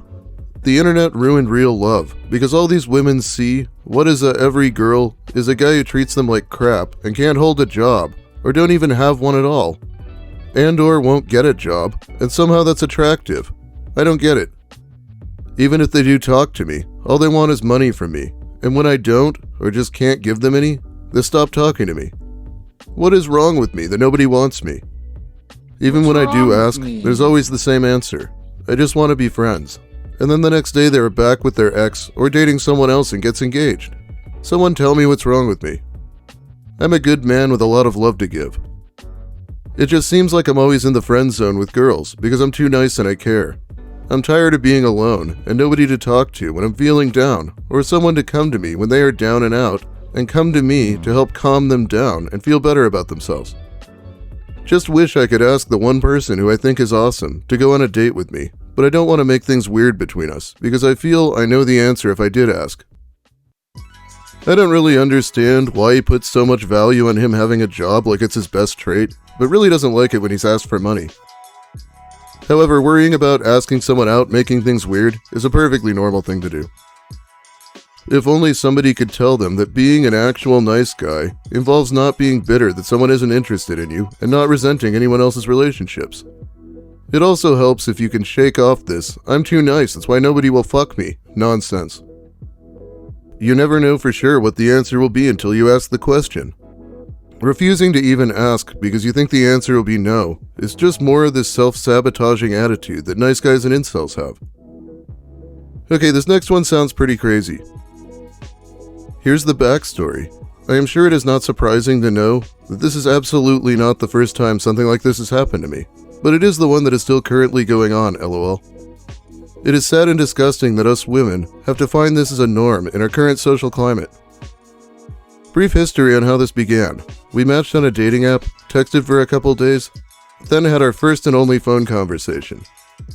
About 15 minutes into that conversation, which was going very well at the time, I had expressed that I was in a bit of an argument/debate with my male best friend of over 15 years. I explained to him that this was a friend only, more like a brother to me than anything else. Clearly, he did not believe me. At first, I thought he was joking. Once I realized that he wasn't, I was very much taken aback. He got loud with me on the phone, began yelling at me, insulting me, and quite frankly making me very uncomfortable, and to be honest, I just hung up. There is absolutely no reason for me to let anyone speak to me the way he did, let alone someone who I don't know at all. So I simply hung up without saying anything at all. Yeah, I probably would have gone with death threats, but I do think hanging up is the objectively better option. This is what has transpired since. For the record, I didn't block him out of pure curiosity where this was going to go. I silenced the notifications and just let it play out. "Oh, you are very sweet. I'm really enjoying getting to know you also. I'm about to walk the dogs one by one. Can I call you in a minute?" "Sure, Buttercup." I think this line is where they had the call. "I can't do this if you're just gonna center yourself and leave like that. I'm feeling like a plan B. I don't like this." "I'm sorry you're feeling like that, but that story was much more about blank than blank, and you are turning it into something that it's not, but then telling me that I'm not being honest with myself. It's coming off as a very unjustified jealousy, and I'm simply not going to entertain that. You just trolling. Take care." Things were apparently going really well before this, so he just shot himself in the foot 15 minutes into their first phone conversation. Now he's going to go on forever, of course. I'm not jealous. I'm upset somebody upset you. But you don't have enough self-respect to be honest with yourself after telling me how upset he made you. And now you're bullying me, the one being nice to you, and ready for you. You're abusing Don't me. play games with us. Protect us or don't. What? I'm not a toy. I'm a real man, ready to start a real family. I am a You do what you want. I'm right here. You're not here. You're not being focused or locked in conversation right now. You're bussing me. Being and saying this as Abusing nice me. as humanly possible. You're doing too much right now. What? I'm not doing anything right now. I feel like you are doing a little too much, honestly. I am going to call it a night, and maybe we can revisit things tomorrow. But I don't think this is going to go anywhere productive right now. Good night. Sleep well. I don't appreciate you leaving on a poor note. Wish you would call me back and finish the heart-to-heart. Wrecked my appetite. This is a toxic pace. You're being manipulative. And then this next part is really puzzling because he starts messaging about cows. Cows? My friend had a baby heifer last night. She was on maternity watch for 2 weeks. Good day. I feel less horny and more distracted from you since you left the way you left last night. I don't like it. I don't like I really want to build here. I respect you and honor you as a friend first, before a lover. Cows are like and I'm not birds that feeling the can same also respect give and milk. attention yet. Respectfully. Honestly, I don't feel respected by you at all. If you look back at everything you said to me in your texts since last night, I don't feel heard, seen, or respected whatsoever. This is a very bizarre What kind of situation to psycho have during just the first mentions conversation cowbird we've had like on the that? phone. Please keep in mind that you really It's not don't know knowing me what at to talk all, about? and you're acting like you do. It takes time to get to know someone, and especially to build trust. You haven't provided me with the space to feel comfortable expressing myself to you since what happened last night, and honestly, I'm not sure what to expect from you after that whole situation. I don't want or need any negativity in my life. I'm not going to waste any of my time or energy arguing about something rather than have a calm discussion about it. And that doesn't seem to be an option in this situation so far. What can we possibly build if one or both people don't feel that they are in a safe space to be able to communicate with the other? Now you're being manipulative, playing the victim after bullying. No, you're being manipulative. Okay. I have nothing more to say to you. I wish you the best. Don't expect a response from me. You hurt me. The last 2 women I matched with on Farmers Only weren't farmers. They were veterans. So I don't know what you're doing, but it's spreading yourself too thin. And I hope you make it. You hurt me last night. And you won't apologize because you see it as a weakness, not a strength. That's competing. That's dick measuring. That's a debate, not a discussion. What exactly is she supposed to apologize for? Hanging up when he started insulting her? That apology would sound completely mental to me Veterans if she can did make also it. be farmers, though. I feel like you're too comfortable I don't know self-sabotaging how for that this site dude that works. wishes he was mayor. That's some toxic narcissist vibe. Call me when you're ready, because I know you were born ready. Let me love you. What? The water buffalo are in Arkansas, but I want to make sure you're for real before I introduce you to these old folks, TJ and Shannon. They're old timers on 1,000 acres, and I cherish them as friends as much as breeders. They gave me a solid deal. $3,500 for a Prego heifer. And $2.50 a pound live weight for our bull. Cool. He's just like, hey, things were going okay while I was talking about cows. I'll just go back to that and hope she forgets. If you just Remember slow when I down talked about and let me cows show and you how what I much bring you to the like table, that? it's nothing short of abundance. We don't have to settle anymore. We're old enough to finance Prove and you're demand our actually a farmer. birthrights. Post I hope pics these of your find you in corn a calm harvests. headspace, and you're eager to make life happen This with is me Ethan still. Ralph buried into the ground. Happy trails, future bestie. What? There is no magical male friend that's going to rescue you from the government. What? We either going to be it, or we're not. I'm not afraid of being present. Definitely and tell neither women should to you let ever you be. love them. They love it. Howdy, We beautiful. love you already. Howdy. Where's the sturdiest love of my life at? Howdy. Howdy. Dude, if he just says Howdy. howdy enough times, she will Howdy. surely get back to him. Howdy. This is all after a few days of texting? Bizarre, especially the bouncing back and forth between completely unjustified indignation and ranting to current bovine news. Current bovine news. I know. The unsolicited cow updates We were found hilarious. Stevie. He is a The farmer. random heifer post had A me drunk howling. farmer. Like The mid-serious cow isn't real. discussion. Here, have this baby cow. Also, there is a farmer's dating app? Neat. Yes, there is, lol. But it's mostly not actual farmers, as you can tell from this dude, because he doesn't actually own any animals or land, he's just excited about the possibility. Which is why the bovine update is from someone he knows, not his own cow, lol. Well, now that I know he's not a farmer, it actually makes significantly less sense. Wait, so he isn't actually a farmer, I'm even and he's more complaining about confused. people not actually being farmers on that app, while presumably also on the app? Wow, it's a kind of hypocrisy you can't make Exclusive up. property of the bovine universe Just to on clarify, TikTok and Yachty. I don't know Prego why the heifer farmers only universe. comment came up, Oh, because I God. met him on Match.com, lol. And I guess this next one is another guy shooting himself in the foot, because she starts sounding pretty interested. Dinner was amazing. Glad you liked it. Hey, how's your day been? Also, how come you unmatched me on Tinder? So I'm getting the sense that you're ghosting me, as you unmatching from Tinder is weird, which is pretty typical of women from your generation these days. Don't expect to find another guy who will cook you dinner and a steak and get you a great fucking gift like crochet flowers on a first date, and that just genuinely try to enjoy spending a good time with you, like a board game instead of trying to fuck you. You actually seemed like you had at least board a shred of game? consideration for other people. Fooled me. Between the steak, the board games, and the age gap, Right. it sounds like Lucas Werner's idea of a perfect date. Of course it can't be him, because you never would have gotten a date in the first place. Oh, wait. hey, sorry. I was garbed. Apparently, Lucas somehow has enough money to custom order like a custom printed box with a bunch of game pieces in it. Like it's the game he quote unquote invented himself. And there are a bunch of websites that let you like make a package for it, and that's what he did, which is weird. up in a specialty lab Like imagine that being what you spend your money on when you're homeless. today. I haven't been able to check my phone. I didn't unmatch you on Tinder. Weird dude. I deleted my account entirely. I figured that was okay since you had my number already. I'm honestly just over the dating app scene and wanted to take a break from it. Yep. I'm sorry if that gave you the impression I was ghosting you. That wasn't my intention. Also, I don't think it's fair to assume I ghosted you, or make generalizations about women my age. You sent your first message less than an hour ago, and you know I work later than you. Okay, this guy hardly had the worst crash out, but it's still kind of crazy to make these kind of assumptions within an hour when people have lives beyond dating apps. I'm not even going to read this part, but I do think I should mention that she canceled their meeting and did stop talking to him over this, even after he apologized. What a generational fumble. Oh my god, this is such a fumble on their part, I can't even. The secondhand embarrassment is crazy, lol. Good response, OP.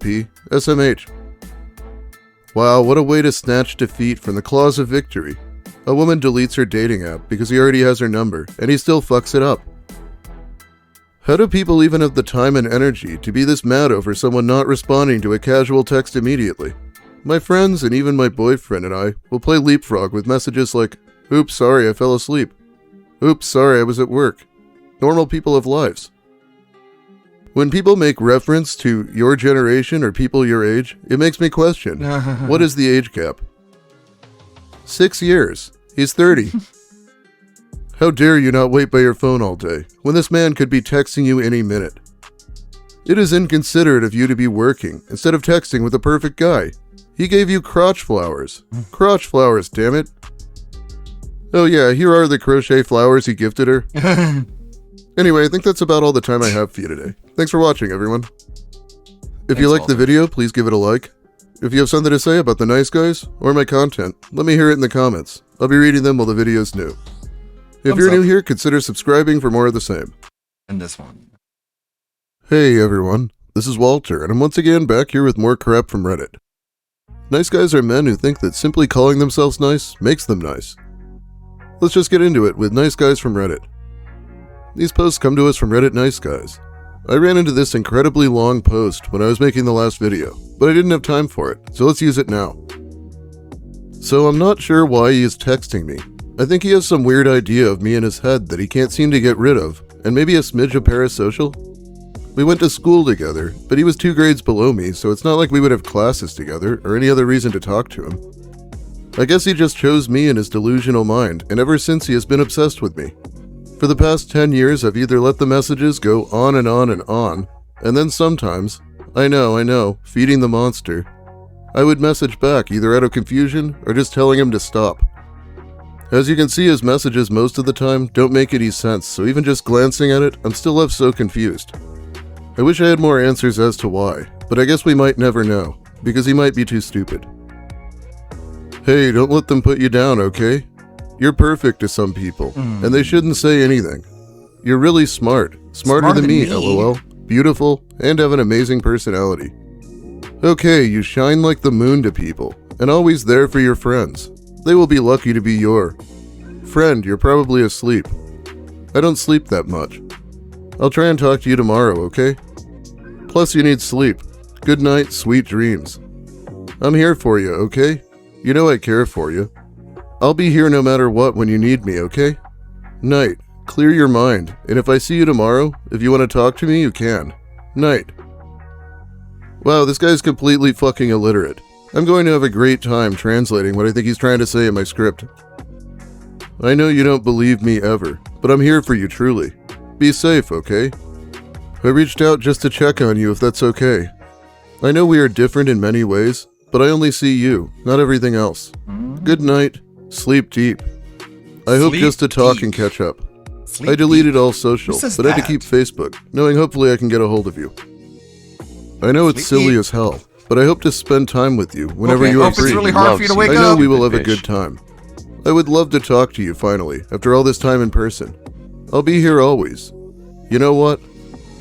Let me be honest. I know we are completely opposites in every way, but I want to see you and talk.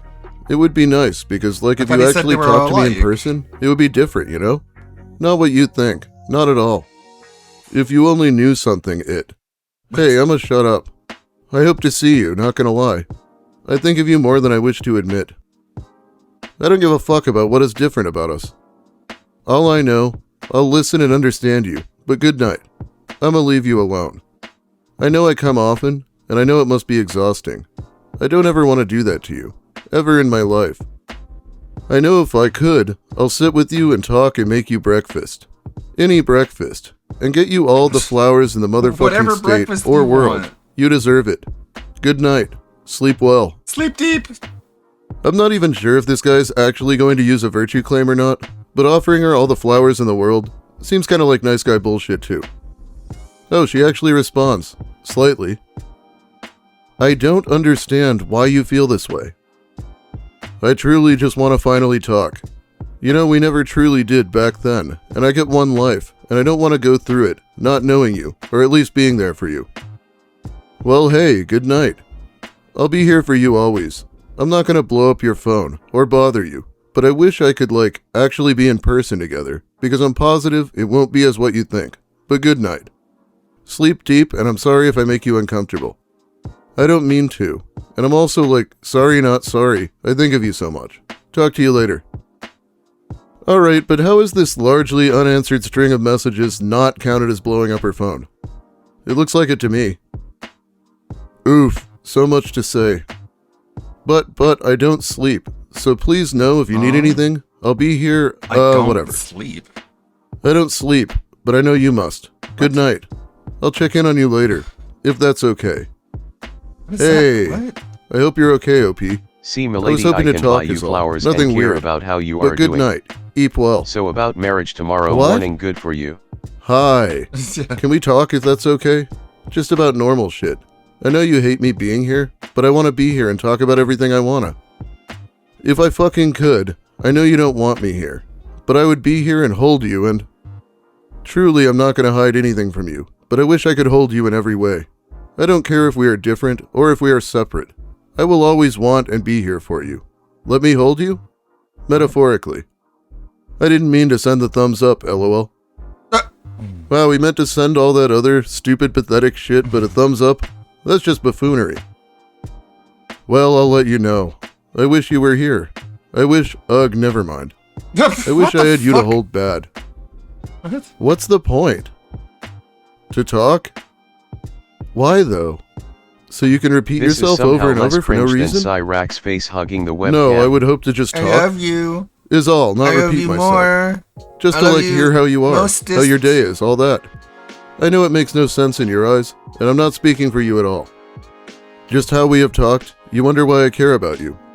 I just always have, and we never actually talked as friends. I want to hear you and listen, and hopefully be friends. Good night, have a good week, and sleep deep. I won't text you back. Just hope you, I don't know, maybe think of me. Not in a weird way, not in any way. Just know I'm in your corner. Even years later, I'll be here to help, and a home of mine is yours. Good night. Hope you have a good weekend. Sleep deep. I hope you know in the end, after all the facade or anything like that, I want to see you. I want to know you. I don't give a fuck about the difference between us. I'll cook for you. I can only cook steak and like veggies. LOL asparagus or potatoes. But good night, OP. You have been on my mind a lot. So All much, the same but good message. night. I hope that the weekend is good. We are opposites, but I'll hear you with all of it. Eat well. Keep well. Hello? Hello? You there? Good night. Hello? Hope the weekend treats you well, lady. I leave you be. You okay? I know you hate seeing me texting. Just wanted to make sure you're okay is all. Not to white knight. Just because I want to make sure you are good night. I know you hate me texting you, but I'm going to go ahead and keep doing it, potentially for years. What could you possibly have to say to someone you haven't really talked to in a decade? It's a lot to ask of you. Can you be here for me? Okay, it's stupid of me to ask. It's not me being all lovey-dovey. Just can't you have a normal conversation with me and just be here? What? Can you hold me? Maybe not now, of course, but if you're in town, just sit with me? Bruh, I'm out of the state right now. I know, I'm sorry. I will never be in town. Just want to be held by you. I'm sorry. I'm That's never going. I'm never going back to place. Maybe one day Wait, I'm not going to what bother the you. fuck? Not blank, just blank. And why would I hold you? Maybe one day I'm not going to I bother feel you. like if he keeps this up, maybe they should find a jail cell to hold him or something. I'm sorry. I don't know why you would. Good night. I'm tired and I just want you to hold me. I'm sorry. I was hoping. It is stilly. Just hold me at the something. But good night. I hope you know, OP. If you need anything, please let me know. I just want to be yours. Maybe at a point in your life, in my mind, I already want you. But good night. I'ma try and sleep. What even? I get really gushy thinking about you. My bad. It's the Regency and blank, that hotel. But I hope you have a good day. I don't mean to pester. I get upset at myself for pestering so much. But I just think of you a lot. It's silly, Well, I know. knock it But have a off. good night too. I am always here to you truly. The hotel is just a place I've been at a lot, and I wish I could experience it with you. Is all like the food, the atmosphere, it's so corny. But, Have a good day. You're a beautiful woman. I know you know it, but you deserve the best. The most gentle best ever. I hope you know that, and I'm gonna be in your corner, whether you like it or not. I'm sorry about that. I don't know if you hate it, but I want you to have everything you ever wanted. Genuinely, if I could give you all of the stars in the world, I would in a heartbeat, truly. Hey, I just want you to know I think of you. Not in any lustful way, just wish I could be with you. You're an amazing person. I wish I could be next to you is all. Good night. I don't mean to pester. I just wish I could be next to you and spend the day with you. If you're ever near a place, let me know, maybe one day if we can. Ever near blank? What even? Your grammar is wild. I think that's an understatement, honestly. It's crazy to me, just the fact that this guy went to school at some point. I know this is all random. I'm sorry for it all. I'm sorry I with of you so much. I really wish my... whatever. A lot of these are cut off. No lust. No bullshit. Just want to sit next to you. I'm asleep. And I hope you don't get mad at me for feeling this ways. But if you do, that's understandable. Just Serial wish all my killer happy vibes. memories or moments were with you. I want to share them with you. Okay, it's silly and childish. But good night. If you ever near me, don't be afraid to let me know. Just want to be next to you and smoke. And have something good to eat. Thank you for, staying. Okay, it's silly to say, to be honest. Just grateful for you. I'm sorry I text you so much, OP. Just thank you for acknowledging me sometimes. I'm tired, and I know it's silly I fall to you. Hope one day I can be next to you. Heart. Apologizing all the time just really makes it more annoying. Yeah. Because if he knows she doesn't like it, then why not just stop instead of apologizing? Sorry, my bad. You're mentally ill. Yeah. Sorry. Good night. Yeah. I'll block you if you... Just think of you a lot. I think am of sorry. you... I don't mean to be this annoying. I just wish... Never mind. Stop. I'm a joke. God damn it. I don't mean to be this. If So you just need me, I'll be no, here. you know. That hurt a lot. Sorry I'm texting again. Life is hard, and I don't want to seem crazy. I don't know. Thank you for fucking responding, you know? Oh my I could God. lore dump on why I go to you, but I'ma save it. I don't want to be like... I don't want to sound so fucking sad. Never mind. Just at my limit a lot of the time with life. My job is stressful. Life is too. I know it's life, but at least most people I'm have sorry, other. but I want you. I don't. My bad, I just but fucking I have you. you on my mind. You are the only person that But if you responds. like me, If you text feel Not the my same, close friends maybe. unless they need anything. Sorry. Like recently, they want me to go out with them to the bars since they are all together, but it's a lot. I'm gonna be quiet so I'm not sounding mentally unstable. Too late. Just know I'm really fucking grateful. My short life, me, you're in the short moment. I don't know. It does sound crazy how much I think about you. And maybe, just maybe, Yeah, it does. if it worked way back when. But in the end, I'll be here for you till I pass. What? Wish like I would put you in the insurance, LMFAO. But I don't like reading shat you sent back most of the time. It sucks. What? Just it sounds like I'm a fucking nut. Yes. When I come here to try and get peace, and it makes me feel like a mess. I should have never taken the job as a programmer and machine operator. It pays good, but in the motherfucking end, I just am stressed out my mind. I know you have low-key hurt me in words, but I'll be here for you in the end. Until I die. Wow, is he trying to tell her that he's not insane?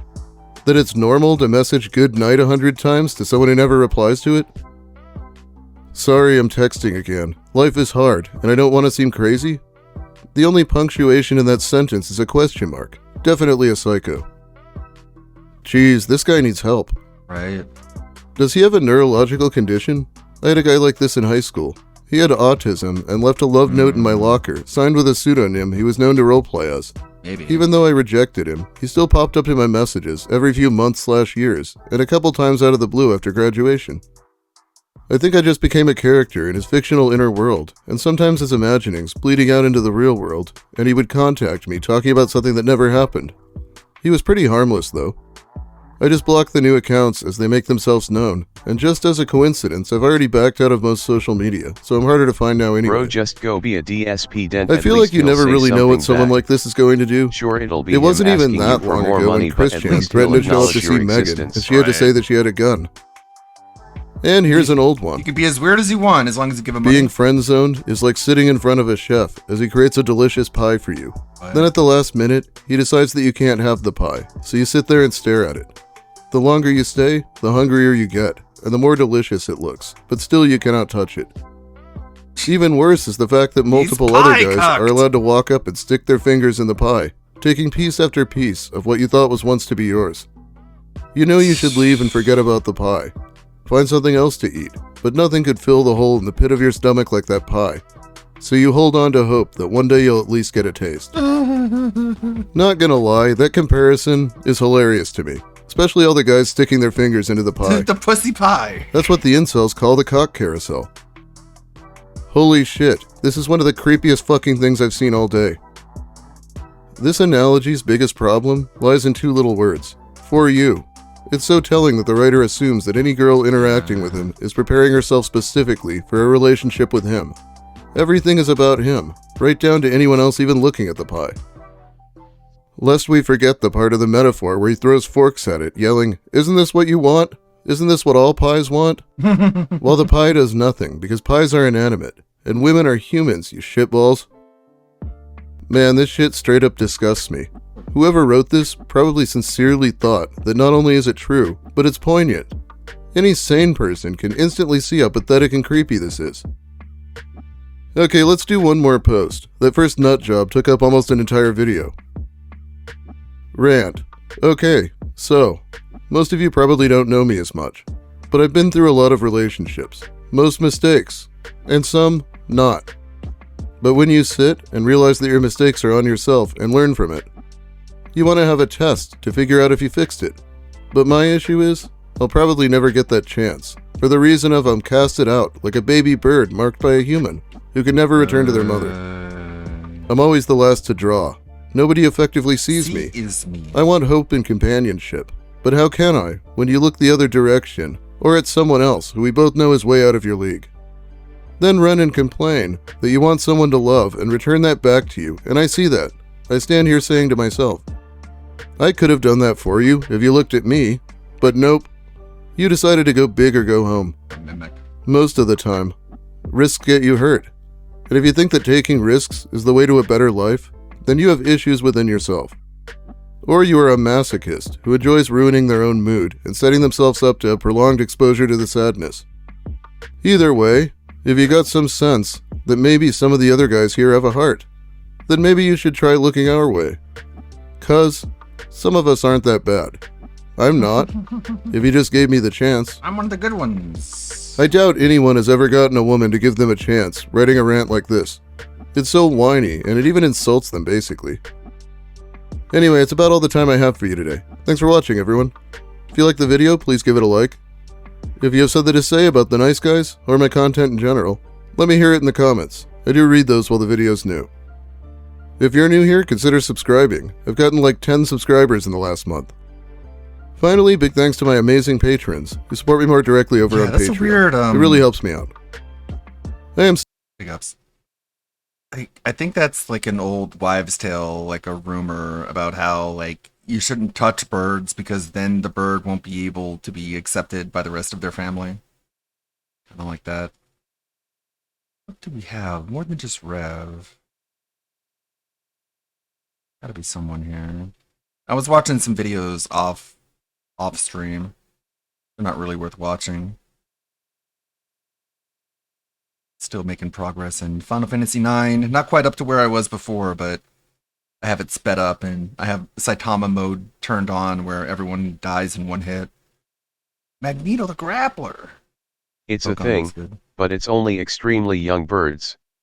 Just like how hamsters will eat their babies if you touch them. Oh yeah, but that's like so rare that you even see a nest like that. Like you would have to climb a tree, wouldn't you? You'd have to climb the tree to get to the nest and then touch the baby birds. Like at the point where they're outside of the nest, like they don't let people touch them. So it's not even a risk. Like birds are very, very hard to touch. Long story short, I don't like it. The wind blows to, yeah. It just seems like a way to get people to not mess with birds. Just being like, oh, well, now they can't go home now. And you're like, oh, no. So not much here. What about channel point redeems? Let's check out this one. Let's speed it up. I want you to, again, think about that, all right? And then I started to read into what people were saying about Tom and or other things going on, and I started reading messages. And basically, here's the information that I got overnight. Are you aware that Turkey Tom is part of this lol cow culture and lol cow cast? I didn't know that. I don't watch it. I'm not paying attention to it. Oh yeah, he's called one of the lol cow farmers. Him and Mudahar and others, they're showing up to every show. Anyways, ladies and gentlemen, we're hopping back on DSP. Turkey Tom released a Dark Side Phil video exposing the man, the myth, the legend to everybody. People have been asking me for years to cover Dark Side Phil, and we did an entire segment on this already, but we are going to be watching a second half of this video now, along with DSP crashing out that Tom even released a video in the first place, bro. It is so fucking funny. What the fuck is this? Duty Streams. Do I know this guy? Did we have, not drama, but did he come up during like a lolcow arc for us? On the ground I remember the name. I picked it up. Looked like it flew into a window and knocked itself out. Checked its wings and had it on my hand for 5 to 10 minutes, and then I moved it up so it could fly away. Yeah, like I feed the birds in the backyard and the grackles, you know, and they never let you go near them. They're very friendly. They're getting more and more friendly the more you feed them, but like not that friendly to the point where like you can touch them, but they get pretty close. Duty Streams, or was he even in here? It's funny. Poor Duty. Poor Duty gets shit on so much. Some of it deserved, I think. She makes with Keem. Is that the guy that Keem was like threatening to strike? Video content of old games. I'm glad he's still making content. It's like Juggernaut. Who the fuck is that? Is that Wings' wife? Why do we have, dude, we have AI Wings and AI, or Phil's wife. We have VTuber Wings and VTuber DSP.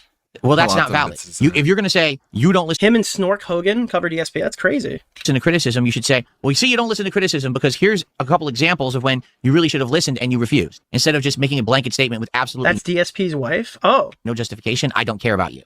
If you're going to actually be logical and say something intelligent, then I'll listen. But you didn't say anything intelligent. You just made a blanket negative statement that no one cares about.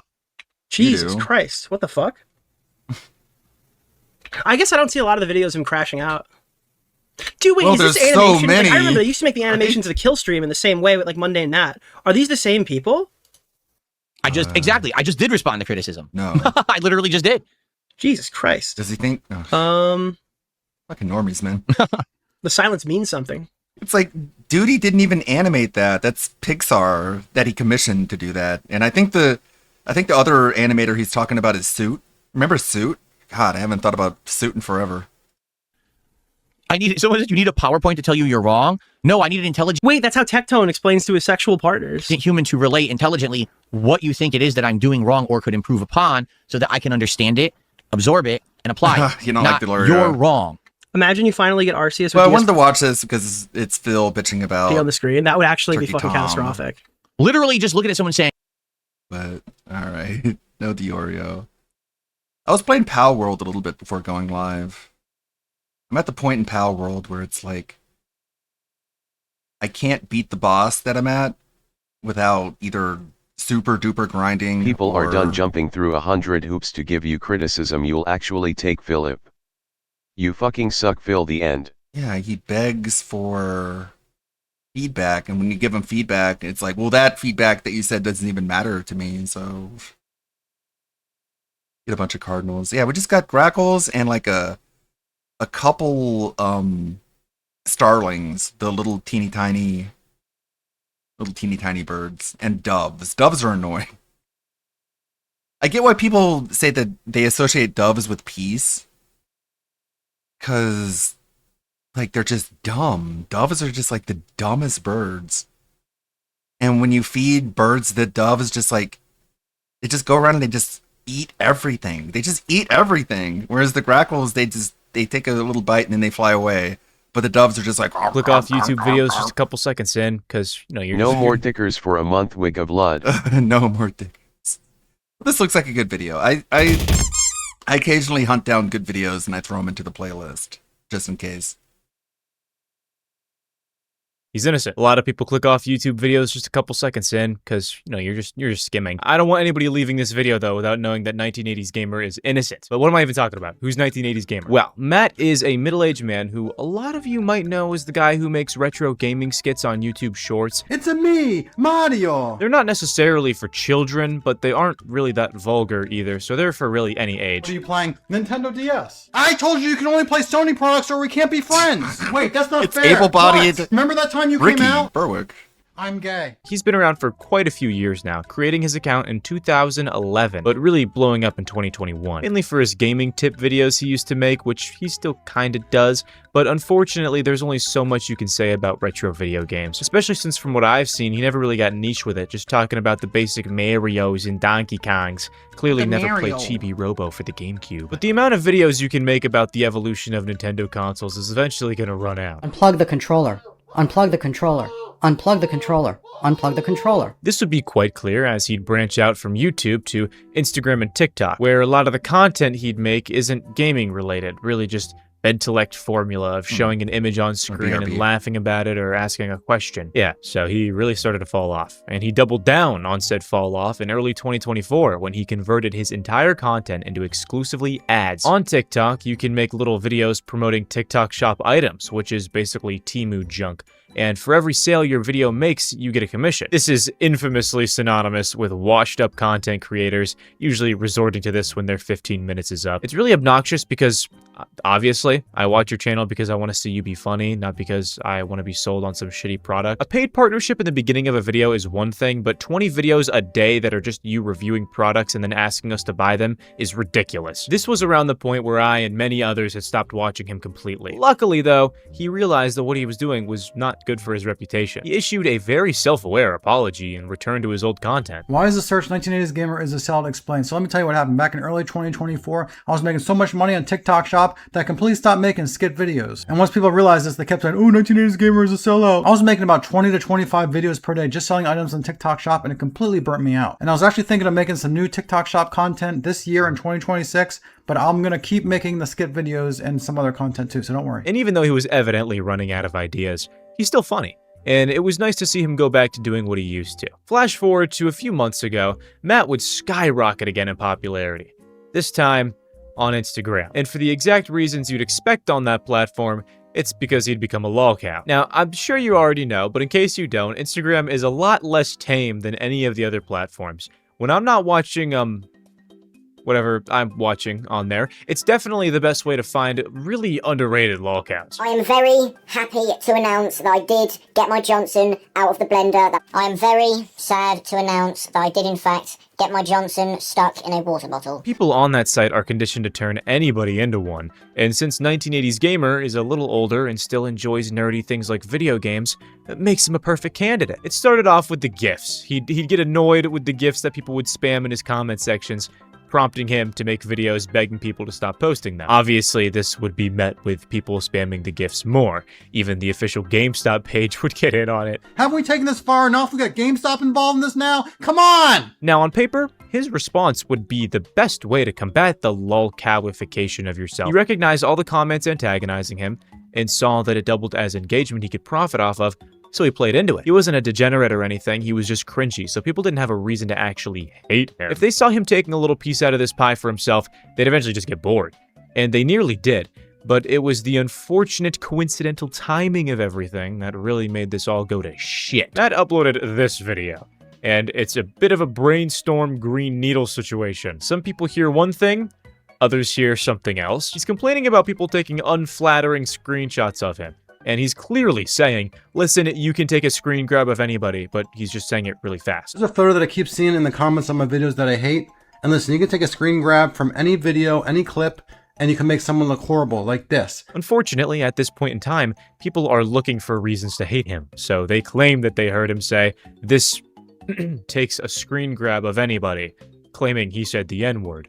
Now, if you play that back with that in mind, you can actually kind of hear it, but it's obviously not what he said. This led to a new GIF that would be spammed in his comment sections. Jesus Christ. But this wouldn't get him down too hard. It'd entertain the trolls for a good bit while he'd continue to engagement farm off of them. Hey guys, just a quick little message. I spent about 30 minutes making this video, put a lot of time and effort into it. So if you could do me a favor and not turn it into a GIF and post it in the comments of my videos, I'd really appreciate it. That was until Gamerville. Gamerville was the name of the Discord server that Matt would release, and there's a huge problem within the lolcow community that I need to talk about for a second. I made a video a decent bit ago about that one TikTok predator, Fibs, and how a bunch of YouTubers defended her after they had been proven to do some pretty horrific things, and one of those YouTubers was a guy named Dankijabo. Now listen, I still think his points were pretty shit, his response was even worse, and I still stand by nearly everything I said. But there was one point that he made in his video that actually did change my perspective on a lot of things, and I really do agree with, is that a lot of lolcow YouTubers and the people that watch the videos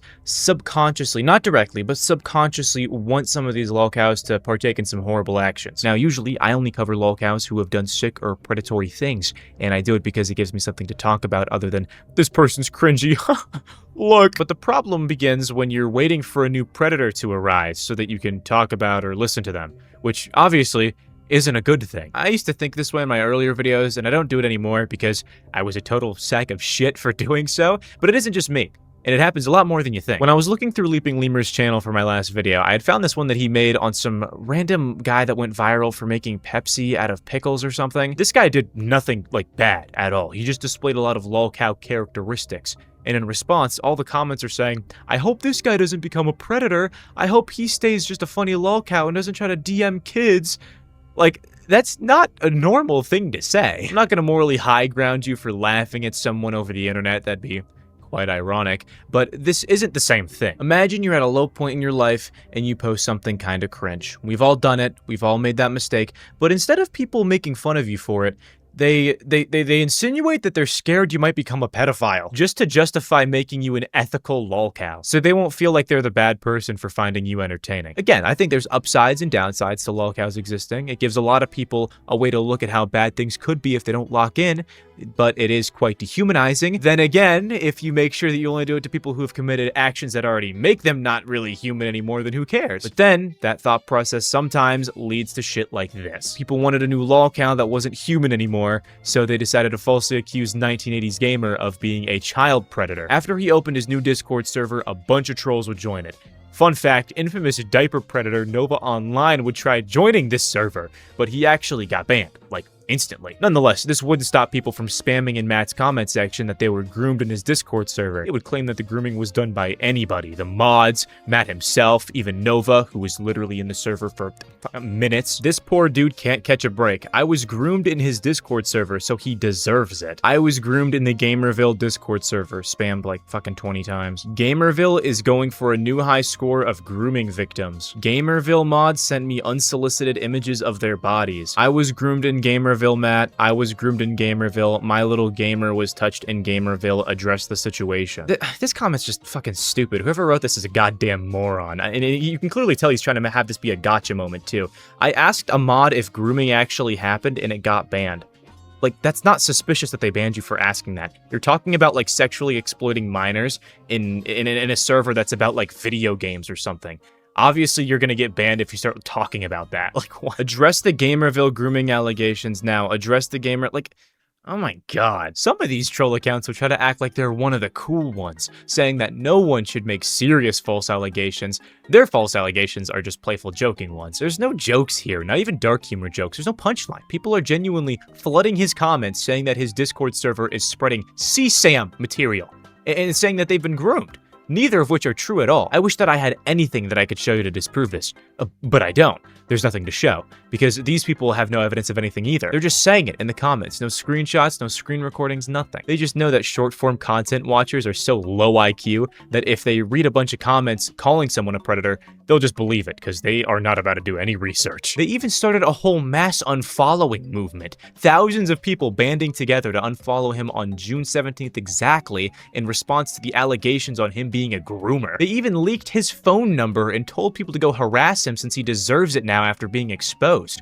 Fucking pathetic. He has teenage daughters. This shit has gone so mainstream that there is no way they haven't heard about this. How much you think this is fucking up their family? Imagine hearing that the internet orchestrated a movement coming together against your father in response to finding out that he was a predator. I mean, your dad's obviously innocent, but you're a kid. Imagine how confusing this must be. Matt would understandably leave Instagram after this. I hope he finds more success now that he's gone. He still uploads on YouTube though, so that's pretty good. The theme of today's story is that the most moral way to follow a lolcow is to ironically just go with the flow of it. Don't try to reach and dig for shit like this just so that you can feel like the good guy. A lolcow can be cringy sometimes, and that's okay. Anyways, that's all I got for you today.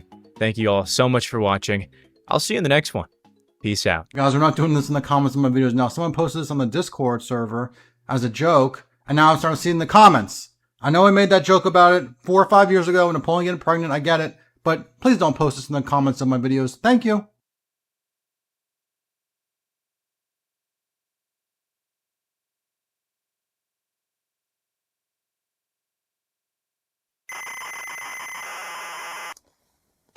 I think I became aware of the Atari Lynx when I was about 8 years old, and instantly I knew it was the future.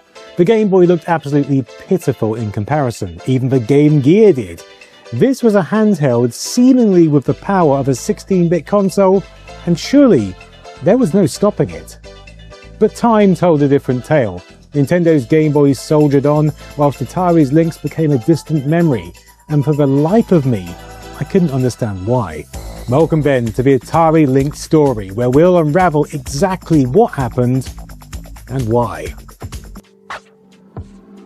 Like so many of these stories, we're starting at Amiga Incorporated, before it was purchased by Commodore.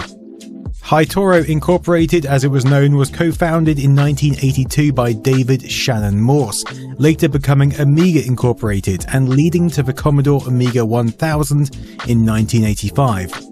However, Morse would take a job at Epyx, finding himself on the board of directors from January 1987 onwards.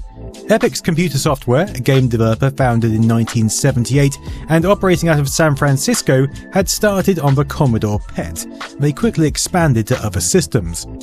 In 1987, Gilbert Freeman was the president of Epyx, and he'd been keenly watching the Amiga grow from what started as a shoestring operation into a swerve away from Atari and finally into the Commodore system it now was. Freeman was so impressed by Morse that he was quickly promoted to CEO in May 1987. This was the same month that Epyx held their California Games Cookout. Having already had success with Summer Games, Winter Games, and World Games, they were looking to capture a vibe that was prevalent at the time, and what better way than to release California Games. The Cookout was a celebration of this, hosted near Epyx's offices, and came complete with a full-scale barbecue, beachwear, frisbees, hacky sack, a professional BMX freestyler, and a pro skateboarder. Epyx were at the height of their powers, but they were now looking beyond their Commodore 64 success and onto their own system. This is one of the reasons why Morse was promoted to CEO. He had pitched the idea of a handheld console to Freeman, which in turn had been pitched to Morse by his son. Freeman was utterly sold by the idea.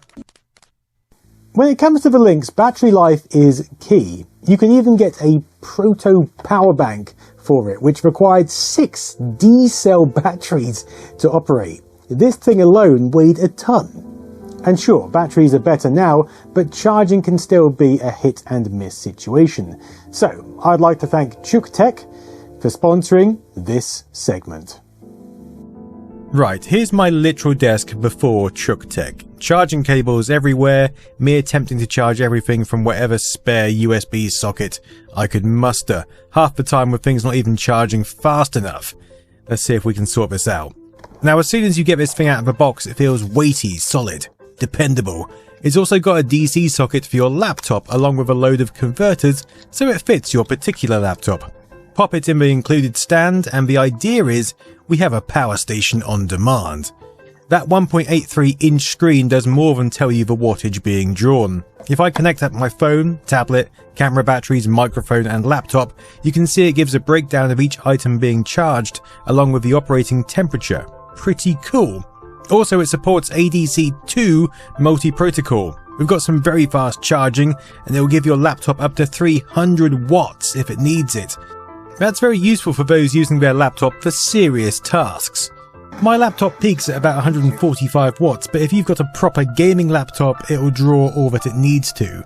This is honestly a very welcome sponsor. Being able to not have my laptop brick trailing across the desk, being able to have everything neat, and the reassurance that you can see exactly what rate things are charging is glorious, and also lets you identify problems like shoddy cables.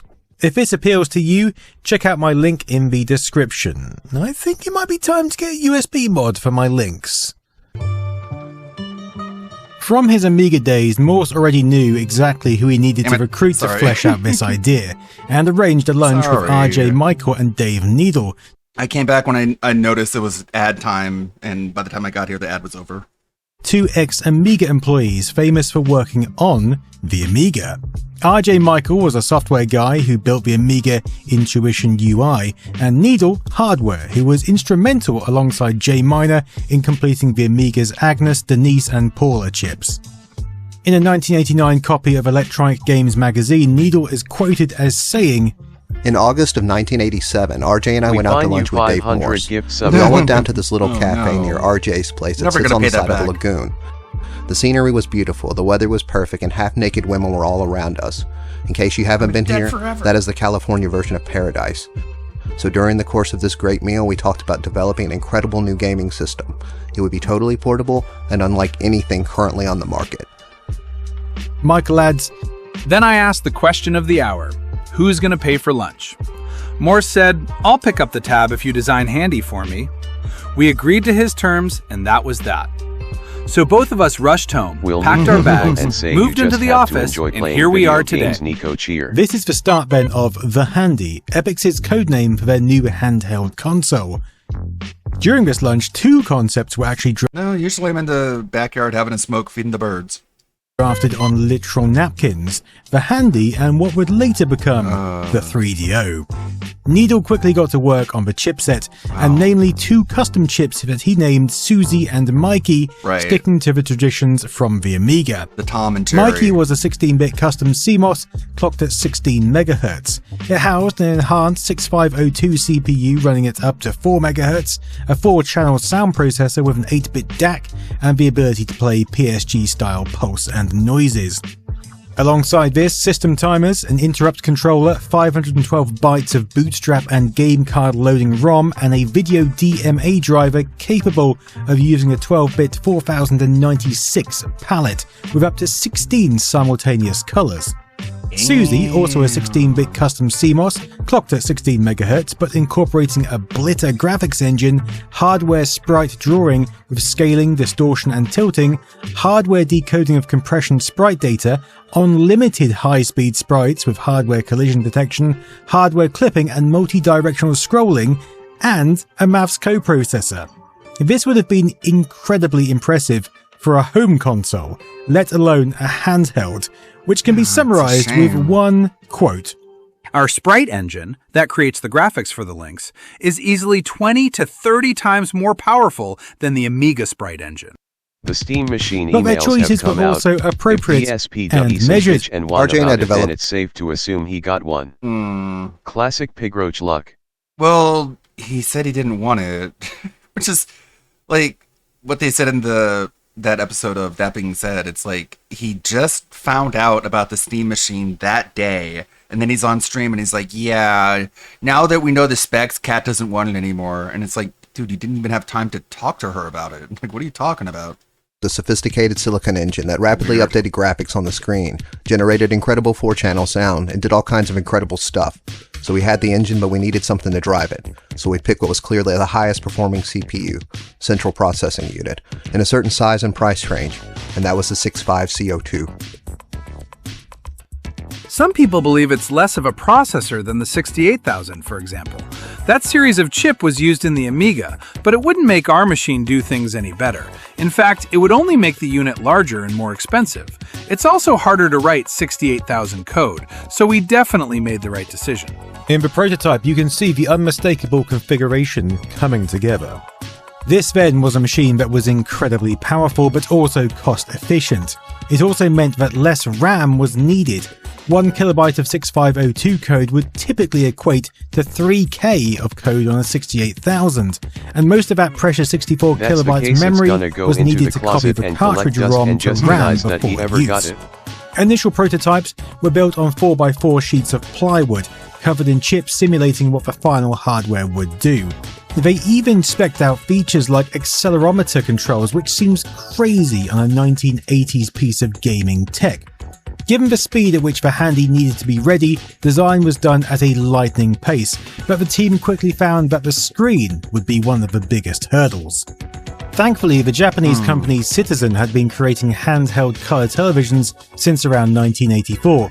These early panels used screen sizes around 2 inches, but luckily they had also been working on a newer, larger generation.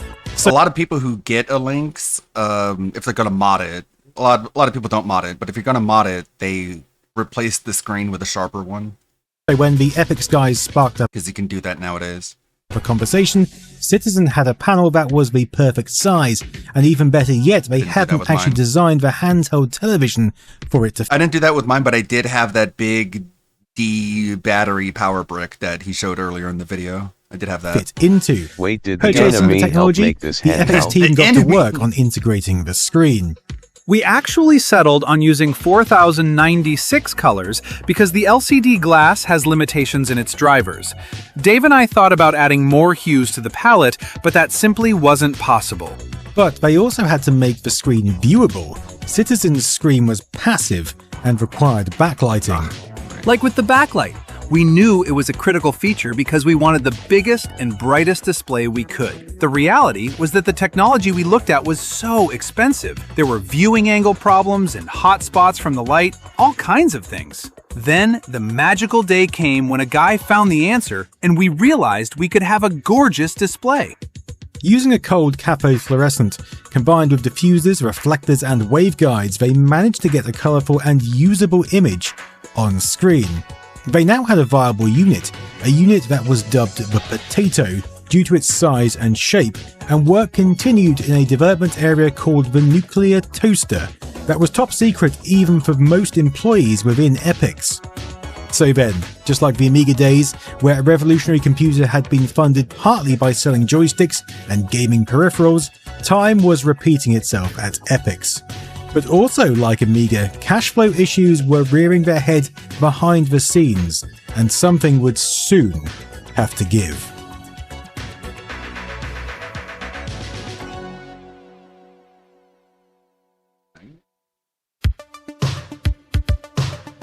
During the California cookout, Epix weren't just toasting to their game's success, they were toasting to their revenue success. That year they had achieved $27 million in revenue, but the problem was that half of their sales came from the Commodore 64, and Freeman knew its days were numbered. Morse was brought on to steer a new direction, with the Potato being the lead project, with estimates of between $4 million and $8 million for its hardware development alone, not even bringing software into account, which could easily double it. Had they focused on that alone, they might have stumbled on through, but they didn't. They also kicked off a line called the Masters Collection, straying from their previous success into RPGs and submarine sims.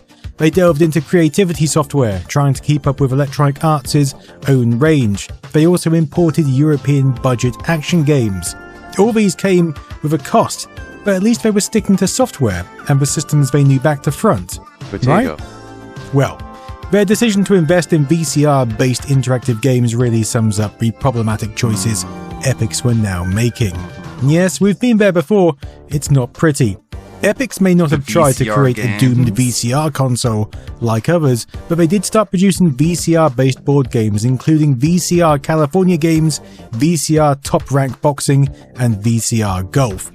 All these distractions had good intentions to capture different slices of the market and create an even more secure footing for the growing company, but in reality it did the exact opposite. Epix's total revenue actually climbed from $27 million to $36 million in 1988, but their expenditure was far higher. And that was a problem. A big problem. It's a shame Freya Epix couldn't afford to complete the Handy and launch it, so they began looking. I don't think Freya has ever been in another Final Fantasy themed game after 9. It'd be nice if she was in like the fighting game. What was it? Or Decimisia? Later, Zara, have a good one. For someone to fund it. We're just kind of stuck with this model of hers without a more updated interpretation. Development. Their first approach was to Sega. They knew Sega was doing well in Europe and had already had talks about porting California games over to the Master System. We showed it to Sega and hoped they would buy it instead of them doing what became the Game Gear. If they'd bought the Lynx, I think that could have completely changed everything. With Sega declining, the legendary video game designer Henk Rogers offered a hand, having connections with Hiroshi Yamauchi at Nintendo.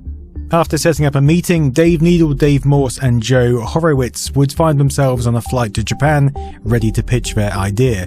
However, Yamauchi was reportedly unconvinced by battery life and the cost of production.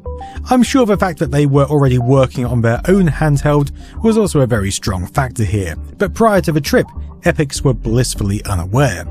Having inadvertently now given their future competition the heads up, they started looking for deals closer to home, now with the Handy in prototype stage. Look at that. In January 1989 at the Winter CES in Las Vegas, the Handy was demonstrated to industry insiders and reportedly received good feedback. This was an NDA protected demo to try and find further suitors. But the only company who appeared interested in backing the project was Jack Tramiel's Atari. The same Atari that Dave Morse, Dave Needle, and RJ Michael had encountered in their Amiga days and had taken a little bit of a dislike to, mainly due to Atari attempting to sue Amiga and seize the Lorraine chipset, after their somewhat underhand deal with Commodore. This lawsuit wasn't finalized until 1987, and the way Jack Tramiel had conducted negotiations left a very bitter taste in the ex-Amiga team's mouth. And now, here they were with Jack's son, Sam Tramiel, now Atari CEO, trying to hammer out an incredibly bitter-sweet deal. And just like Atari's first deal, it would turn sour very quickly.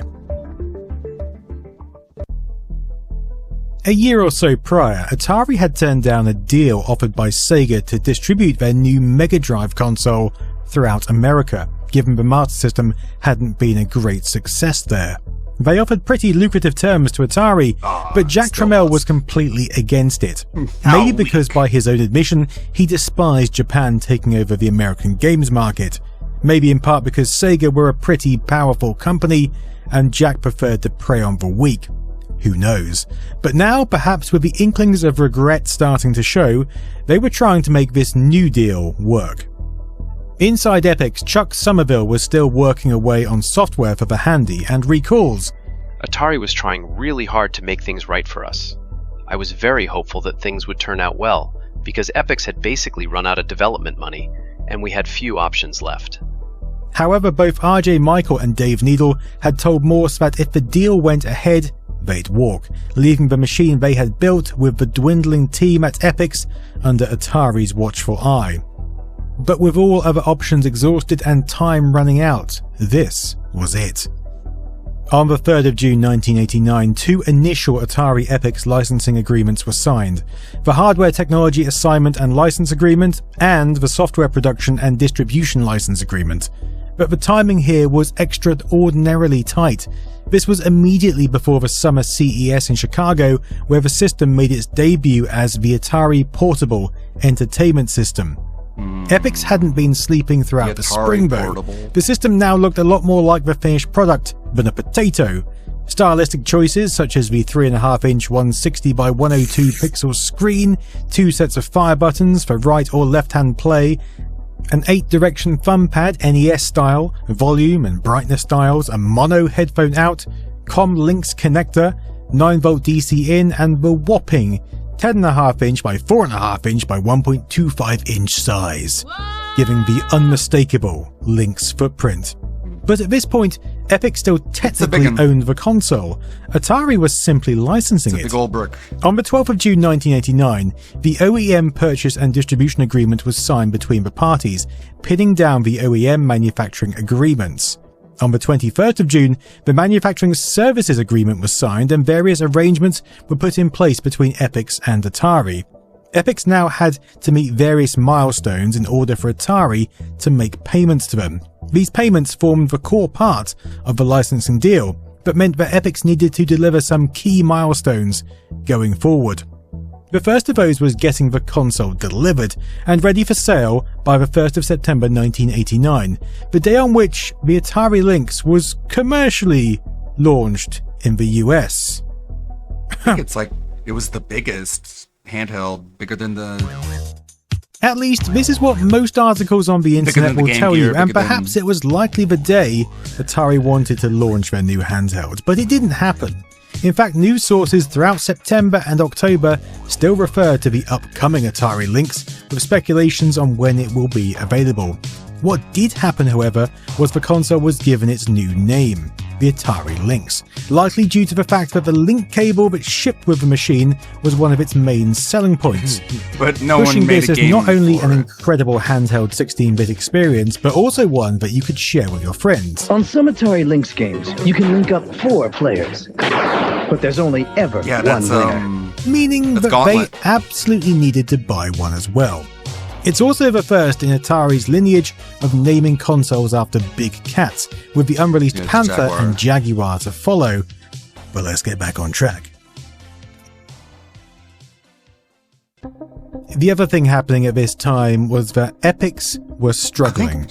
Really struggling. I think Gauntlet was like the only game. There might have been like 2 or 3 more, but that was the only game that worked with the link cable. On the 15th of September far as I know. 1989, Epyx announced that it would lay Very off hard half its to staff, program. with numbers already having dwindled to 40 from 150 just a year prior. This formed part of a new strategy shift from games on computers to games on consoles. The Nintendo Entertainment System had already taken a big chunk of their audience away. However, unwilling to commit to Nintendo's licensing deal, Epyx had shied away from that console and missed the boat. All their remaining energy now was being poured into the Atari Lynx. What's more, Dave Morse had resigned as chief executive, leaving the company in a perilous position. By November, the Atari Lynx was being promoted, it was being talked about, but Atari still hadn't managed to get stock on shelves. They were now promising that units would be available no later than the 18th of November. And this time, they actually delivered. Well, almost. The initial launch was actually in Japan, facilitated by Atari Japan. This is where the units had originally been manufactured before Tramiel pulled manufacture back to the US during September, along with most of the stock, numbering some 500,000 units reportedly. And according to Richard Hilton, communications head between Japan and USA, Japan were left with a fraction of this stock. Like the USA, the initial naming announcement had been in September the 6th, but the handheld wasn't launched until the 20th of November, and only available in 20 retailers split between Tokyo and Yokohama.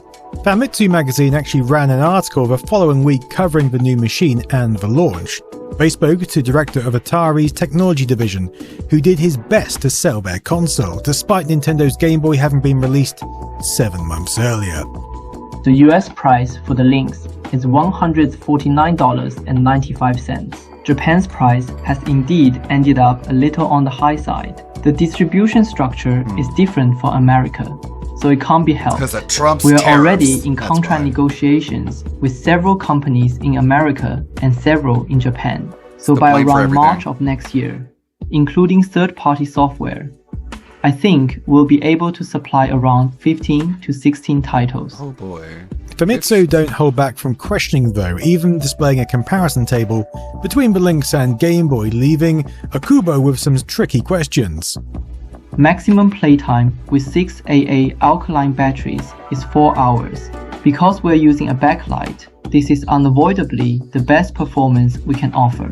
He also mentions that an AC adapter and Comlinks cable would be released alongside the system, along with future accessories including a wireless joystick and a waterproof and dustproof Lynx that could be played at the beach. This is in contrast to Atari USA, who opted to include the adapter and Comlinks with every console in order to boost sales. However, this is also where a problem had developed. The USA launch was the very next day, the 21st of November 1989, with a press release selling its benefits. As discussed in Atari's own marketing materials, they went all out. At least they went all out in New York, the only area to receive any stock at this point. One punch! This is Sam and Leonard Trammell watching the first adverts for the Lynx go out over Times Square from the hotel where the launch occurred. This message would be flashed once every 2 minutes for 2 weeks. Wow. Limited stock was then ushered into retailers such as FAO Schwarz, before the Thanksgiving parade 2 days later on the 23rd of November. But we don't have records of any consoles being sold until... I don't know who else has been to the FAO Schwarz in New York, but it is so massive. It's like such a huge Toy Story. I think there was a movie it was featured in. I think that was Home Alone 2. Basically a big, gigantic toy store. Did I say Toy Story? It's not a Toy Story. Big toy store. 3rd of November. But we don't biggest I've ever seen. Have records of any consoles being sold until Black Friday, the 24th of November 1989, where the marketing materials state: the day after Thanksgiving, major toy outlets like FAO Schwarz in New York City enjoyed a brisk business in all departments. 2 days after stocking its shelves with Lynx, Atari's portable color video game system, Schwarz had sold out of their initial supply. Consumers found the smooth graphics, vivid colors, and excellent sound to be an ideal holiday gift. Mm-hmm. We don't really know how many machines were available at this point, but we can derive that it was a very limited amount. Atari's own material states: to help FAO Schwarz meet the consumer demand, members of Atari management hand-delivered a dozen systems and Electro-Cop game cartridges for the first full weekend of sales. A dozen. 12.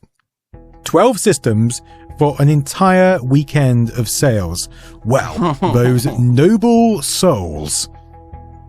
This festive season was absolutely key for the Lynx to succeed.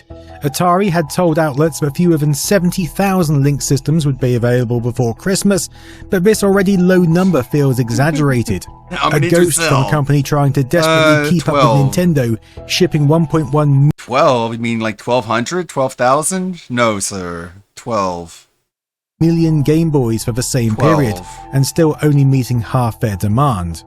Newspapers quickly reported on the new console arrival, next to auction houses trying to sell off parts of the Berlin Wall. Reviews were coming in for the Lynx and praising it left, right and centre, with lines like Atari zapped Nintendo and Atari's compact high-performance game system caught Nintendo totally by surprise, not uncommon. But Dave Wilson, computer buff, knew the score, stating, "The Atari Lynx is the pick of the 90s. The only problem is that it may not be available in large numbers by Christmas. Atari has never been good at getting things into stores when it promises." There were also adverts in all the local press, how to make points with your son, stating the console was available at Toys R Us, Babbage's, KB Toy Stores, Lionel Kiddie City, Child World, FAO Schwarz, Ward's and Circus World. But everywhere people were reporting that it was impossible to get hold of a Lynx before Christmas. Atari's biggest market had just gone out and bought Nintendo's Game Boy. And the rest of them?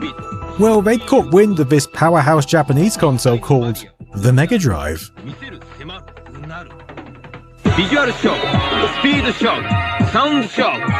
時代が求めた16ビットセガメガドライブ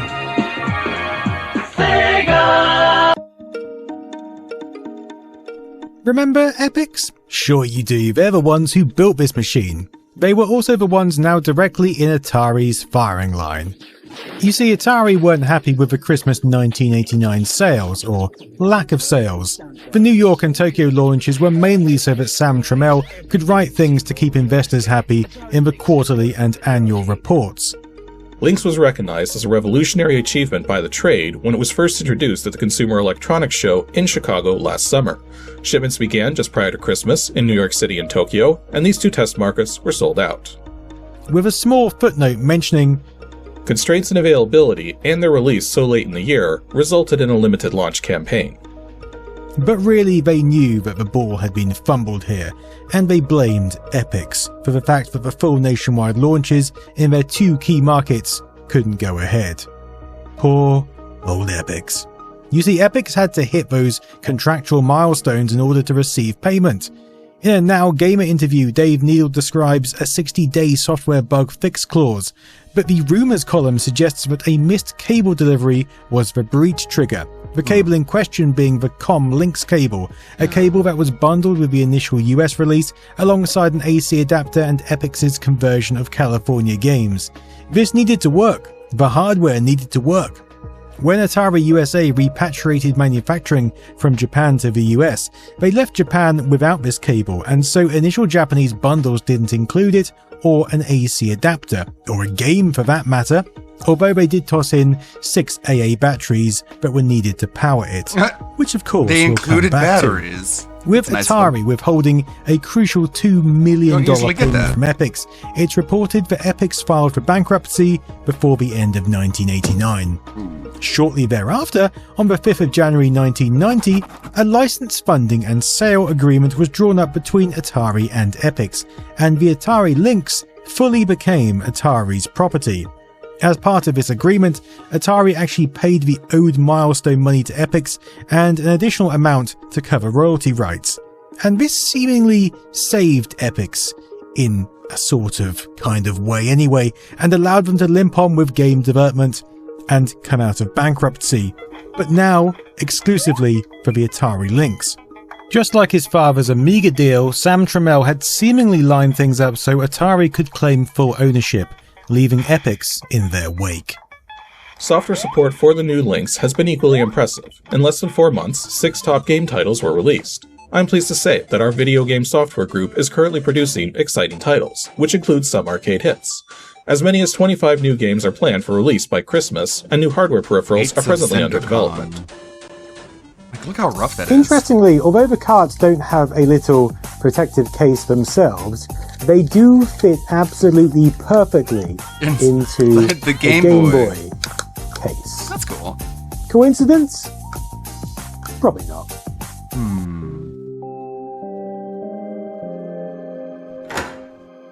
On the 6th of January, one day after their sale agreement with Epyx, Atari found themselves at the Winter CES.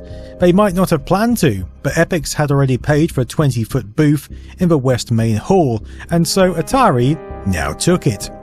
This last-minute display consisted of partially clothed women on roller skates, a small sailboat background, and various Lynx consoles set up with California games. This would be fantastic had the rest of the show not been absolutely jam-packed with Nintendo Game Boys, accessories for the Game Boy, and developers for the Game Boy.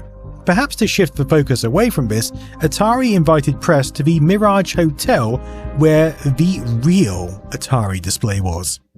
This display is where they unveiled the Atari Power Pack, the infamous Atari ST bundle that included so many games that it stopped buyers from buying any more. Alongside that was the Atari portfolio, the classic 2600 still limping along, and of course, the Lynx.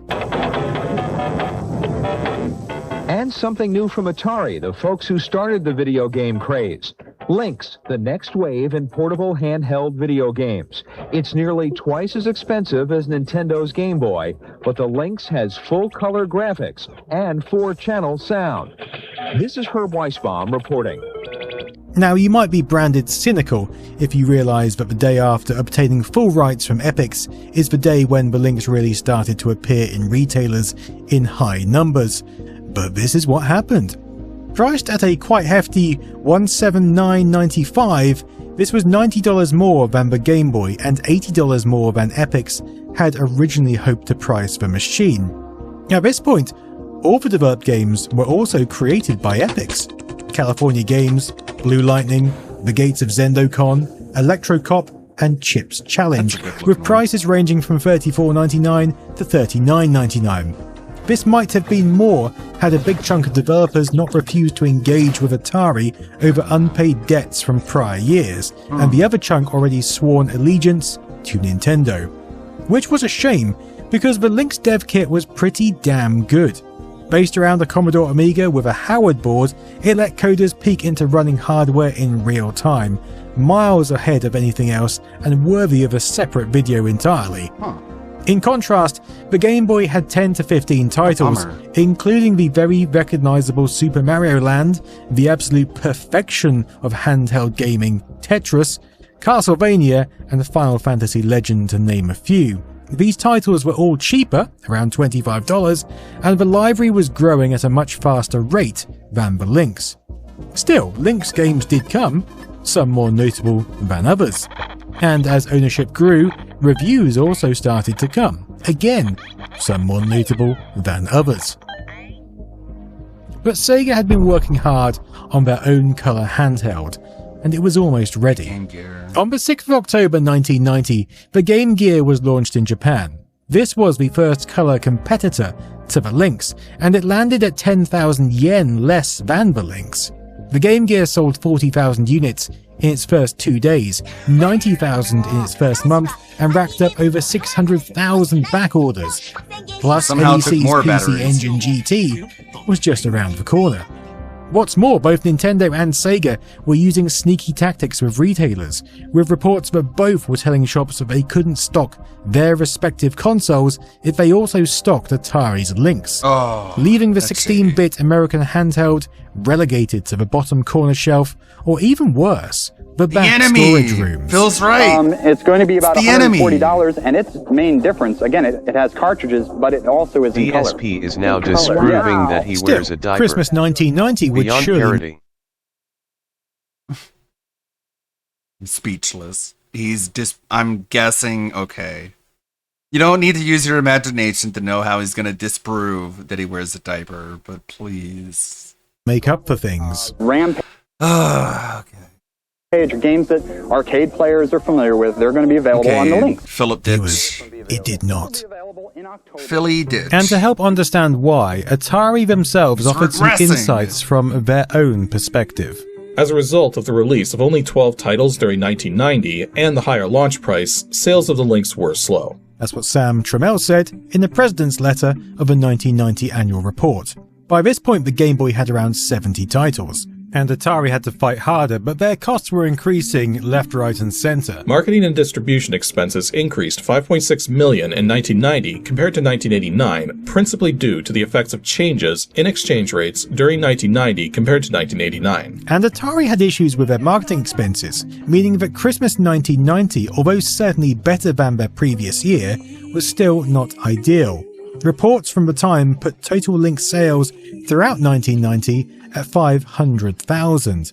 Their operating income of $3.7 million in 1989 turned to a loss of $25.2 million in 1990, with computers still making up most of that income at 79%, compared to video games, including the Lynx, in total at 21%. But let's remember that most of Atari's computer sales were outside of North America. In fact, 89% of their sales were outside North America, with most of them attributed to Europe, where machines like the ST were proving pretty successful in the home computer market.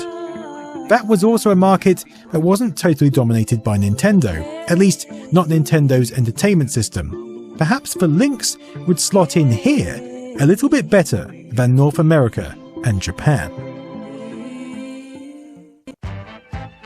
The Lynx actually landed in the UK and Europe before Christmas 1990. Too graphic. But due to further launch botchery, the following this scenes was may be after too the graphic Game Boy for landed on the adults. 28th of September 1990. In fact, it landed a month later, and because of that, they failed again to get the head start they needed. Oh my god. Lynx eats boys lunch. Like, even having a picture of the Game Boy there to be like, you know what, literally, fuck you, specifically you, yes, you. In fact, it landed a month later, and because of that, they failed again to get the head start they needed. But at least they now had a market and a console primed for its first Christmas. As you may expect, the UK launch was much more of a UK affair, exemplified by the Atari Computer Whistle Stop Tour from the 23rd to the 29th of October. Imagine for a second, filling a train with Atari systems alongside Chesney Hawks and then sending it to Manchester, Newcastle, Birmingham, Glasgow, Bristol and Leeds. Because that's what happened. And you could win a piece of kit by simply answering a couple of questions on the back of a sealed envelope and sending it in. The first prize was an ST Discovery Pack, with 4 second prize winners receiving an Atari Lynx handheld video game system, the #1 stocking filler for Christmas this year. Stocking filler? Firstly, have you seen the size of the damn thing? Don't be fooled by Tobey Maguire's alarmingly deep denim jacket pocket. Secondly, a stocking filler? How flipping rich were your... That's funny. Size of the damn thing? Don't be fooled by Tobey Maguire's alarming... Big gigantic jean vest pocket where he keeps his Atari Lynx, of course. Alarmingly deep denim jacket pocket. Secondly, by Tobey Maguire's alarmingly deep denim jacket pocket. What did he plug it into? Was there an AC outlet in the bathroom? Secondly, yeah, I think that is Tobey Maguire. It probably is. Stocking filler. A lot of actors got their start with commercials. Alarmingly deep denim jacket pocket. Secondly, a stocking filler? How flipping rich were your parents? This would have been the main prize, and then some for most people. Introducing Lynx from Atari. You left it behind! You can get away with. Well, sometimes. Anyway, clearly it didn't work as well as hoped, because by December 1990, Lynxes were on sale for £129.99, a £50 reduction from its initial price. That's quite a steep drop in 2 months, and this was pretty much the same story across the rest of Europe. Definitely. It's interesting how different regions came up with different gimmicks to shift this console. For example, over in France, each game came with a little metal pin. Like, Toys R Us is good, but like I mentioned earlier, FAO Schwartz was like on a whole another level. Badge that you could collect and presumably trade with your Lynx-owning friends, if you could find any of those. Still, pretty cool.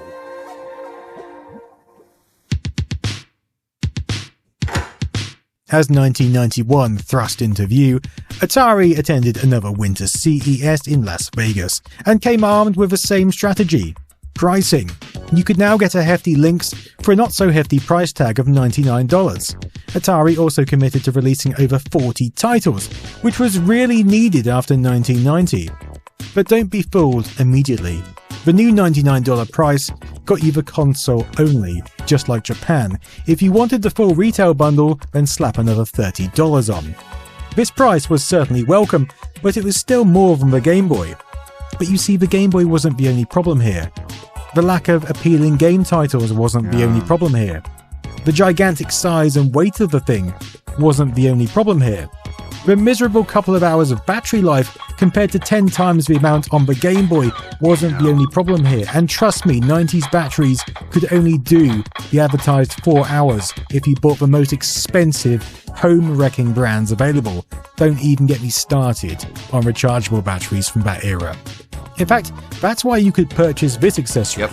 This was essentially a power bank running on C-cell batteries. Or D-cell batteries. D-batteries. Big batteries. Just what you want to carry around alongside a cheeseboard-sized slab of a console. Now for the results of our battery test. The winner is the Game Boy. It worked out in about 20 hours. About 80 an hour.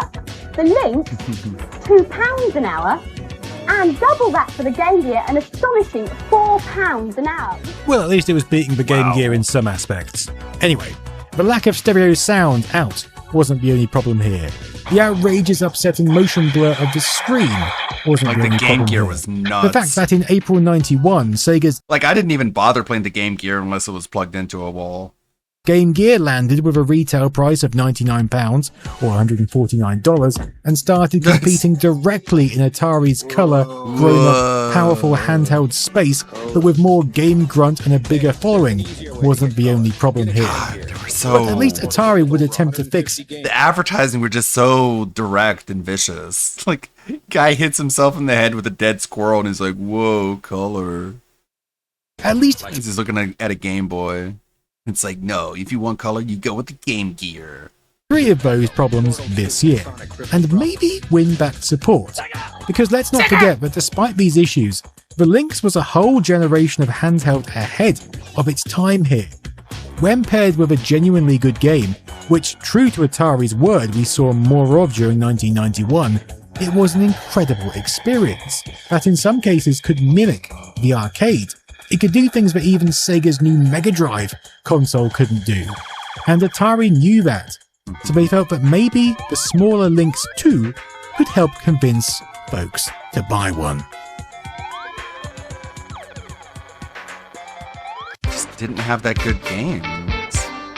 The Lynx 2 was smaller, lighter, had a slightly longer battery life thanks to mostly to a screen where you could turn the battery hogging backlight off. It had a less tinny speaker, a power LED, stereo headphone output, a better grip, and a more reasonable price point. Andy Markin, head of PR firm Markin Communications, was in charge of promotion over in North America.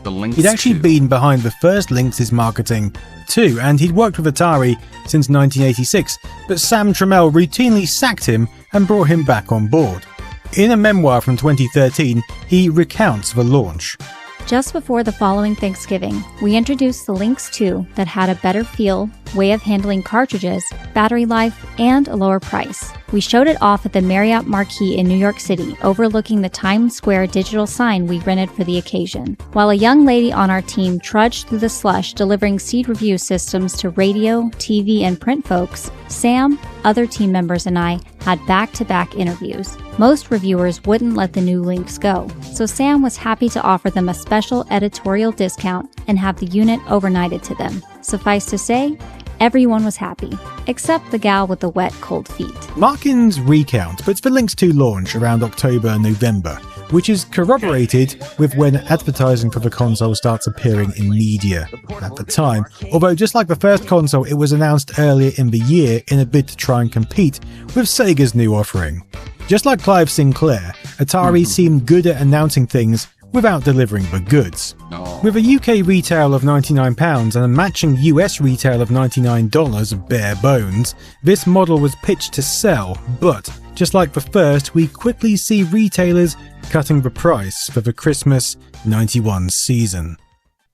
To understand what impact the Lynx 2 had, we really need to look at Sam Trammell's words again in their annual report. As I noted in my message last year, we reduced the retail price of the Lynx to $99. As anticipated, unit sales increased over 1990 by 80%. This increase, together with the 42 software titles now available, is positioning this product as a major contender in the portable category. For the upcoming Christmas market, we will have about 75 titles. In a number of countries throughout Europe and in the US, we introduced new advertisements and TV commercials during the fourth quarter. These new consumer messages proved successful and will be carried forward into 1992. Our software development continues to be strong, and we are licensing some major titles, such as Batman Returns. Oh no. An increase in over 80% is not to be sniffed at, and it certainly put the Lynx in a new light. Most of these sales we can attribute to the price drops of the original model and the excitement over the new. If you could find an original model, they were now even cheaper. Trade press reports in late 91 estimate that the Lynx had sold 800,000 units, which Atari claimed was in projections. However, when talking about the company as a whole, Trammell is less enthused. After lengthy consideration, I decided to present this year's message to you in a direct, straightforward way. I am quite displeased with the company's 1991 results and hope that this message accurately conveys my dissatisfaction and the corrective actions we have implemented. My desk is where the buck stops. Although on paper, 91 had a net income of $25.6 million, this was mostly due to the sale of their Taiwanese manufacturing facility for $40.9 million. If you take that out and look at their operating income, we get a loss of $18.7 million. It's clear Atari were now struggling, whilst their main competition was going from strength to strength. Very interesting video. 1992 starts with yet another winter CES. The Lynx 2 is now on the stand, it now has around 50 games, and the year is looking rosy for it. Apart from the fact that it's not. Sam Trammell and Atari have a lot on their plate. Chief amongst these are his father's management methods catching up with him. Back in 1987, Atari acquired the consumer electronics retailer Federated Group and never really knew what to do with it. Did you feel that? Fine, Billy. On the 23rd of January 92, an involuntary petition lands on their doorstep.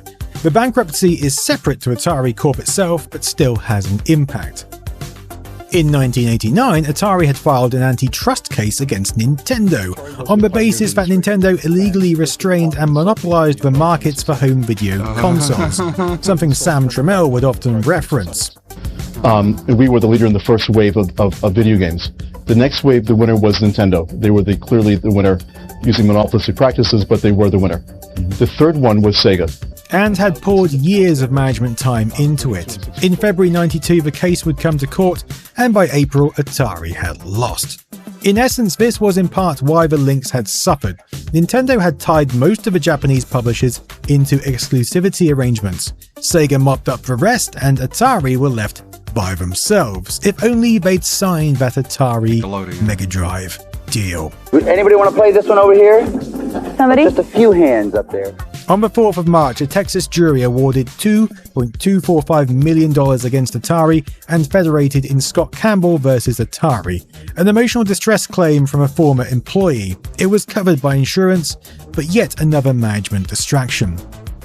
In the second quarter of 92, Atari took a $22.8 million inventory write-down for older ST stock, their 2600 consoles, basically anything that wasn't forward. I was actually in the crowd in one of those situation type deals. It was at Universal Studios, and I raised my hand and I got to play the Tasmanian Devil game on the Genesis. I think it was called Tasmania, literally. Looking like Lynx, their brand new and powerful computer in development known as the Falcon, and their new in development console, the Atari Jaguar. On the 19th of June, Tim Burton's Batman sequel premieres, Batman Returns, and for once Atari has timed things perfectly. Their software division had been hard at work on the Atari Lynx movie tie-in, and it was ready to release alongside the film. In celebration, they also launched a Batman Returns Atari Lynx 2 bundle. On the Atari Lynx. The Atari Lynx will make your brain sweat. Sure will. Movie tie-in, and it was ready to release alongside the film. In celebration, they also launched a Batman Returns Atari Lynx 2 bundle. As Phil would This say, is the closest thing the Lynx had come to for a big-name, mass-market tentpole release, and Sam Trammell was placing a lot of his hopes on it. As movies did back then, Batman Returns hit UK cinemas a month later, on the 10th of July. Daryl Still, Atari's UK marketing manager, is quoted in Retro Gamer issue 129 for the Lynx 25th anniversary Japanese feature. Pokemon cards? Coming to a screen near you. In over 4,000 colors. 4,000 colors? With full stereo sound. I remember going to the movie premiere in Leicester Square and hobnobbing with the likes of Bob Geldof and Paulie Yates and Catherine Zeta-Jones and John Leslie on the red carpet. The big issue with the advert was that it was all gameplay, and when it appeared on the big screen, the pixelation was somewhat extreme. And we're not talking a 30-second advert spot here. This was 15 minutes long. 15 minutes of Lynx Batman footage. Atari had almost got it right, but a 160 by 102 pixel handheld on a massive cinema screen meant that each pixel was the size of a human head, and that probably didn't come across as they might have hoped. Still, a media marketing campaign followed, and it looked like the Lynx 2 might finally be making progress. But Atari were again about to shift their focus entirely. And now this is the fourth generation, 32 and 64-bit machines. And the Atari being 64 bits and being very affordable at 159, we think will be the next generation winner in the marketplace.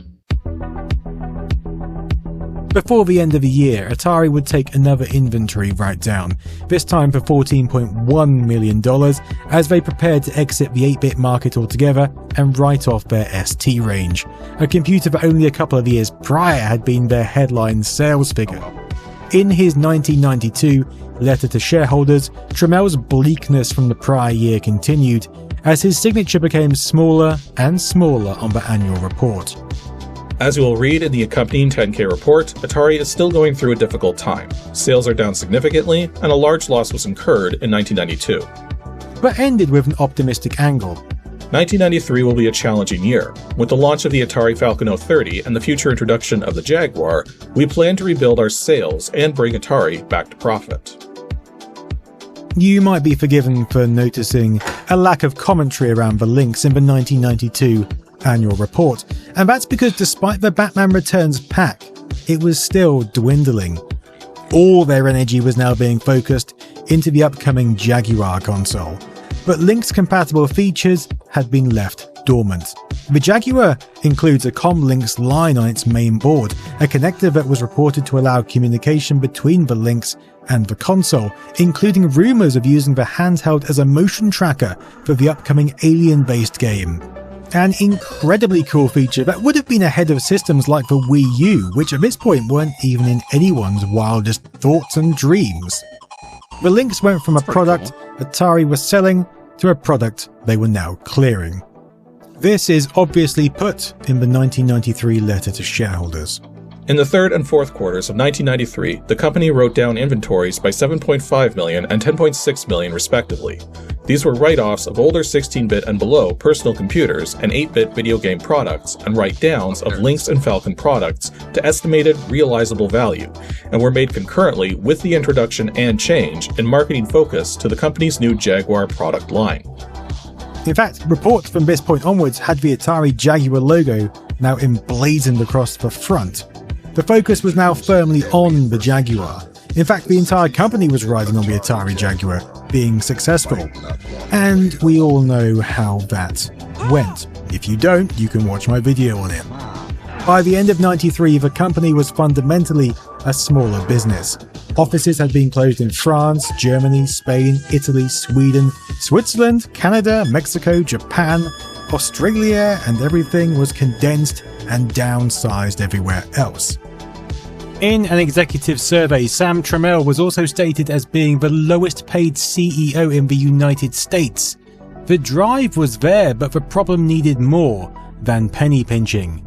This was also the year that the remaining shell of Epyx was sold off to Bridgestone Media Group, bringing a close to the console's original home. Atari clearly had stock to clear because they also started pushing bundles like the Family Pack that included 2 games, a Batman cap, and this hefty carry case with space for all your games, if you had that many. It's a cool pouch. The final hurrah for the Lynx was the Maximum Pack, a console bundled with 4 games that cleared out the remaining stock whilst the Jaguar died in the background.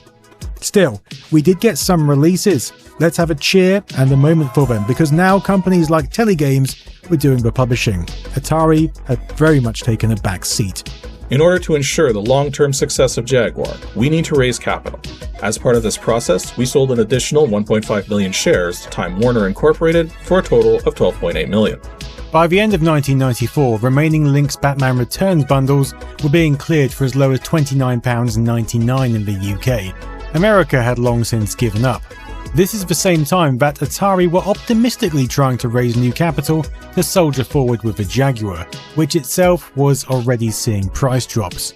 And although production had ended much earlier, 1995 marks the year that the Lynx is officially discontinued, with Atari's final published games being Battlezone 2000 and Super Asteroids/Missile Command. Lifetime sales are estimated to be between 2 and 3 million units. If you compare that to the Game Boy and even Game Gear, you can see the difference. We're talking 2% of the Game Boy's lifetime install base. By 96, Atari ceases all internal development, and on the 30th of July 96, Atari merges with JTS Corporation, which it sold off in 1998 for $5 million. Still, Telegames remained faithful to the core and did continue to release titles. In fact, they bought up most of that Atari surplus stock and continued to run advertisements for games and refurbished Lynx systems at massively discounted prices. But the dream was over. What started as an incredibly powerful and impressive platform that should have made waves ultimately didn't. Atari's missteps, coupled with real-world issues like battery life, cost and game selection, meant the Lynx just couldn't make it. Nintendo wouldn't even touch on the power the Lynx had until the Game Boy Advance came out in 2001, over a decade later. Game Boy Advance, console quality gaming anywhere. But for those of us who owned the Lynx, for those of us who got to experience the arcade feeling of Zybots back in 1991, we knew what we had. Zybots, yeah. Zybots is a good one. There were 71 officially published games for the Lynx in total. As you may expect, some of these are now incredibly rare and worth a small fortune. This is particularly true of the later titles as the user base dwindled and the console found itself repeatedly in the second-hand pages, usually with a set of games already, which presumably kept the new buyer pretty occupied. Thankfully, like a lot of these underappreciated systems, today there's a thriving homebrew scene with a plethora of games, accessories, and mods still being developed for this undernourished console. Yeah. I've linked some key sites and threads below that are definitely worth looking at. This Lynx 2, for example, has the McWill mod, which improves the screen no end, and on this example integrates a VGA out. Very useful for making videos like this. And talking of videos like this, they wouldn't be possible without all the archivists, collectors, and webmasters who have been uploading documentation, interviews, ROMs, and forgotten content for years. These heroes often go unspoken, but I've linked as much as I can below this video, and there's a full text-based version on my website that includes as many references and sources as possible. You know, these system stories are a labour of research, collating, reviewing, and love, but they do tend to wipe me out for a while afterwards. So as ever, thank you to everyone who supports my channel through Patreon or just by clicking subscribe and the notification bell. Such a classic. I'll be back with another system story in due course. Until then, please let me know if there's any machine in particular you'd like to see in the comments on my Discord server, Blue Sky, or Instagram. Blue Sky? Apologies if I don't respond to you in a timely fashion. It's nothing personal, it's just your basic internet overwhelm. It's the place where pussies go. Right, thumbs up. And we got a string of Rev videos going over all the drama. Let's see, marathon, whatever this is, and Kershey. What is? But this? Of course, a lot of you guys have Bungie downsizing. Cool. Seen the Bungie related news, the mass layoffs that are taking place. That comes as absolutely no surprise with the failure of Marathon and the reallocating of resources from Destiny over to Marathon that has not been received well. And as we've seen, Destiny 2 is putting up crazy numbers. People are not only supporting this game despite a massive content drop, but they're doing it also to spite Bungie. And it's working. But joining in on the fun, I guess, is the official White House account. Yes, the official account for the White House, of course, has done what they've been doing, and that is posting a meme right here. Absolutely. And wow, people are very upset about this. Now, of course, there's plenty of comments reveling in this post, and it's making the most insane people very upset, but hey, that's the way it goes. But some people are very upset. Okay? Effing disgusting. Do not use Destiny or Bungie as a whole to promote your idiotic agendas. Destiny has gay characters. Destiny has trans characters. Destiny I hate it now. Supports I didn't know all that. The left. Wow, what a bold statement. This would get you a lot of updates on Reddit, but we're on Twitter, so this person's getting dunked on. 97 likes versus 162 replies. It's not going well. Well, guess what? How's this going on Blue Sky? Not well at all. Speaking of, this person saying, dude, genuinely F off. Fuck you. Destiny is a story about protecting the people, about setting differences aside, about unity, inclusion, and it's queer as F. So Halo is all about racism and how humanity is the best and every other religion is dumb. Oh, F all the way out of my fandom, LARP house. Jeez. And how someone got their... And how the world is saved by a cop who is designed to quell riots. Like Jimmy's rustled. Yes, I'm sorry this is cracking your headcanon of what Destiny is. I'm sorry the White House meme here really got under your skin, but it also got under the skin of Kotaku, because of course it did. Kotaku here saying, the internet reacts to Trump's crass Destiny 2 meme always on the same day as Bungie announces mass layoffs. The White House drops its latest dank dunk. Dank dunk.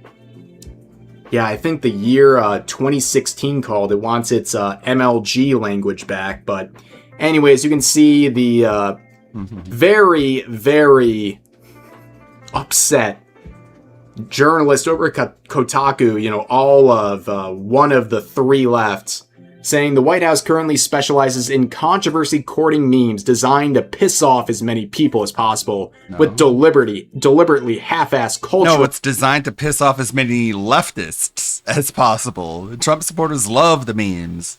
References invariably created using AI, which is a sentence that would have been absolutely ridiculous to parse at any other point in America's history. But the latest, a clumsy and crass reference to Destiny 2, has really rubbed people the wrong way. Posted to Time with the devastating news of widespread job losses at developer Bungie. The White House X account, with almost 5 million followers, reads like the propaganda output of a banana republic. It widely veers between reposting far-right news networks' lies, screenshots of Trump's incoherent truth social drivel, perpetuating wholly untruthful witch hunts, How are they embarrassing AI-generated slop. It's kind of a bad look.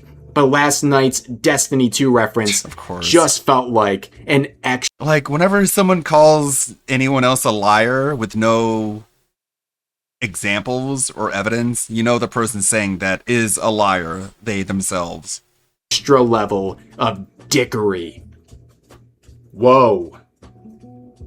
Kotaku's big man. You're a liar! They are fuming. What's the lie? About you this. know! Guys. All the ones! I think they should post more memes. All of them, okay? You know, sometimes I'm like, I don't really like these official accounts posting memes, but if this is the results, if this is the salt mine it produces, sign me up for more. Yeah. Make more of these, because the reaction to it is hilarious.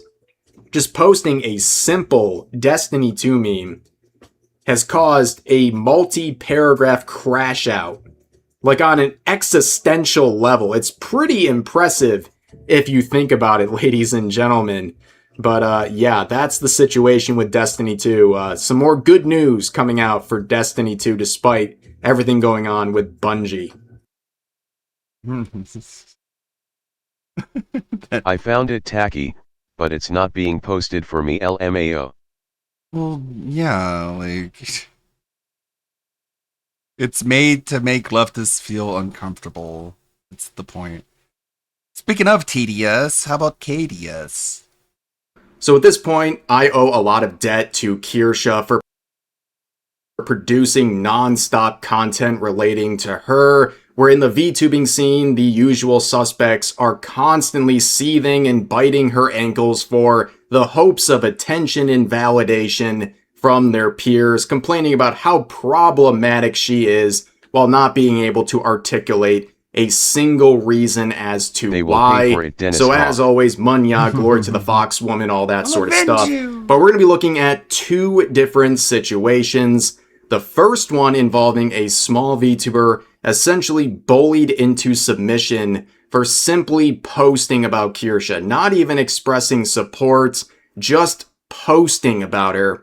And in the second situation, a very stunning and brave individual is going to explain why Kirsche, myself, and my girlfriend are such awful, irredeemable people. And of course, their sources are because I said so.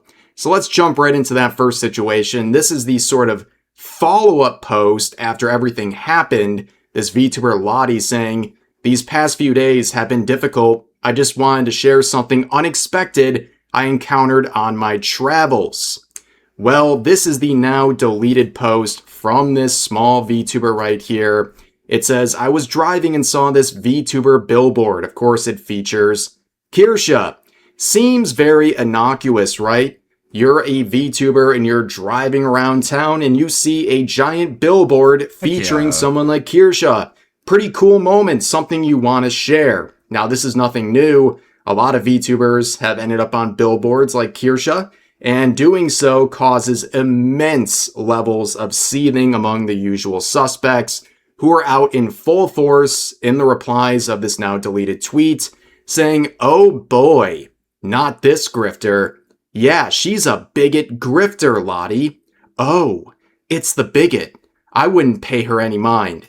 Now, this meme is evergreen. They keep using that phrase, grifter, like they have any idea what it actually means. Grifter means someone who is sharing beliefs for monetary gain that they themselves don't actually believe. They can never prove why people like Kirsche or myself are grifters, despite calling us that all the time. In fact, our sort of ideology and what we cover and what we do is the exact opposite of grifting. It threatens our sponsorships and opportunities because we speak our minds without worrying about whether or not it's going to appease companies and what have you. This is the worst examples of grifters you could ever come up with. It doesn't even make sense on its face. But you can see more comments like this user saying, "Oh, hey, it's the right-wing grift VTuber who said ICE wasn't doing enough when they offed Americans and hangs out with Asmongold and Tectone." Well, they deserved it. A full-grown adults follow policing people and also just spouting more nonsense about Kirsche. And you look at their account, I mean, why are you following me, right? Wouldn't that make you bad by your own standard? But you can see they're a VTuber manager / mod. Here's a word of advice for VTubers out there. 99% of these VTuber managers are complete scams, right? Like they have no positive advice that's actually going to be worth any sort of price or investment you give in them. And here's a great example. This guy who's supposed to be a VTuber manager is going off and slandering and seething about other VTubers. Probably the worst thing you could do, especially as someone trying to gain traction towards legitimate career success, not getting validation from other VTubers on Twitter by complaining about problematic ones, actual tangible long-term success as a content creator. This is a terrible example of that. But here's another reply from this user saying, "She's unfortunately a right-wing grifter, hella transphobic and racist from what I've seen." Well, I'm sure everything you see comes off as transphobic and racist because these people live in a truly diabolical existence where everything is constantly an existential threat to them. And I tried to look into this account and this was their page and I'm just like, whoa, like what the? Bright colors, so much dopamine in your face. I learned absolutely nothing and decided this is more than enough. I don't need to look any further. But here's another string of replies to the original post. This person saying, "Ain't she that weirdo, anti-woke grifter?" And then Lottie says, "I don't know who she is. I haven't been in the VTuber community for a year now." So right off the bat, there's no such thing as the VTuber community. At best, there's a VTubing scene, but there's no hive mind community. The thing you should always focus on is your community. That's all that matters. Build your own community. That's the best route you can go. Stop trying to appease all the VTubers around you. They're going to give you horrible advice. They're going to distract you from making content. That's the worst focus you can have. But someone clarified in the reply saying, "She's like center right and more politically outspoken than most VTubers." That's about it, really. The rest is just a fun time with video games, reading articles, regard noises, and pterodactyl screeching. Come watch if you like. Stay for the things you enjoy. Now, unfortunately, that Lottie individual would be bullied into submission. They would be led astray here, where they would quote themselves and delete this as well, saying, "When I posted the billboard photo, I wasn't aware of the controversy involving the VTuber. I shared it because I happened to see it in public. Not a statement of support. I've learned since more about the situation, and I absolutely do not support anyone that spreads hate." Now, of course, they've been led astray here. They can't even cite as to why Kirsche is so hateful and spreading so much hate. But you can see the sort of mentality here. Because she's hateful. Person just posts an observation, completely neutral, gets bombarded with real hate. It's not Kirsche. It's not the fans. It's these other VTubers this person is so concerned about who are flinging hate at them for simply making the original post. And you can see one reply here that's going to lead us into the next situation. This was on the previous post saying, "Ew, this is one of the most despised VTubers in this space. Hell yeah. She's a right-wing extremist and blatant racist who uses her platform to crap on immigrants and attack others who don't fall in line with their politics." Immigrants. First of all, incredibly ironic saying people are being attacked. Isn't it crazy how insulting it is for them to just equate immigrants with illegal immigrants? To treat them all the same, put them all in the same bucket? Like, that's really insulting to legal immigrants, is it not? Way more hateful and insulting than anything anyone says. Acts for not falling in line. Wild. That's exactly what happened to this VTuber, right? Just by posting Kirsche. They were snapped back into position forcibly. But also, you can see just more and more whining and labels of extremism and racism with no source. But don't worry, this individual, this Ayumi person, this she-it, is going to clarify with full proof that Kirsche is truly the evil person everyone claims. Are too stupid so to they get say a this, state Kirsche ID. defenders, when they ask you for proof, she's a Nazi. Defender, she's not a Nazi, but her Nazi conspiracy theory is true, actually. And being a Trump fan doesn't make you a Nazi. Okay, Nazi. And you can see this interaction where basically they're just saying, if you're disputing my claim, you are a Nazi. It's a bold strategy, and we see this all the time, but of course, everyone I don't like is a Nazi is really just the Twitter and blue sky mentality. Obvious. But this is really the logic that we're dealing with here. This person says, Ayumi is a Nazi proof? She's a Nazi. I say she's a Nazi. All the Nazi dog whistles, only me and totally not Nazis can ever hear. You see? If you're regarded enough, everyone... I mean, if you're the only one who hears the dog whistles, doesn't that make you the dog?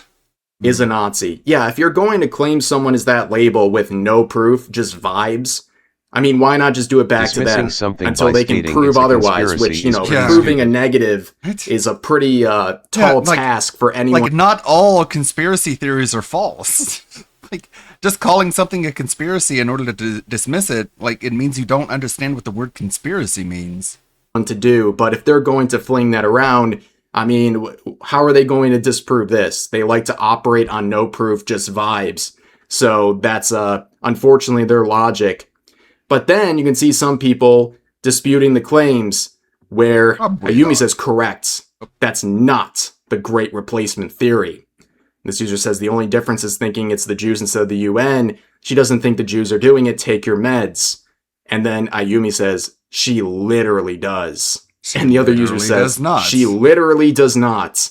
And then the original poster says, she does. So it's literally like covering their ears and just going, la, la, la, la, la, Kirsche bad, la, la, la, la, la. I won't hear what you have to say. Literally, it's so childish and intellectually. By watching a Rev video and agreeing. It's so bizarre. Like, she said that whites are being replaced in their own country. And it's like, well, statistically, if you look at it, yeah, that literally is what's happening. And then they move the goalpost and they're like, yeah, well, but she blames the Jews for it. And it's like, okay, we can move on if you want. But first, I need you to recognize and establish that what she said is correct. Dishonest. Now you're like trying to split hairs on who she's blaming for it. But at that point, we're already past the point of admitting it is happening. But I mean, what do you expect from these individuals? And then the truth comes out, ladies and gentlemen. Yeah, right? Meanwhile, you can see in this post saying, Ireland, tell me you don't watch Kirsha's streams or content and just mindlessly regurgitate slanderous lies about someone you dislike because it gives you the good feels without telling us. And the Ayumi individual says, why would I ever watch a Kirsha stream? Of course. Oh. It's another person who's just like, yeah, I know a Nazi when I see one. I don't have to know anything about them or actually see their content. I just know it, okay? Trust me. But of course, this individual has a little RDS too. The KDS, not enough. They have the Rev derangement syndrome as well, where apparently they ended up in one of my recent videos. I think they were like a 30-second cameo at one point, and that prompted a tweet on the 18th saying, made it in another Rev video. Hi, Rev. You're literally a bottom feeder, living off the scraps of the VTuber community's drama, grifting into right-wing reactionary slop because the content wasn't flowing as fast as you'd hoped. Your girlfriend is a hypocrite with skeletons in her closet. Wow, they're really mad.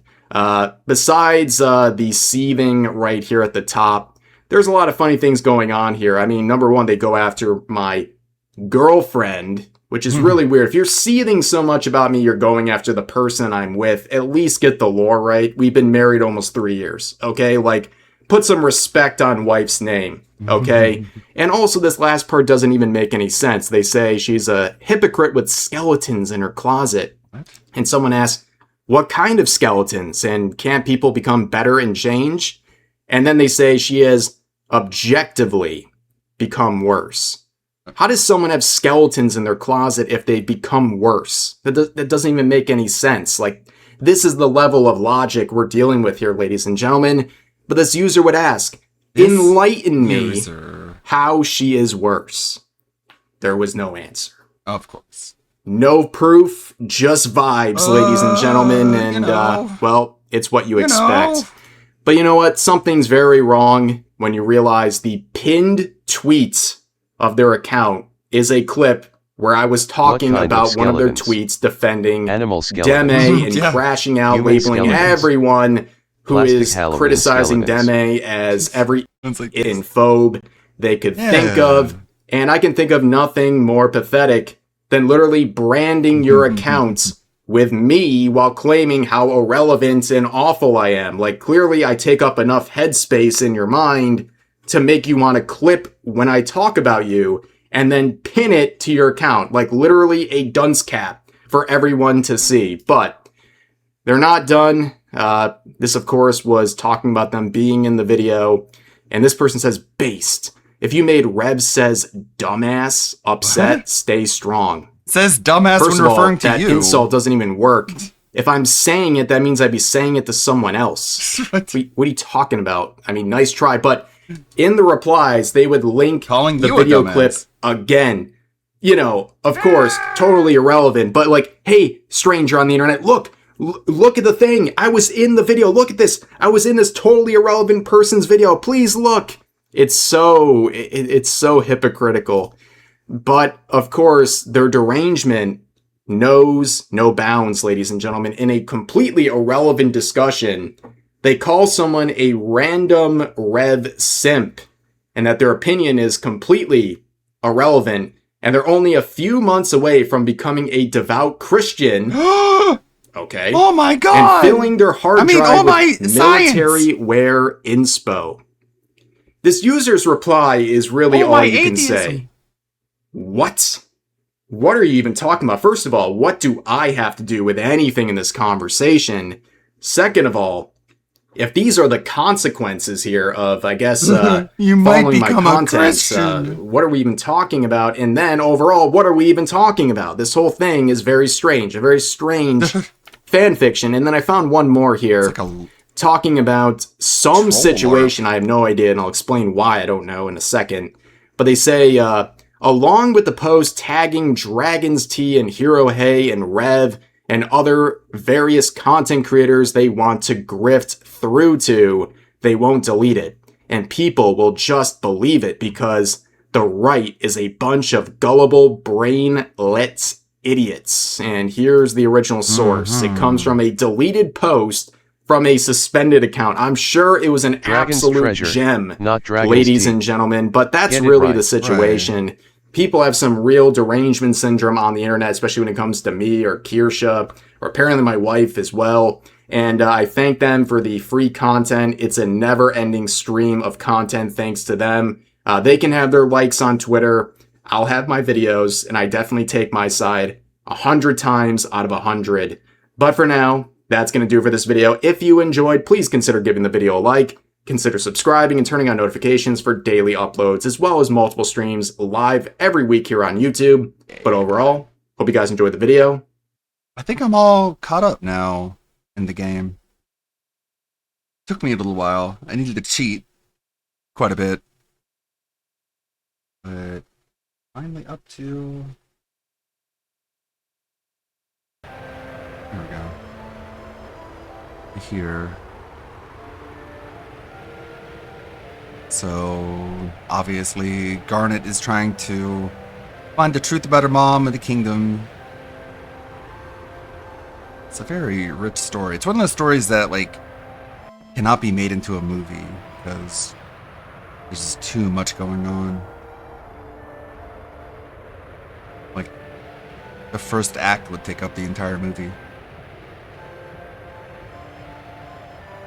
And these are the same race as Freya, but it's like a neighboring country that broke off and became its own country.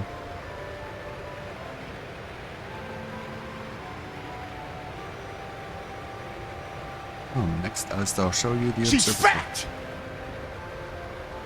Zidane and Ivica. I named him Ivica again. Just to stick with it.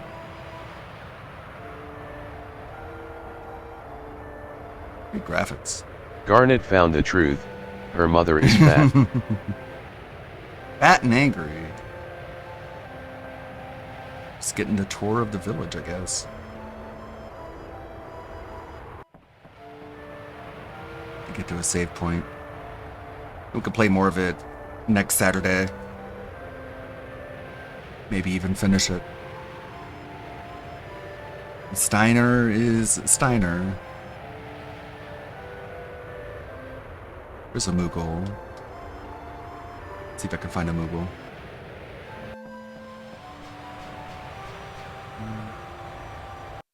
Okay. We have more. I'll see you next time. In this. I think 2 more. Marathon or... More like 6-7 ER.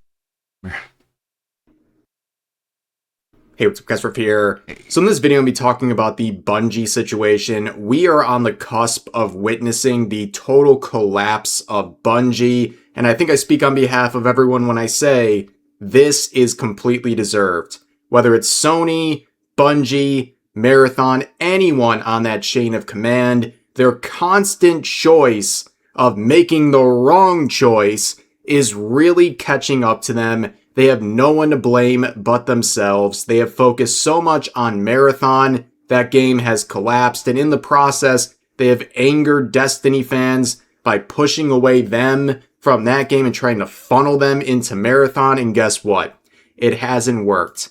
This is an absolute disaster for Sony, who spent billions acquiring Bungie, and they might not be having Bungie around very much longer, because Marathon is their golden goose right now, and it's sitting at 7,000 in-game players. In fact, if you look at the recent stats, you can not only see the massive fall-off since release, but even the second season didn't breathe any life into this IP. It's already fallen off back to the pre-Season 2 numbers. Things are looking very grim. And no matter how much games journalists desperately try to pump life into this game, no matter how many shills cope about the current state of affairs for this game and Bungie, it is not enough. And this was inevitable. Mass layoffs. So Bungie came out with a PR statement. I'm going to read it, and then we're going to look at some of the responses. They say this: "With great sadness, we are announcing a reduction in force as we reorganize Bungie. As the leaders of Bungie, past and present, we recognize Destiny 2 fell short of expectations these past several years. Following our final content update to Destiny 2, and with our future projects still in early incubation, we unfortunately could not continue operating at our previous size. We know this decision has a profound impact on the people affected, their families, friends, and teammates. While these changes are necessary to best position the studio now and for the future, that does not lessen the difficulty of this moment or the impact it has on those affected. Later, we will share more about that future with you all, but today is not that day. Today, we wish to extend our gratitude and compassion to every member of the Bungie team who has been impacted and to those who remain. We hope you will do the same. So I have two thoughts about this statement before we look at the reactions. Number one, this is a lot of corpo speak. To sum this up, they are doing mass layoffs. They can blame Destiny all they want. They have failed with Marathon in spectacular ways. And no matter how much they cope about it, that is the reality. They are doing mass layoffs. And yes, it is their faults. Okay? At the end of the day, they chose the route they went. They didn't look at the picture in front of them, and they doubled down. And now they're paying the piper. And what's even worse is they can't even guarantee you a positive future. They don't even want to talk about it right now. They have nothing promising to even bring to the surface at this point. It's just Marathon. That's all they got. Number two, what I want to say is posts like this are a terrible decision for companies like Bungie. Yes, it's a bit of transparency, even though they're being very vague and, quite frankly, misleading in some of this. This serves only as a point of dunking on them. That's it. This post is only out there to be made fun of. This is a terrible decision. They should have just done it and let people find out about the layoffs eventually. But making this post is literally posting their own L's. And just look at the replies. Go woke, go broke. What did we learn? Nothing, apparently. Wow, crazy. Making a game that no one wanted results in massive layoffs. Who could have seen this coming? Other than everyone. Smile. You deserve it. Here's another one, a meme saying, any last words? How's Marathon? Not good. I fixed it, guys. This is what it should be, with much more direct and, appropriate language and responses, basically taking accountability for messing up their studio, in Destiny in particular. Then you can see this, you effed around, now you're finding out. F around and find out. Did we own the chuds? Yes, we own the chuds. It's amazing how many studios literally fall down this path, where at the end of the day, their priority is owning the chuds. Make no mistake, Bungie is no different than the many other studios who also are doing mass layoffs and facing total failure. Zero empathy from me. Your fans have been warning you about this for years. Go F yourselves. Down here, it's hard to believe you made one of the greatest franchises ever with Halo. What went wrong? And you can see some of the virtue signaling from Bungie. Very cringe stuff. Here's an example of that. Were any Latin AEOX employees affected? Yes. They actually made a post referring to Latinx members, which from all of the Hispanic people I know, calling them Latinx is worse than any slur you could ever bring up. Yeah, this they don't will like it. Invoke a primal rage in the recipient. I cannot believe companies like Bungie actually thought that was a good idea. People are so tired of this. It's the fatigue is real, Latino. Ladies and gentlemen. This is a snapshot of the virtue signaling from Bungie. It's not that people don't like this or don't want this. They hate this. And no matter how it feels at Bungie, their point of view does not represent the average gamer. There is definitely a culture at places like Bungie that make them believe this is what they should be doing with their time, effort, and resources. And gamers hate it. They're rejecting it. They're at a point of fatigue where they see any of this stuff and they want out. They don't want to support you at all. You can see Marty O'Donnell here saying, and have we learned any lessons? No. No lessons have been learned. The last couple of years have really solidified that for people like me. These development studios, Sony, all of them, they learned absolutely nothing. And we'll see some more proof of Sony learning absolutely nothing in just a few minutes. But you can see the coping from individuals like Steve here saying, "Hey, Marty, F off." That's a very good counterpoint, wow, but got him. You can see the instant seething in the reply saying, "All right, tired of my notifications not shutting up." And the level of stupidity in here is making me long for the asteroid to wipe us out already. Wow.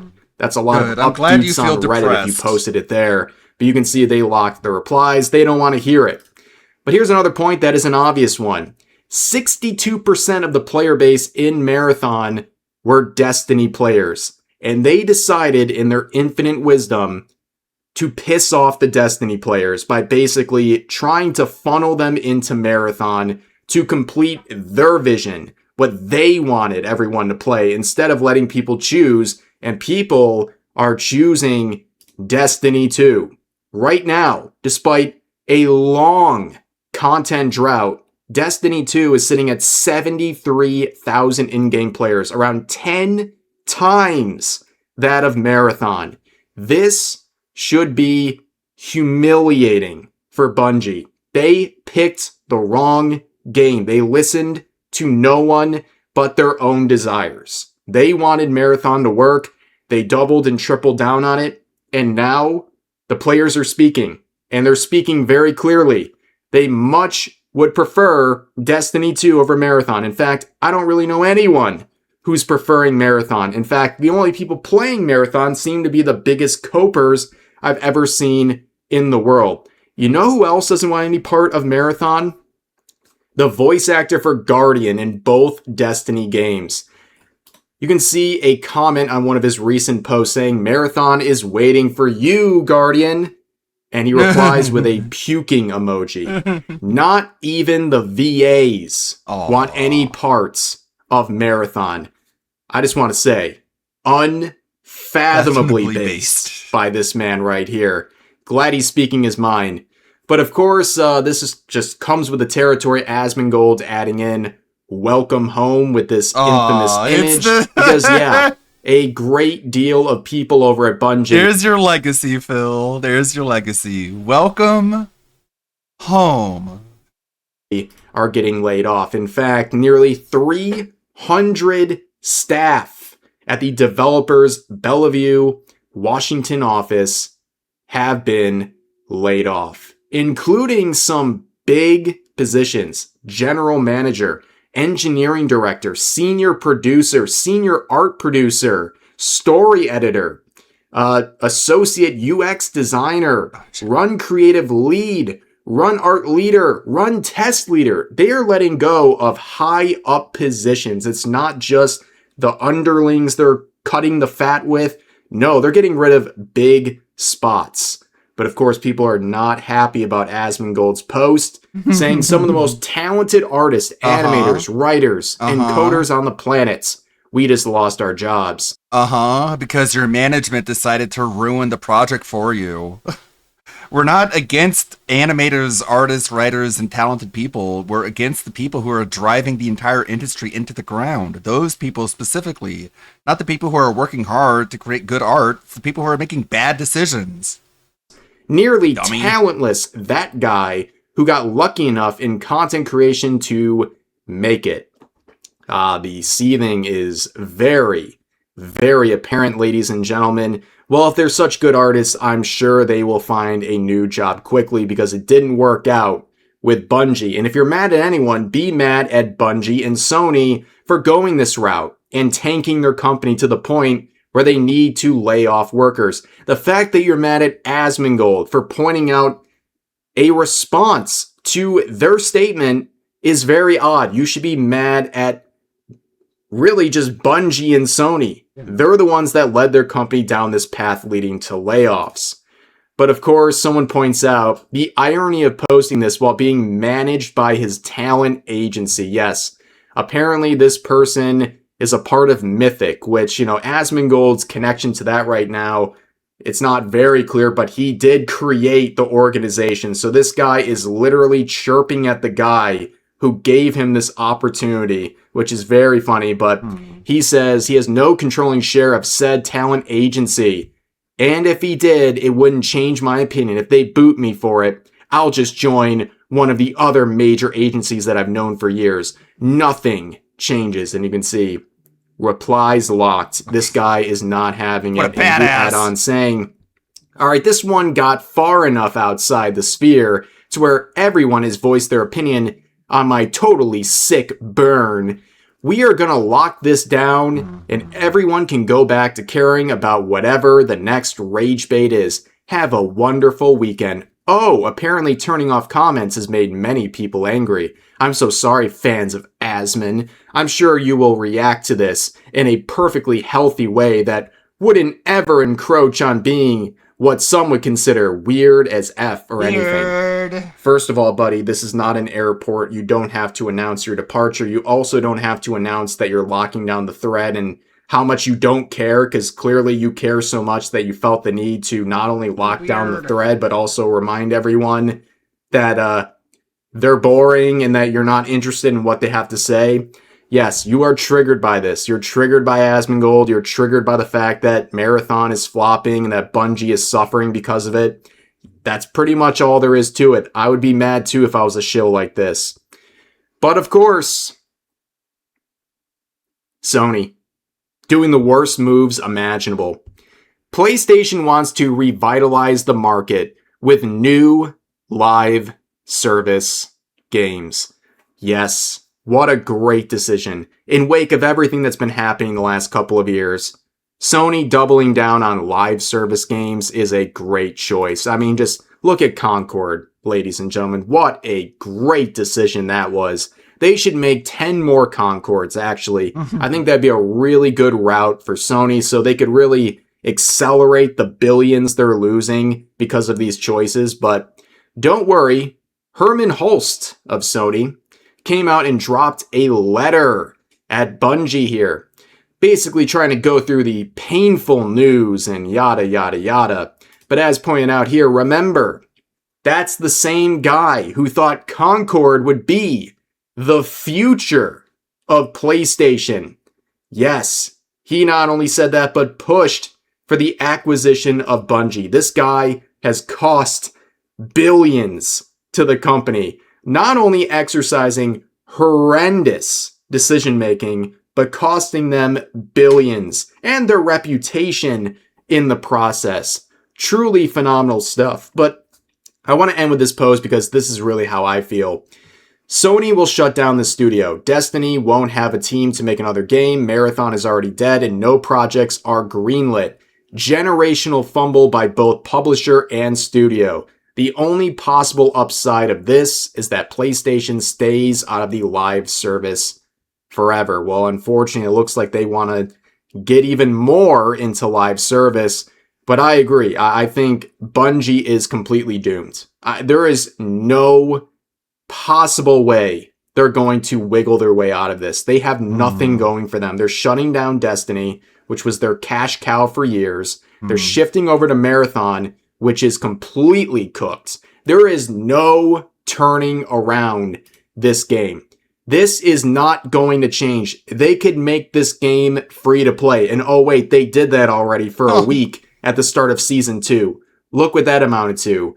Absolutely nothing. Wow. There is no turning this around. Nobody's interested in Marathon on its premise. Right, but to make things worse, they have insulted so many gamers, especially Destiny players, which make up the majority of Marathon players, by picking Marathon over Destiny and telling you, if you want to support Bungie, you better go over to Marathon. Well, turns out people don't like that. They don't like that one bit, and that's exactly where we are right now. And yes, very good point too. They have no projects greenlit. They have nothing to offer.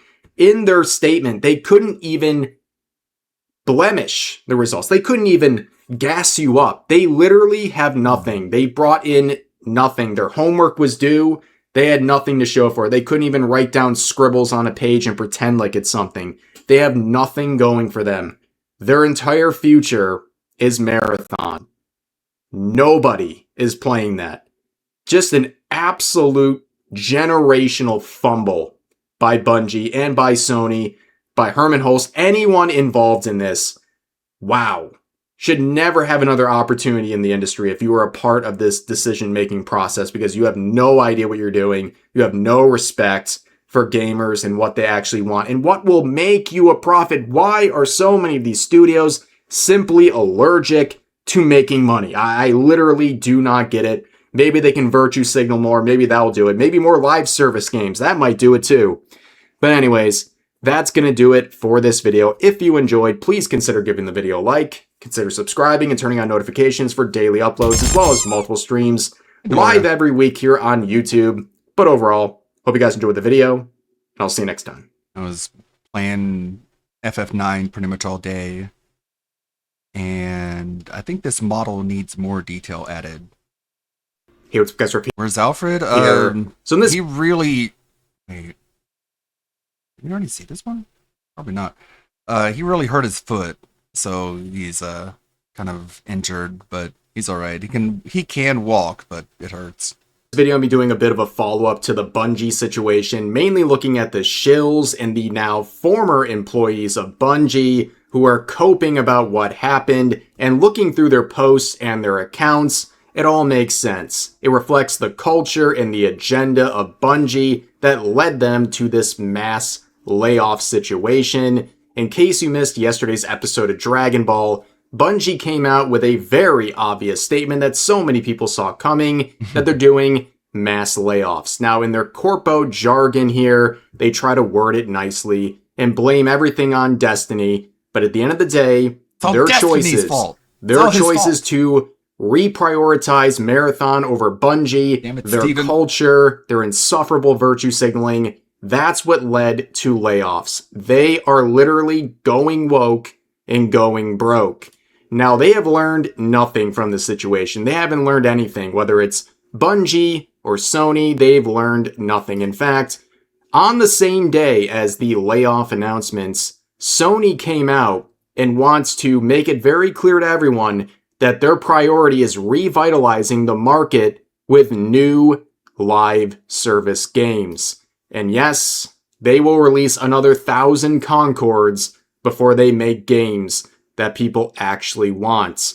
Now, the other person who's not getting the memo here are the shills and the now former employees who continue to defend Bungie and Sony and their terrible decisions. We saw this post yesterday. It is quoting Asmongold, welcoming them back to the unemployment line in reference to the now former Bungie employees. This person crashes out, basically saying that, well, it's all people like Asmongold. It's their faults. They're talentless. It's actually the people involved with Bungie who are the most talented and without blame for this situation. Well, I'm not going to coddle these individuals like this shill. They are part of the problem. The people who worked on Marathon, the higher-ups, Sony, they're all a part of the problem. Marathon is a disaster.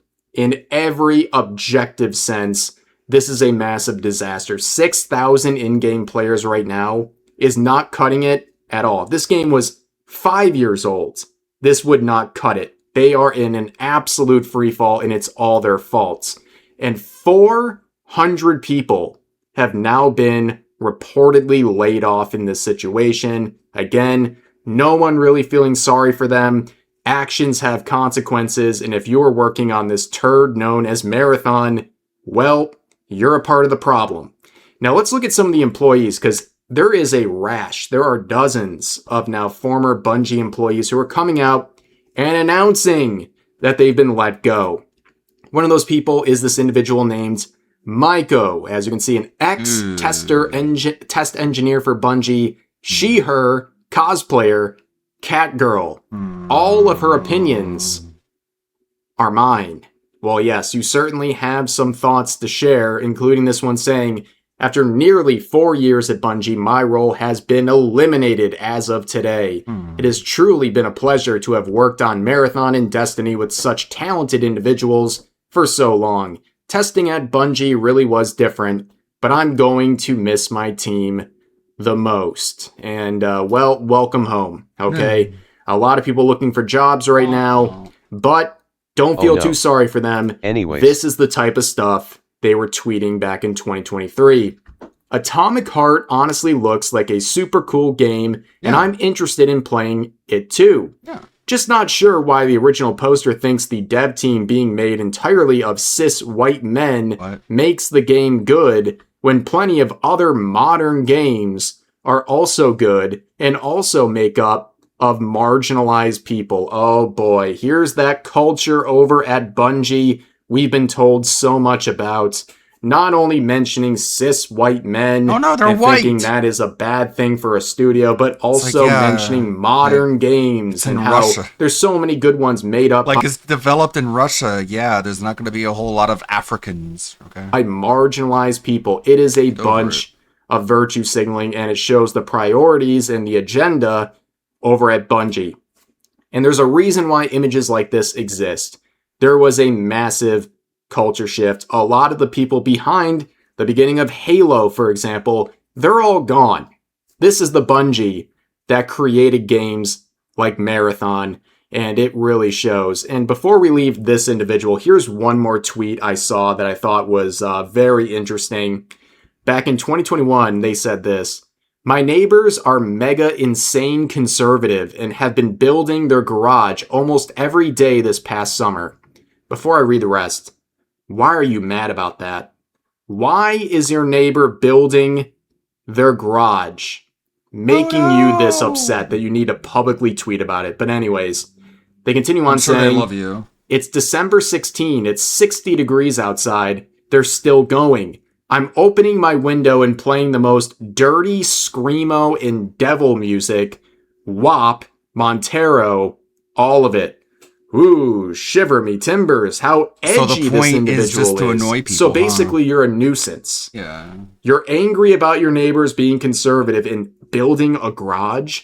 So you're blasting music, including devil music, to try to upset them. Do you not understand how you're the weird one in this situation?" No. But of course, all of this just lines up with the culture. We've been told about the culture so many times at Bungie, and this is exactly what it looks like. And you're going to notice some common themes with, now, ex-employees from Bungie. Here's another one named Honora. She, her former technical designer working on raids and dungeons at Bungie. Poser Goth. Salute the flags with the trans and pride flag. Amazing stuff. They posted, "Got hit by layoffs today. Most of RAD was hits. It's been incredible to work with so many amazing experiences with so many great people. That was the best team at the studio for sure. Culture, skill, and collaboration. I'll miss it." Well, as the comments point out, welcome home. Looks like they're getting rid of all the DEI hires. Love to see it. Welcome home. So sorry. Oh my God. Yeah, basically, look how much is taken off. Here's another former employee saying, "Sad to say, I was one of the folks affected by the layoffs today after over 3 wonderful years at Bungie. I like to thank my team for the amazing experience in getting to ship Marathon alongside you all." And someone quoted to defend them saying, "There's no dead weight on our team. She came out of nowhere with barely any experience / portfolio, LOL. But she had that it factor and such a natural understanding of Marathon's aesthetic from day one. You wouldn't get weird stuff like drinkable burgers without her." Wow, so that's great. They're basically hiring people with no experience and no portfolio and just like figuring things out along the way.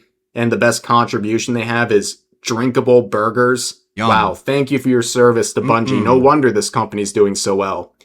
But looking back at the individual who made the announcement, you can see concept artist, trans, previously at Bungie on Marathon. And they've been posting, trying to create themselves as a victim, showing a bunch of, as they describe, bot comments, making fun of them. And, well, you can see one of the replies saying, "You're not a game dev, you're a concept artist. By the way, didn't you steal that concept art? Right. I'm very glad unscrupulous individuals like you get ejected out of the gaming industry. Untrustworthy thieves like that should never be near another project again. And yes, shame. it does feel a little weird to be so proud of being a concept artist for a game that was accused of stealing artwork, and they even provided compensation to the artists they stole from. But of course, the former employee adds on in the replies saying, I know a lot of these are bots, but remember to please support your fellow queer/people of color game devs, especially in this climate. Being publicly a minority on the internet can be rather difficult at times, but I think it's important to stay visible as much as it feels safe. So I guess they're trying to apply the victim card here. It has been denied. At the end of the day, you lost your job, and I don't think there's too much to be proud of when it comes to Marathon, but you can see it's all about celebrating diversity and basically shaming anything else that doesn't fit in with the woke ideology. Which doesn't sound very diverse. But here's another former employee saying, I got laid off from Bungie today. It was a dream job for the last 4 years. Gonna miss everyone I worked with from Destiny 2 to Marathon. Love y'all. And I'm thinking like, oh, Eric's gonna set things straight up. Pronouns in bio every single time. Did you notice a pattern, ladies and gentlemen? Going through the many announcements from former Marathon and Bungie employees, it's almost a 90% chance you're going to see profiles like this. That was very predicted, by the way. But what about Destiny 2? That was predicted. Destiny 2 was completely forgotten about and kicked to the side for Marathon. And how is Destiny 2 doing? The numbers are going up. In fact, there's about 15,000 more in-game players today as there were yesterday. The numbers are climbing for Destiny 2, despite a massive content drought and basically its final patch coming up. And Marathon, the future of Bungie, its numbers keep going down. And you can see some of the shills trying to play both sides. Khalif here saying, there are lots of issues and reasons why we saw the layoff. Like I made a video that I am sharing, the video of DSP playing Bloodborne, and he can't figure out torches in his second playthrough. It's like, what the hell?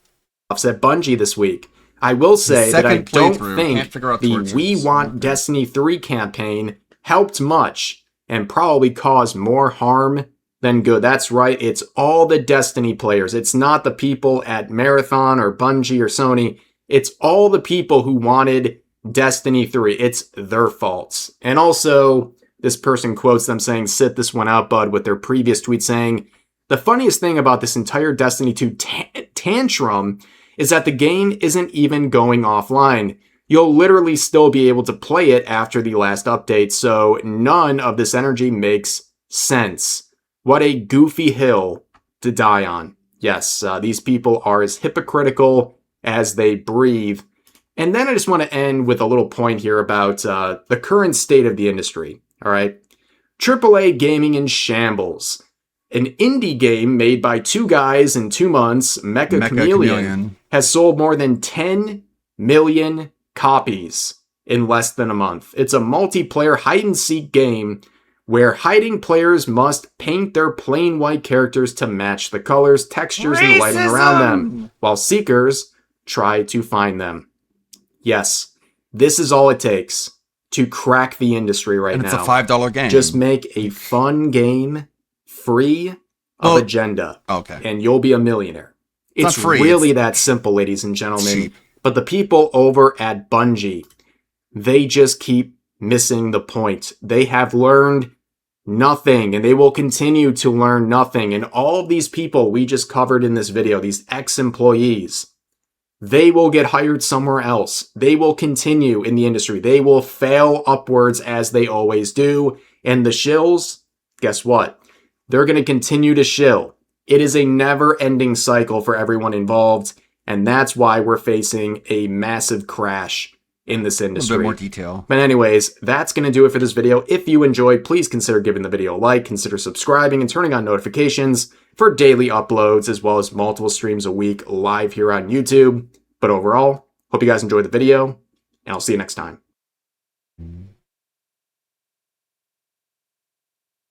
Oh boy. I think we're out of tabs. I think that's the last tab. That's Sunday for you. We go through all of them. I think the Channel Point Redeem playlist is also exhausted. That one.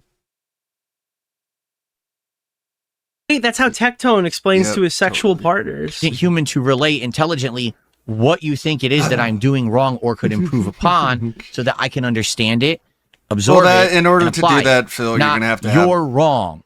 Come on, look. In order to do that, Phil, you're gonna have like a conversation with someone, which you're never gonna do, are ya? Antimatter Morty talking about Toph. Not rage quitting yet. Okay, let's check in on Meerkat. What's he watching? You're right here. Ozempic Souls. So I was just gonna say, if you want to help out with the content, well until you get the cat ring. But does the water in the well reflect? And no, you can't survive the fall without the cat. No water. Oh no! And it doesn't really look all that good. I think the original Dark Souls 2 looks better. This looks like, you know, like GTA San Andreas, and you put like an ENB mod on it that makes the whole like art direction really fucked up, and it just makes everything shiny. This is what it looks like. Oh, sorry, Please do have a look at Whoa, it's shiny. I like this. I could really use the business. If you'd be so kind. Well, I just got here and I'm nude. What makes you think I have money? Somebody just got banned. He has shields. For saying, 3 shields. Tommy, I've been watching DSP for years. I love his content. I don't need to hear about trolls and detractor memes. And this guy got banned. Voldemort 150. Okay. That was a quick lean-in manual. Mimic! Oh my god. He's gonna do that's the one. The GTA mods where they put puddles everywhere. And they record the videos when it's raining, because that's when you can see the most reflections. This game is weird. You jump. I was gonna say you jump with left thumbstick in this one. In Dark Souls 1, you hold the jump button, release, and press again. In this one, you actually use left thumbstick. You click it in to jump. So they changed a lot in Dark Souls 2. Look at the lighting here, dude. Wow. Yeah, man, look at this. It's lighting. That's so cool. That would look really cool if you're playing the game and not just sightseeing and walking around. Just rolled down there by accident. Oh, that'd be funny. It's locked. We'll open it. I forget how to get in here. Don't you have to drop down onto it from outside or something? DSP is such a graphic slut, LMAO. I know, right? That's a good find. Good thing I'm exploring. It's so weird. Oh shit! Like he's less interested in art style than he is in any damage. It's not good. I need a weapon. Like the idea of art style I really need a weapon. Goes over his head. Like there's no such thing as an art style. It's all just like direction or something. If I remember correctly. Either you're trying to be realistic or you're I don't bad. remember how to get up there. Because why wouldn't you try to be anything other than realistic? Essentially, Okay, now. is his Here? logic. He's regretting starting off as deprived. Let's be real. The idea of been style deprived of goes all over his joy. head too. What the hell? An enemy. Even though he This is says for style a people who lot. actually know how to play the game, and not for Dark Side Phil. I don't know.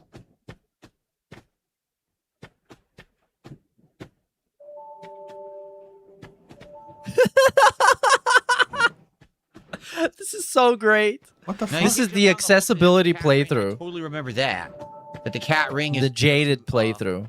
take less fall damage, and then you can do all the drops down there. But that's a lot. You have to save up souls to buy it from one of these vendors. How about we not talk about it and I think instead this might be a vendor here. do it? This dead person is a vendor, I think. Hold on. What? Are you sure about that? Life Gem. Yeah, that's not gonna cut I it. thought there was a vendor. That's not a here who vendor, talked to you. Phil. Wasn't there a cat or something you talked to? Suffer. I swear there's a vendor around here. Oh my god, it's gotta suck having no memory. Is it here? It's the kitty. Yes, the kitty. Oh, the kitty. Undead, are we? Here we go. And one without much time remaining. Cat looks cool. Look at that. Just about ready to fall Looks apart, out I'd of say. place. Not exactly the time to be chatting with a cat. Fucking mods make this look like an asset swap game. Well, Jasper, suit yourself. Oh yes. I played that Enchanté. the Hollow Kingdom, that one game, the Dark Souls with HoloLive characters, and it is wonderful. Janky. Well, thank you. It's my natural musk. God. What does the kitty have? Cat ring, right? Trying way Ring too of the hard. Evil Eye. There it is. The Silver Cat Ring. 13,400 souls. Once you get that, then you can actually drop down into the well. Red Eye Ring. Easier to be detected by enemies. Easier to connect to players who choose the same god. Can hear the voices of foes. Can you stop being cringe? Oh, buddy, you're watching the wrong stream. I'm not doing the tutorial. Forget that. We're going without the tutorial. You're in for a ride with this one. Afterburn or Top Wait, this is my Dog? first Dark This Souls. never stops. I think I did add it to the wish list. We gotta find stuff. We're gonna find a weapon and some stuff. I have nothing to do anything. I can't even defend myself right now. We gotta go find stuff in the in the environment. No, you can punch him. Just punch him, bro. And this is the edition where they have a bunch of enemies all over the place. That's one way you can go. Oh, he's gonna love it. Oh, they're in it. Okay. It's weird because But he's played Oh, it this is in before, library. so it's not even Thank you, all Dog that Explain. surprising. It's the same game I've played. Just it's hard to remember because it looks Install it. completely different. Is this the blacksmith? Yeah. I do like jet games. I really do. Just help me open this door. An itch I never knew I had. 1,000 people over on Raw Phil. Seeing it was They're all strapped in for my this. God. Somebody's gone and locked That looks amazing. That looks really cool. Next Saturday, we'll play all kinds of games. I'll make a little bit of progress in FF9, and then we'll look at the rest of the library. That's right. Uh-huh. The door to help him. Or the key to help him. I'm a blacksmith. I'm nothing without the tools. Bring me that key. Chop chop. Where is the key? I don't God, remember. what Again, a quick it's been 9 download. years since I played it. I don't really remember a And lot lean about this in game. manual. This is interesting. I like how you reached for the key, thinking you had it. I can't see. God, camera. Aha. Soul of a Nameless Soldier and a Life Gem. Wow, that's crazy. It's crazy how these games are like, they're like 150 megs. You can tell it's very optimized. It's wild. What great game design. Here's our bonfire for Majula. Okay. Gotta say everything weird. Do we have to keep finding torches in this game? Is that how it works?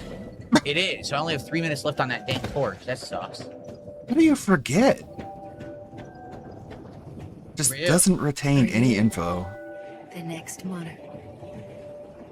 I'm just now Somebody noticing his already character's handheld face. him. Forest of the Giant merchant has the key. Remain by your Okay, we know what the next objective is. hope shatters. It's such a miserable way of experiencing a game, having somebody tell you what is happening at all times. Yes, give me items. Right. An Estus flask. Very nice. Essus? Yeah, Essus. man, you should go there and then turn left and then turn right and then take the item. The essence of the soul. It's like, I thought you were supposed to be playing the game. Well, I remember him. You know, I may level up the power of the Emerald Herald. Seek misery. For misery will lead you to greater, stronger souls. You will never meet the king with a soul so frail and pallid.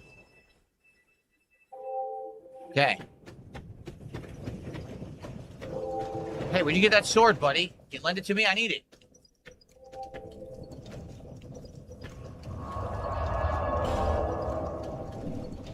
So how do I reinforce my Estus flask in this game? Because we already got an Estus shard, but I don't remember how to do it.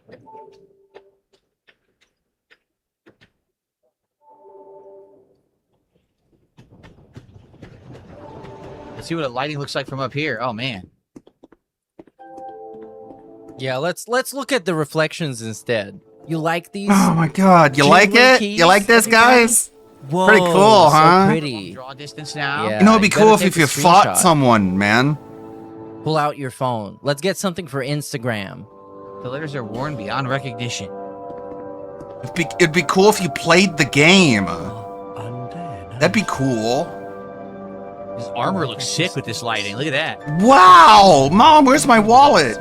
I need to open up another credit line to donate to this guy because the armor is shiny. You fuck? Hey, the music's great. Wow. Almost. And we're just sitting here like contemplative. Almost. Because this is so important, so much more important. TF2 soldier. Less talk, more fight.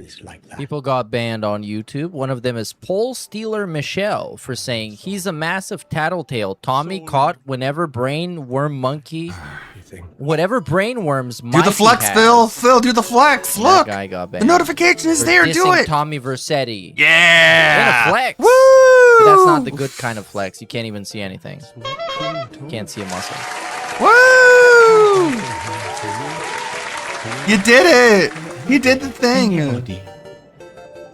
The fucking. Thank you so much, Caterade, for $2. He says, "Is this the game that spawned Why Am I Toxic?" No, that was the original Dark Souls. This is the sequel. I thought memes were for retards. But tons of people remember me playing this game. The 2 runs that I've done. What? You don't even remember you playing this game. What? Why do we have to suffer? A ton of differences from the other games in the franchise because it was not directed by the same person. Suffer. The souls. Added more detail to the Garnet model. Still working on it. If you guys love lens flares, please support the streams. So it's not so if you're flat. loving the path tracing options, please consider supporting the stream. Also Ew, my eyes. What's wrong with them? I don't know. Like completely blackened. I guess he installed the mod incorrectly. See what that means. What's up with that? It's your snort sacks are creating large shadows on your All eyes. the dialogue because we have to. It's gonna waste some extra time as he's banning some people. I guess the mods aren't here. What was that guy? Vietnamese comrade and whoever else. Okay, I think you gotta talk to her again to upgrade. I got it. Seek those whose names are unutterable. Unutterable. Before and down. Wow, this is so much more exciting than I thought it would be. Their souls will serve as beacons. Once you have found. I'm loving the path tracing. I can see every single strand of his hairline getting rendered in real time. It's receding in real time. And then the light reflects off of it in real time. Is that a shard you found? Uh-huh. Here, let me see it. This fucking Caterade guy just like blows $50 a day just on Yeah, these he's gonna talk dented to all ass the NPCs, but he kind of has to. parasocial fucking It's a super Dark chats. Souls game. You talk to everybody and you max out their dialogue. All right, So now we can level up the cringe. Estus Flask. Here we go. So corny. Still no weapon. Still no armor. Cool.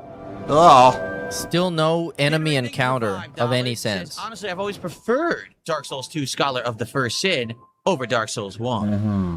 He doesn't Okay, care very what you nice. think, dude, but whatever. He You stalled have a until he friend. gets to a break and then looks stuff up. You've got a friend now, Is that finally. It's not linear. Like, there's different ways you can go at one point. You don't have to go in one particular direction. And I like that. Show, don't People tell. at Rawfield got bored because it fell under 1,000. They were like, you know what? Fuck this. Fuck this. I don't care about path tracing. Dude. I don't care about lens flare. Is this just the stream? We're just walking Just look around doing nothing? sightseeing like a tourist. Right? Phil, this is a video game. You should fall off the cliff, Phil. That's gonna make a great clip. Look how cool that looks. Send it to your editor. Look how cool it looks when I fall to my death. Such great graphical fidelity. Yeah, right. My suicide. You gotta love it. People fall for that shit. Yeah, you. Here? Anything over here? Probably hidden No! path over here or something with an item, I bet. No, it doesn't matter. bet. No one cares. This There's no way? This hidden, way. like, plus 99 Oh, wait, no, sword maybe in the it's that corner way. in Multiple the ways first to go area. to continue. I think this is one of them right here. Yeah, I think this takes you to one area that's like dungeon and stuff. I think. And then there's the other way we saw. There's 2 different ways to go from here. Sure, pick one.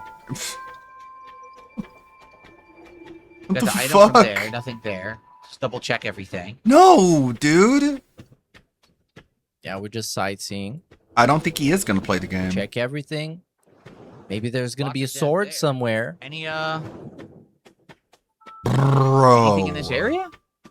Yeah, that's Anything the only here? thing he's using is the path tracing mod. That's all we got. Maybe not. Maybe Because he said it doesn't work well with other mods and it might make it crash, so we're just using this one and admiring the lens flares and the awesome reflections. I don't see anything here. Which are awesome. I'm loving this. It's like I'm on vacation in Majula with Darkside Phil, which is the best thing ever. But there's 2 ways to go from here. There's that way, there, and then there's the other way. Yes, you've said this. Nights and stuff, right? So you're not supposed to do that yet. And if you're really good at the game, obviously you can. You give them some souls, they give you a cold beer. Like one set path. Take all my souls. There's Well, he's got 20 souls, so All right, let's look. I don't see not it. even gonna get a beer with that.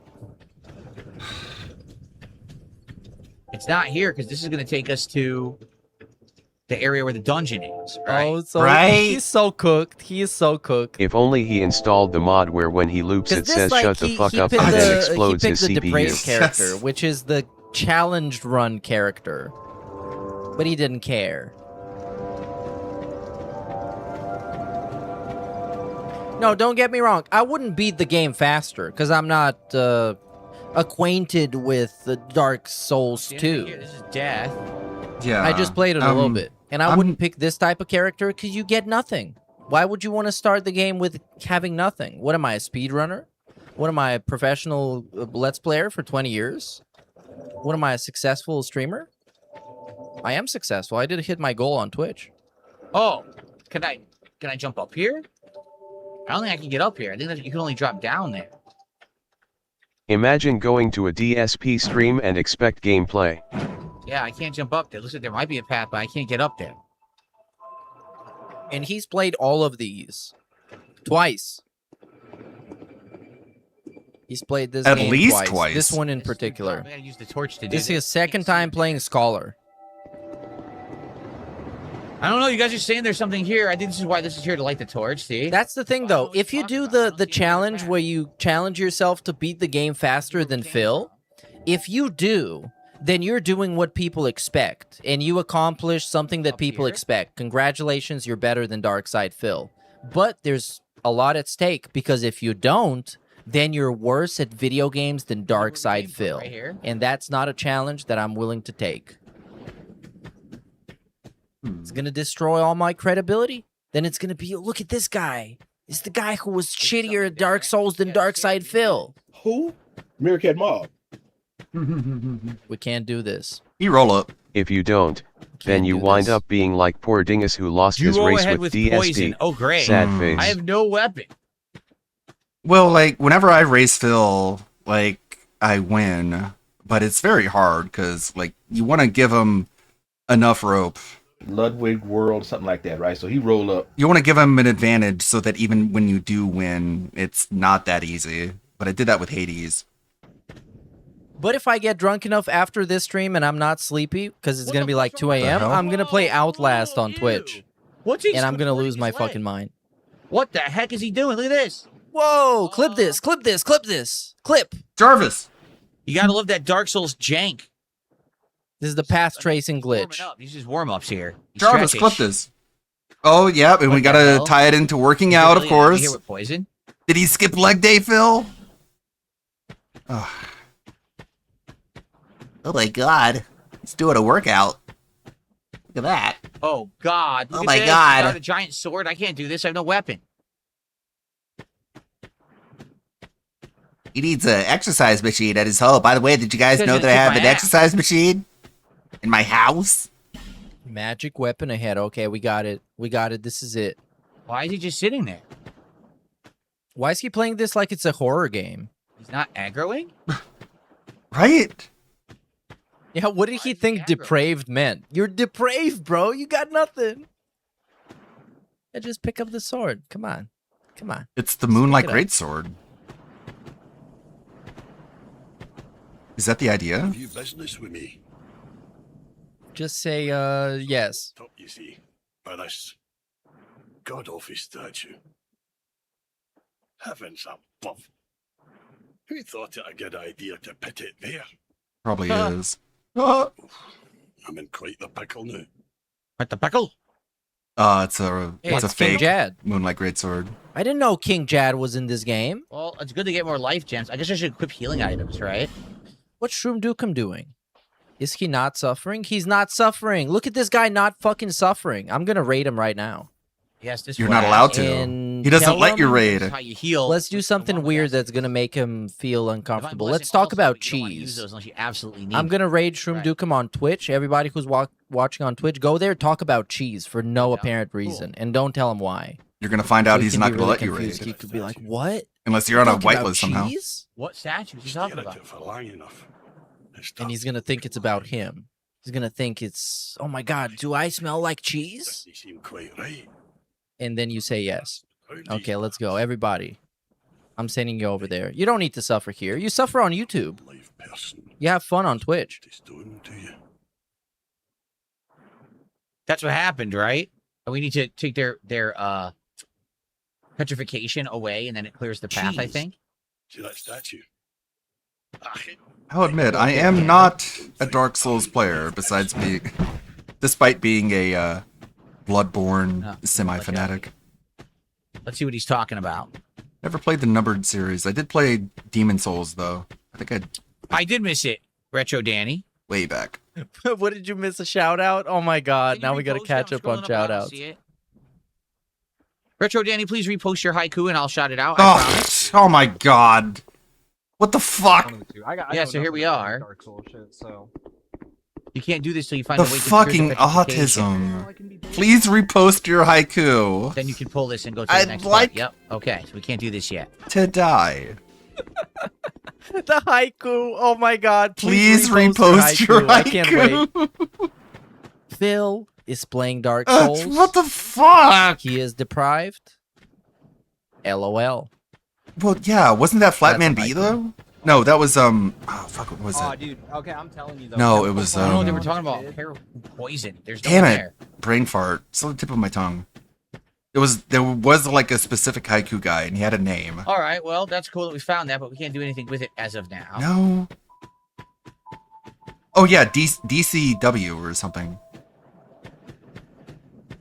Captain Oh my God, DCW. still nothing happening. Captain DCW, yeah. I feel like I'm letting you guys down for looking at absolutely nothing going on right There's now. two ways to go. I feel like I should do something. This is the way you're supposed to go. For Is that 99% $192, players, you of can go course. the other way and you can From fight the giant $100 knights tip that from skip India Yes, you know 103. what? That is right. I think So we are dumb. all deprived. It's not just him. We're all deprived. Fucking Indio. This is an all-time worst DSP Let's Play. All-time worst. Already. I'm saying it. I'm calling it right now. Episode 1, this is all-time worst. Bottom 5. I'm guessing Putting Indio. it up on the rafters. Bro, are we Or gonna down from the ever do rafters. anything? Right here. Yeah, this way. Oh, what's up Wow, here? yeah, or this, or you know. Too?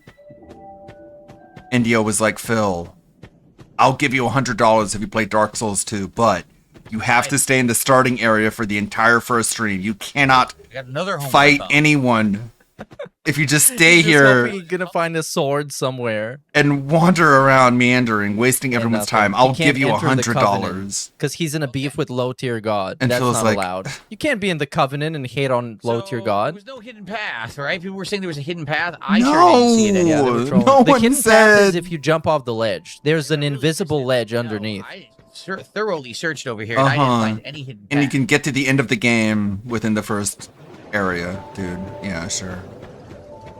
I skipped the tutorial. I'm not doing the tutorial. I refuse. It refuses to do the tutorial. Oh my god.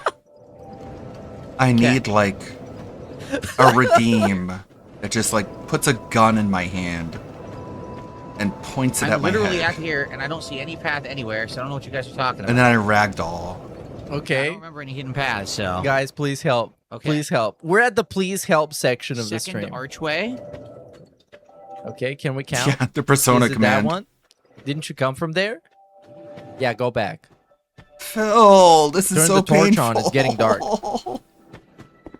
So what Imagine was the playing second archway? Bloodborne and you never leave like This is the first archway. the hospital. You needed to give them the exact geographical coordinates. The X and the Y. and the Z. It is doable. What? Share the Google Maps link.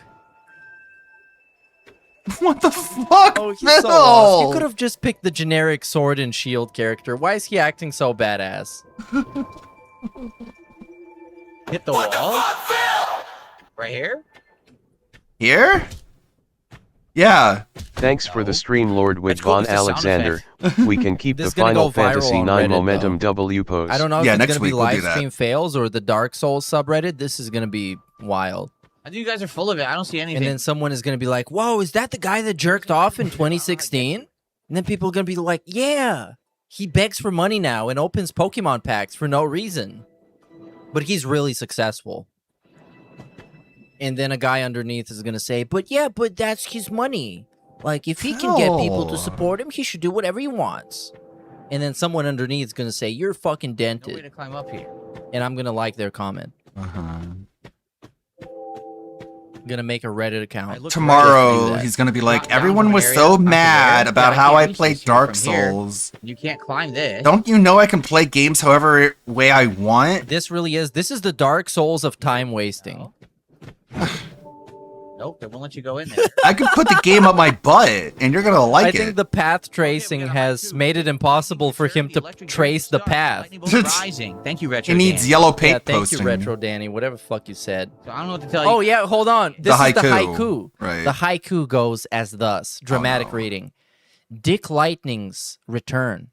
The electric journey starts. Lightning bolts rising. Yeah. No, this gets a suck a dog off. Oh, I don't have it. Okay, this gets a I don't know. What does it get? What is suck a dog off? Suffadent. You suffadent. What is suck a dog off? I already went up here, but this is dead. Do I even have it? I stole that shit. Stole that shit. Right there, you can't reach that. See it right there? A dog off? There it is. And a suck a dog. And you're dead. I want you to suck a dog off. Oh, that works. And he's dead. That was a great frontal roll momentum. Awesome. Awesome gamer moment. Clip this. YouTube Shorts. Get the editor on this. No. Pay him $30.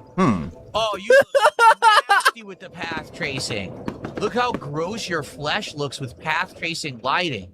Seems like it's a bad idea. Look at this guy. Look at this guy. He's so realistic. He's path traced. DSP Got has, the DLSS in fact, 6.0. played this game before. That's actually gross. Oh my god. Flesh is coming off your body. He's playing this the same way he's playing Warzone. Remember in Warzone, he would just camp in a bathroom and just sit around until everybody killed each other, and then he would walk out and get killed, and then say, whoa, I made it top 10. Okay. I'm top 10, you guys. I'm top 10. So, I did the chat just crash, everyone. Because they're the saying, chat people crashed. just came in here saying they crashed the chat, and I think they did. It looks like they did. Yeah, you're gonna suffer. Oh. They did. So, we're going to have to make this stream over, which is fine. I was actually about to split the part anyway. And we're gonna make the stream over. Oh my god, what a Which is what I disaster. suspected.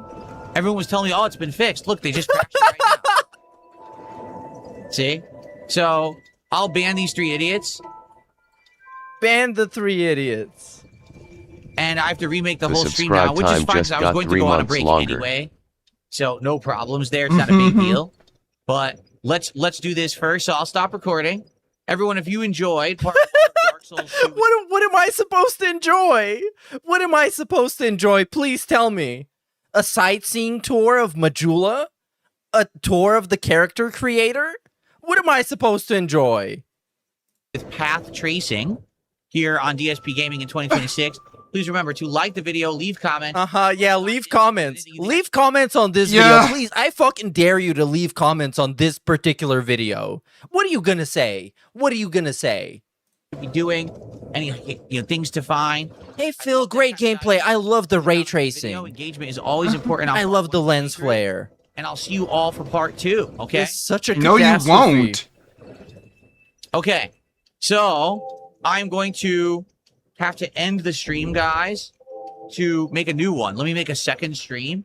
I was aware this was probably going to happen, People. So that's why you sat here and meandered. Oh, it was fixed. No, it wasn't. I had a feeling it wasn't going to be fixed. Yet people are. Oh, and he knew it wasn't going to be fixed. I don't know why they do that. People lied to him, and then he said it's fixed, but then he knew he wasn't going to be fixed. Loki, he knew. So he got the upper hand on extremely people. bold of you to assume people want to watch this dumpster fire on your channel. No, they don't. And then we're going to send everyone over to the new stream so that you can actually talk. Okay. Oh my god, he's going to set up stream forwarding now because it's Darkside Phil. He has to do that. Otherwise, people are going to be confused. They're going to not know what's happening, even though he just told them. You guys set up to be able to talk. What a nuisance. Infinite IQ stream. Yeah, we got to keep the 400 viewers. I'm actually amazingly shocked. Otherwise, people would get lost on the way to the next stream. Nearly watching they might end up watching Strangely Lex. To be honest, if you're going to be trolling, you're probably on Rawphil. Rawphil having a great time right now. Don't make me open the chat. The chat's going to be great. Chat is hype as hell. They're having so much fun. We're having so much fun here too. Yeah. Like, they might as well watch Rawphil. You can say what you want. You don't have to worry about being banned. Pick the deprived character. Right, so people have more fun. They're more funny. I love Majula now. There's less my bot favorite spam. Tourist destination. We got beautiful beaches, great we are cliffs, having fun here. Ancient ruins. Fix the problem. I would go as far to say I don't think YouTube. No contributions. YouTube is so fucking slow to do anything. It's absolutely a joke. Mm-hmm. Bite that hand. Bite it. Bite it. And then eat it. What does the crash message say? I couldn't see it. I think it's a particular stream of characters that makes it fucked up. I'm just gonna give you a heads up. If this happens here, I'm not restarting shit. You're gonna suffer. Go watch on Twitch. Go watch on Twitch. All right. Or Kick. All right. Set it up, everybody. Please be patient. Or somewhere else. Please be patient. Watch this on Mixer. Well, you already hit your fucking goals, so who I'm cares? gonna upload on Mixer. And Bitwave. And Facebook Gaming. Facebook Gaming, we're gonna be hot on Facebook Gaming. I want you to all show up with your personal accounts with first name, last name, and pictures of your families. Obviously, it's not my intention. We're gonna get super parasocial. You have to do this, but there's not much I can really do about it. That's life. That's life, I guess. Remember your mom telling you have to start a new stream whenever your chat glitches YouTube? Yeah. Okay. All right, I'm setting this up right now. Yeah, who was Bucketer? Let's find this out. What's gonna happen is after this crisis, stream on YouTube will go off, and then a new one will turn on. It's already created right now. You can go over there and join it immediately if you want. And I'll hang out until you guys are set. What is this? Right, but let's get you all into the new stream. I'll keep that in mind. Okay. What a pain in the butt. Right now. Don't tell him. Okay, he's gone. So let's see what the guy said to get this catastrophe in motion. For any hidden paths, so. And we're still just wandering around? You gotta be kidding me. And we're on Rawphil, so Rawphil's on the case. He's gonna set up everything. And by everything, I mean pretty much nothing. You're just gonna right at it. do the thing. Do the Rawphil thing. And then yeah. Oh, you looks with oh, like festering wounds. And I don't see it. I don't see anything. I don't see anything here. So maybe it's me. I don't know. Maybe Beercat Bob's been too beard up, but I don't see it. This message is the Bucketeer. Bucketeer crashed your chat. You big blob, whatever bimbo. Do 30 push-ups for a chance to see your chat again. No, it's ransomware. They held them up for ransom. Oh, you're gonna suffer, Phil. You're gonna suffer. Yeah, you're gonna suffer. No, do it off stream. He'll just count to 30 and come back and drop be like, right now. Woo! I guess now Man, he's back. That was Fucking tough. Losers wasting their time with this dumb shit. Wait, wasting your Seriously, time. They're so fucking lame. Very stupid, complete idiots. Like seriously. Ransomware Wasting stream their chat. time. I've never seen this before. I love being here right now. People know what's going on. Very stupid. You're stupid. Idiots. They're idiots. Like, seriously, they're so fucking lame. They're lame. You have no goddamn life, huh? Not even dope. Guess not. Guess not. Fucking limp dick losers wasting their time with this dumb shit. Your dick isn't even hard. Drop for 30, buddy. Get a hard dick and then I'll respect you. You should be able to do 30 now. You're buff. You're so limp. Stream location and everything. Gross. All right, and what we're gonna do is Quit we're gonna being go so on a break, limp. but let me save the game. Grab a receipt. No. He's gonna go on a break and look up where you can find a sword. Because that's the state of a Dark Side Phil stream now.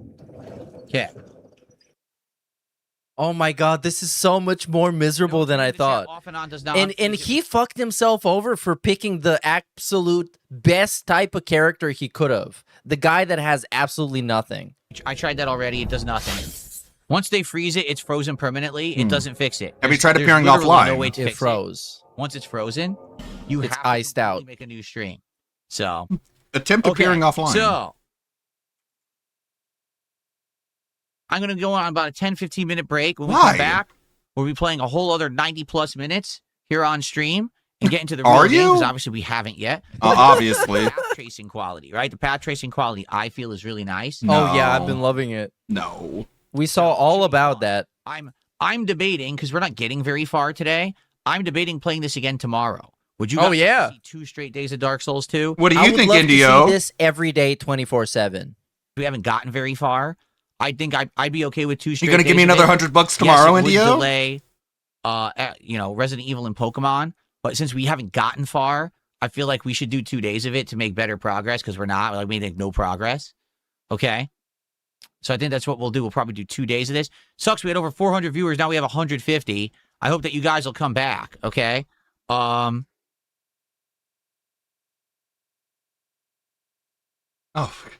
Okay. So let's go on break. This shouldn't happen again. If it happens again, I have to put it on 2 months sub only mode. Seriously. 2 months? Wow. Okay.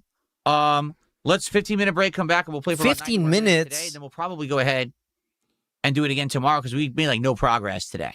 Oh my god. I'm going to get a gout flare up in 15 minutes. And everything, but I'll be back. All right, guys. I'll be back shortly. In the meantime, please enjoy these highlight clips. Yeah, please enjoy these see you in a few random minutes. assortment of clips. Yeah, Watch Dogs clip of Phil blowing up. Look at this. I can't. Oh no, and now this is not working. The pig.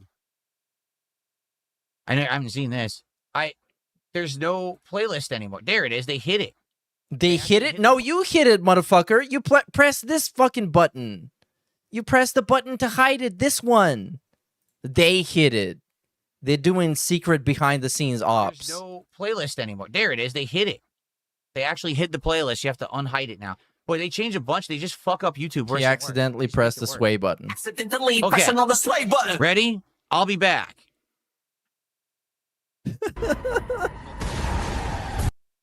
It's so miserable. So miserable. Baller alert. Diaper change time. Oh, yeah. Oh, he's definitely going to need one. Diaper break. After this, whatever the fuck this was, we're going to need a diaper break. This is diaper worthy. Down from the Pampers all the way through. God damn, this was miserable. Hey, Turvin Live on YouTube. The mythical Turvin YouTube stream. What is going on right here? Whoa. So here's the Lost Ark shit. Oh, he's watching the Dark Souls 2 playthrough. Okay. We're going to restream Turvin. We're going to raid Turvin. Let's see what we're going to do. DSP. Let's watch the Dark Souls 2. This is how you don't play.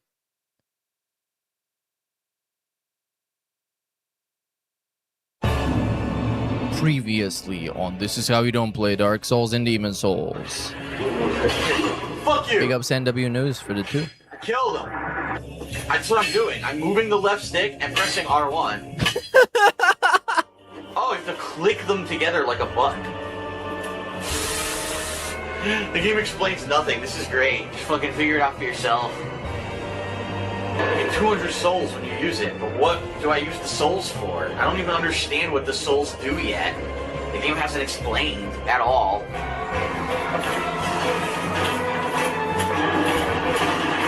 Yeah, like I said, after this whole thing is over, I might play Outlast on Twitch if I'm feeling like it, if the vibes are still high. So stupid! So if I press up,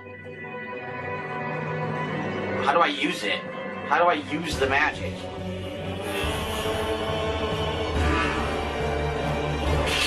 Didn't you see I was blocking? Oh, come on, I was helping you, you cocksucker! Alright, I did it. No! My back is not to him! Whatever, dude. I want to do a capital G. Why can't I do it? Wait a minute, no, I won't want capital. How do I stop it from doing capitals now? Hey guys, this is your chance to go on a hydration break. Drink plenty of water during this heat wave. Tomorrow, I might be live on Kick and Twitch for the Heat Wave Hangout streams, where we just hang out and avoid the heat while we stay inside. And I play GTA 5. Yeah, you can even take a shower. Yo, you got plenty of time. You got 15 minutes. Are you fucking serious? Change that diaper. Make sure to come. Oh, shit. Sorry. I was muted. Ah, fuck. I was muted the whole time. Sophia Norwitz is kind of weird. Kind of a strange person. I would make fun of Norwitz, and then they would say something based, and I'm like, wait, what? Just be confused by it. Let's go raid Anleet. He's playing Xenosaga, or Xenoblade, not Xenosaga. Using that costume I made. I should make more Anleet costumes, but I don't know what he's playing lately. Figure it out. We'll be back Monday for a meme Monday. So it's a decent. Thank you, Dogsplain. Thank you, Lonely Sully. Oh, why are these bats fucking me up? Why are these bats fucking me up though? It is a cool costume. Thank you, Lonely Sully. Thank you, Red Animator. May the good blood guide your way. Thank you, Repsy. Thanks for the stream. It was like a long stroll on the Dark Souls 2 village. Yeah, and I got caught up to where I was in Final Fantasy IX, so I have no excuse not to continue the playthrough. Can I just not do that? Those bats had it out for me. Just need to engage this first set, because I have a shiny on them. Oh my gosh, Ludwig with a raid, party 14. What the? What's your review of today's pre-stream? Fucking hated it. You kept interrupting my scene, man. That shit was fucking annoying. We're currently dealing with the dilemma. A spider is on the loose at Zara's place. Zara's looking for this hunting spider that won't leave her alone.